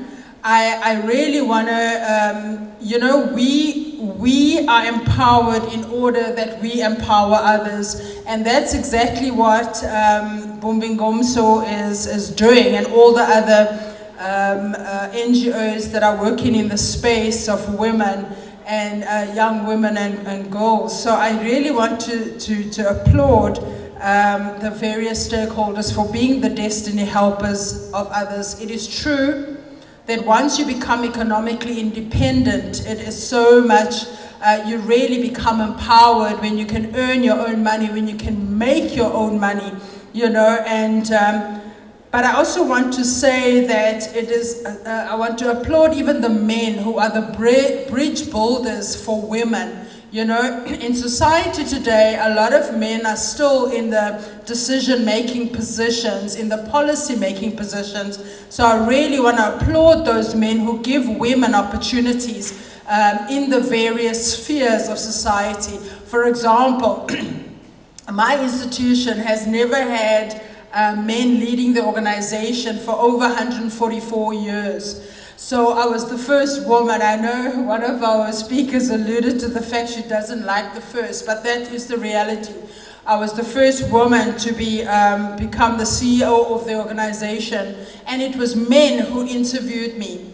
I only had a panel of men.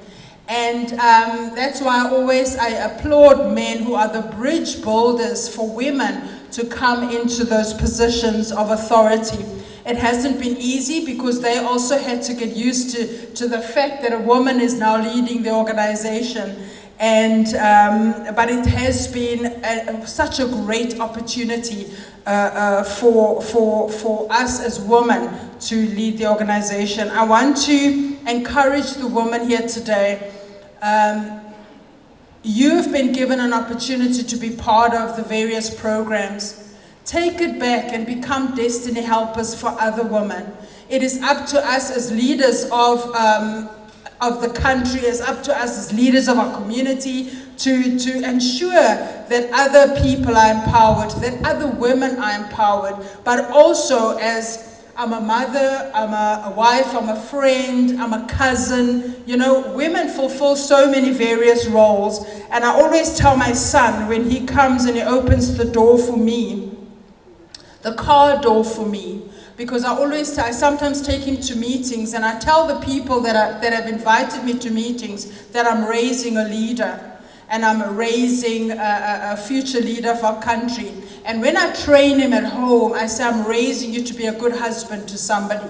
I'm raising you to be a good father. So it's up to us as women. One day you will become mothers as well, to ensure that the boy child that we raise as men who will really embrace women as their partners, not as their subordinates. So I really want to leave you with this, that each and every one of us here today, we have been created with the ability to get wealth.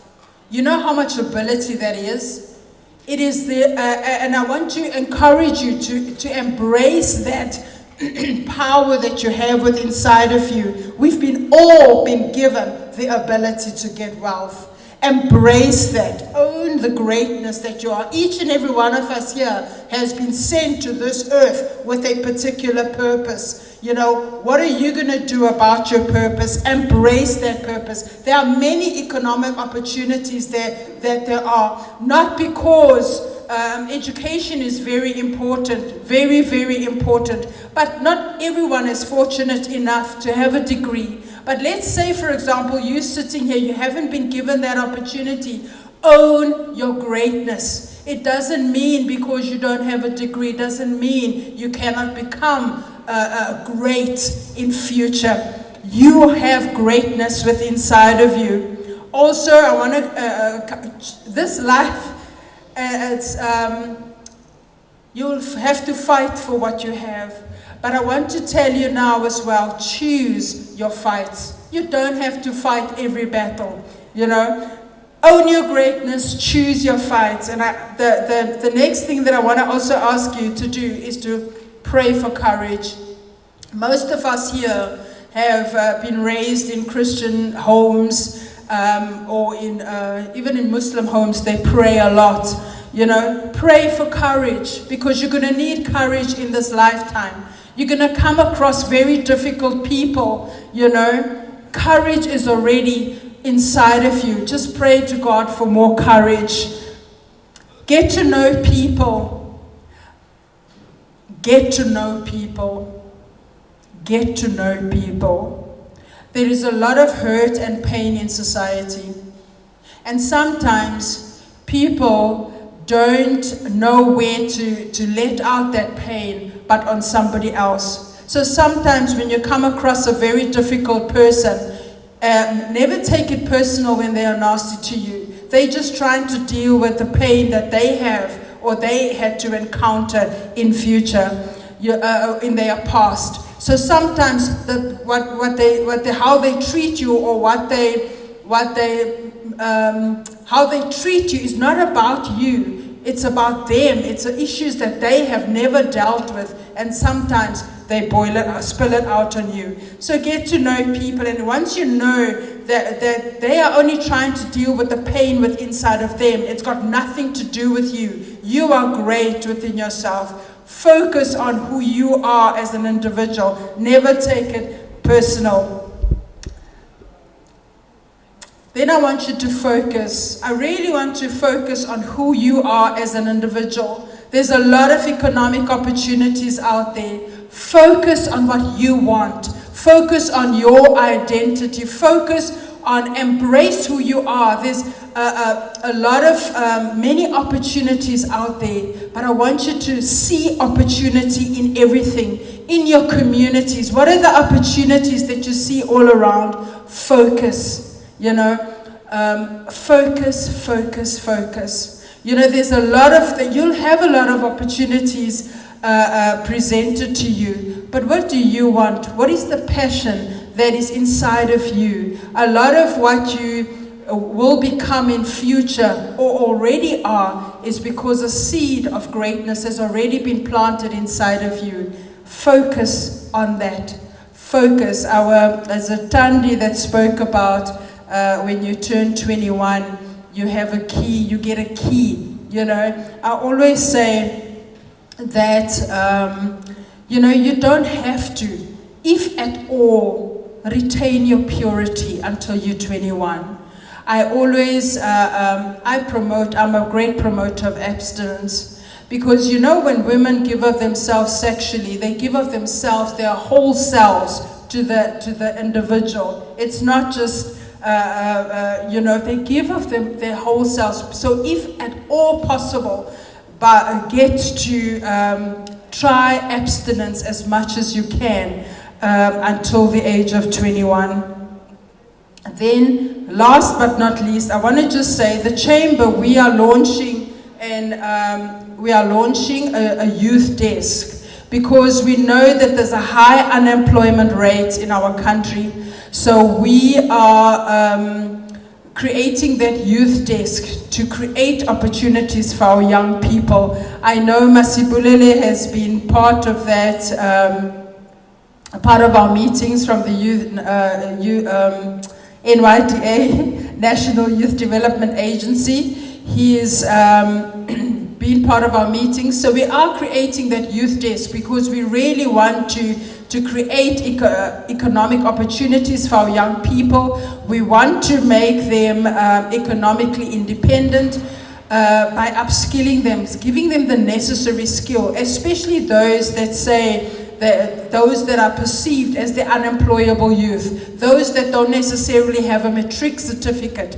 You know, we want to upskill them and then partner them with our membership. The fortunate position that we as the chamber have is that our members are our big corporates, our members are entrepreneurs. So we can create the opportunities for our young people to be absorbed or to job shadow or to become interns within our various membership organizations. So really, with that thought, I just want to wish all of you well.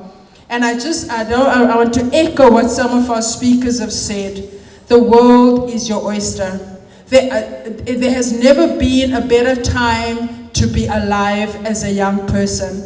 I always say that I wish I knew what I know now at your age, you know, not only economically, but also spiritually as well. You know, embrace your uniqueness as an individual. Individuals, people have so much great power within inside of them. I want to tell all the young people, all the women here today, you are unique, and really embrace who you are. You know, take every opportunity, show up at the various, you know, work hard. I want to make an example quickly. I'm going to end off now. One of the interns that we currently have in our office, her name is Batandwa, and she doesn't know that I'm talking about her now, but she's from Keiskamahuk. And as a little girl, she used to like going to the library a lot. and she loved to read, and she used to fill in competitions a lot. Fill in word crossword puzzles, and somebody spotted her and gave her, obviously when you read a lot and when you frequent libraries a lot and when you fill in competitions and expose yourself to the many opportunities that are out there, somebody will spot you, you know. And this young lady was spotted by somebody, by an institution or by an NGO in Cape Town, and they gave her the opportunity to go study at one of the best schools in Grahamstown, DSG. They paid for her whole schooling from grade 8 to grade 12, and then she went to study journalism. But because she worked hard and she focuses, she always tells me, she's 23 now, she's an intern in our at the Chamber of Commerce, and she says, you know, they call me the old granny because and there's nothing different about me. I'm only a hard worker. You see, so if you focus on working hard, the many opportunities that you have to do whatever you want to do will present themselves. But get the focus right and just embrace every single opportunity there is out there. Apply, expose yourself, rock up to the many opportunities if you are invited. The world is your oyster. I just want to, for those who have gone through the program and who will still be embraced in other many programs, I want to wish you all the best. All the best. And hopefully one day I want to see some of you come to me and say, I want to join the Chamber of Commerce because I've just started my own business. Thank you very much. Okay, we're having our last one, Mr. Mahlati from the NYDA. And then if Bridget could please start making her way here for the closing after Mr. Mahlati. Program Director and your two co-pilots, all stakeholders within the room, and most especially Abantu Abatsha. Mine should not even take more than 5 minutes because the brief was a message of commitment and key being commitment. But yeah, I'd be amiss if I wouldn't at least explain what the National Youth Development Agency does in 30 seconds. I think in principle the idea is to say, as young people, our role is to make sure that youth issues are at the center of society. In other words, whenever decisions, that's a beautiful thing that I heard here, young people are saying who are not being consulted. So our role is to make sure whenever decisions are being made, that youth issues are at the center. For example, if you refer back to the State of the Nation address by the President, he cited that we need a new consensus in dealing with unemployment, inequality, and poverty. Once again, the issue should be, youth should be at the center of this new consensus. And it's not necessarily just for the sake of it, but statistics speak on this. Because if you look at the third quarter report from Stats SA, you'll notice that unemployment has increased. I think it's to 34.9, the strict definition. And some even say that 2 out of 3 young people under the age of 35 are unemployed. And it becomes worse for those under 25, something like 3 out of 4 young people are unemployed. And then it even gets, and then when you look at the genders, you'll find that unemployment amongst females is something like 37.3 compared to 32.9 when you compare it to males. Now that tells you who is most affected by unemployment. And then you could even take it further. If you look at black female unemployment rate amongst black females, it's at 41.5. So now if you take it a step further, then you'd understand how the dire situation that young black females are under. So as NYDA, our role is to assist in the development of young people. And young black females are part of the cohort that we are focused on. What we understand also is that as young people as a fan, we're not a homogeneous group. You've got young people that are looking for employment opportunities. You've got young people that want to venture into business. So we look at all of these. For example, for those that are looking for employment opportunities, you'd find that a young person that's just come out of matric, things that I, as a 35-year-old, take for granted, they might not be aware of. How do I make sure that my CV actually speaks for itself? How do I conduct myself in an interview? How do I dress appropriately, inverted commas on appropriately, for the interview? So these are some of the trainings that we have that might seem simplistic for some, but we understand the constituency that we work with. Another offering that we have for young people, it's life skills. These life skills, I think a lot of organizations are concerned with them because we understand if there isn't, we do not capacitate young people to deal with peer pressure. It has a dire effect on their whole being. And trust me, it doesn't end once you pass matric. You'll still be under peer pressure even at the age of 55. You see. So we've also got training for those. But as I said, that's not what I'm here for. But then I said there's two sides to this. We also understand that, as Liesl spoke about it earlier, she said that it's difficult to oppress a person that is economically independent of you. So that is why we also offer business management training. That is to make sure that we harness the entrepreneurial spirit of young people, so that young people are able to see ideas, they're able to see opportunities, and most importantly, they're able to exploit them. That is what we offer. We offer a training, and as Katali Noba use Debenek, whether use Katkati, the resources of the state must go there, because young people are not in the cities. So whenever the young people that need training, it is our duty to make sure the trainers actually go there and render the services. But we also understand that at the end of the day, you do need finances. You can have a beautiful idea, but you can't just sell me an idea. Or you can sell an idea, but you might need resources.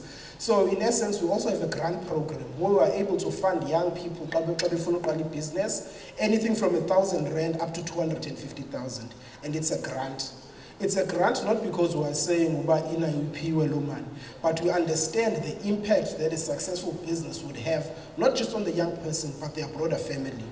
So, as I said, I was here to speak about commitments, but not necessarily NYDA.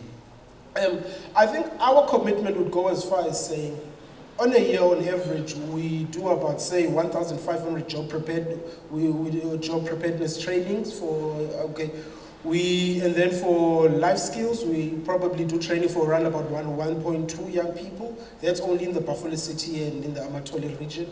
For funding, we probably fund over 250 per year. And then for business management training, we do about 1,000. I'm averaging it out over the past 3 years. So I think our commitment would be to say, we want to speak to bumb'INGOMSO so that we can have access to the constituency that you have. We want to get to a point whereby when we come here next year in 2023, we do not say, I wish, we would like, and so forth. But we're able to reflect and say, what is it that we have done between 2022 and 2023? So that's our commitment to say, when we source these young people that we want to assist through these government programs, you are one of the people that we are going to actually keep accountable. Unfortunately, I think I saw Mr. Futwa somewhere. So I think he'll probably receive an email from me in this week or so that at least we're able to plot a way forward. And hopefully, I trust that Paul, you'll hold him accountable in 3 months' time, so that we both know that something has happened. but yeah, as I said, it's only 5 minutes. We commit ourselves to making sure that as constituencies, as ndawo nisuka kuzo, maziye izinto zikarhulumente kukhona. Apho umuntu usendevana, uthi une-business, une-car wash, makuyiwe phaa. Uthi use-Sweetwater, ikhona la car wash xa uqala ingene-Sweetwater. If ngabantu abatsha, mabafandwe. Uthi ukhulisa inkukhu, ungakwazi ukudala ukhulisa inkukhu, but awunamali, mawufandwe. Usedebenek, urhulumente makaye phaya. If ayenzeki, thethani nobumb'INGOMSO. If ayenzeki, then you can even call now. I-cell number yami ithi 081 496 1067. 081 496 1067. But as I said, it was about commitments, so I've not necessarily gone in depth with regards to the programs that we offer. But Noble send a low WhatsApp. That's what I work better on, because there are times whereby I can't answer my phone, but at least I'll be able to get back to you. So once again, Yabulela for the invite, and I trust we'll have a good working relationship with bumb'INGOMSO, and then we'll take stock next year. And then in closing, the idea that you'll find in circles, there's this idea, are women ready, women leadership and so forth. That's a bygone issue. If we're honest with ourselves as males, most of us are raised by females. The person I feared the most growing up was my aunt. You see, so the idea of the females having authority over us, it's nothing new. You would look at even when males would go to the mines, who would take care of the family? It's the female. So female leadership has always been part and parcel of this. So it's not an issue where females are not ready. Is there space for females? Females have always been ready. It's the insecurity that men have. And then masculinity is a beautiful thing, but as long as it's not toxic. My muscles, my power is there to assist. It can never be used as something to oppress females. So thank you once again, and I've learned a lot. And from this gathering, it has also allowed me to take stock about where are some of my traits that might not necessarily be desirable. But thank you once again for the opportunity.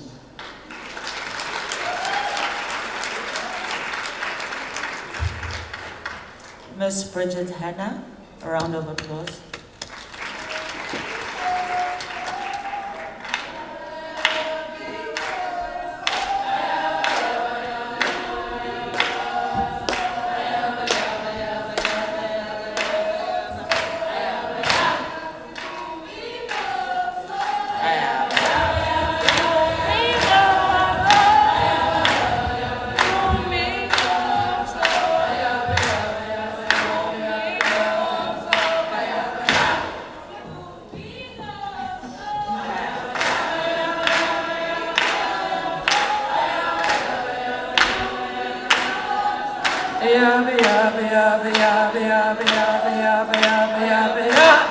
bumb'INGOMSO.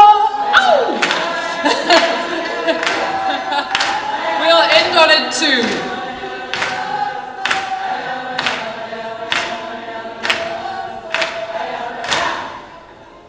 Thank you so much. Moeni, Moeni. What an inspiring 2 days it has been. And truly an honor to sit and listen to the incredible inputs and voices and thinking of these incredible young women. So my name is Bridget Hannah. I work for the DG Murray Trust, and it's really just for me to say some thank yous and really open a bit of space for reflection on the last 2 days. So I'm an Eastern Cape girl. I was born in Queenstown. So I'm home. I live in Cape Town now, but this is home. I studied for too many years in Makanda as well. So I'm truly home when I'm here in the Eastern Cape. And thank you for the amazing welcome. So much song as well. I think we don't have that much song in Cape Town. So thank you. As I said, the last 2 days have really been an opportunity to listen. Last night you were working until what time? 12, 1. And that you're still so fresh today. It is, you are inspiring. That is what you are. You are inspiring. So it's been an incredible 2 days of listening. And thank you for that. It's also very timeous, this summit, this first BI summit, because we're currently planning for this next phase of this incredible movement of bumb'INGOMSO. So thank you for this opportunity to listen at a time when we're also planning for the next. Information is power, and there's so much information out there. There's a lot of misinformation as well. But I think one of the things that has been so incredible over the last 2 days has been the way that you have used language. And language is transformational. Information is power, but the way that we use language around each other is what transforms lives. And something that I have felt so deeply over the last 2 days is how inclusive you are. Every single person that has come up here, whether it was yesterday or whether it was today, whether it was one of our own BI beneficiaries or whether it was a stakeholder, we listened, we supported, and I think at the core, there's something so amazing in our feminine power that allows for that. We want to see the best in each other. And the language that was used. There's so many topics around mental health and our reproductive health and gender-based violence. These are tough topics that affect us in our bodies. But the way that you spoke about it was powerful, but soft, and created space for everybody. So I really honor that, and thank you so much for that. And thank you to everybody who created space for those conversations and safety to happen. One big takeaway that I've heard is a lot of language around purpose, vision, and I think really the message here to all of our BI beneficiaries, to all of our leaders of BI, is that every stakeholder here who has spoken, whether they're from a government department or an NGO, they want to see you succeed and they are supporting you. And what I urge you to do is to reach out to them. Raise your voice. Raise your voice because they want to hear you. They want to support you. So I really urge you to think about what's your purpose and what's your vision. It doesn't have to be what someone else's vision is. You don't have to fight every fight. You just have to fight your fight. And there are so many people here who are backing you every step of the way in your success. And I urge you to reach out to them, to grab hold of them. In 1962, President Kennedy visited the NASA, and in the United States of America, and he saw a man sweeping the floor at NASA. And he went over to the man and he said, "What are you doing?" to the man who was sweeping the floor. Does anybody know what the man responded to the President of the United States? He said, "I'm getting a man to the moon. I'm helping to get a man to the moon." This was the man who was sweeping the floor. When asked, "What are you doing? What's your job here at NASA?" He said, "I'm getting a man to the moon." That was in 1962. The first person to step foot on the moon, does anybody know that year? 1969. 7 years later, the first person stepped their foot on the moon.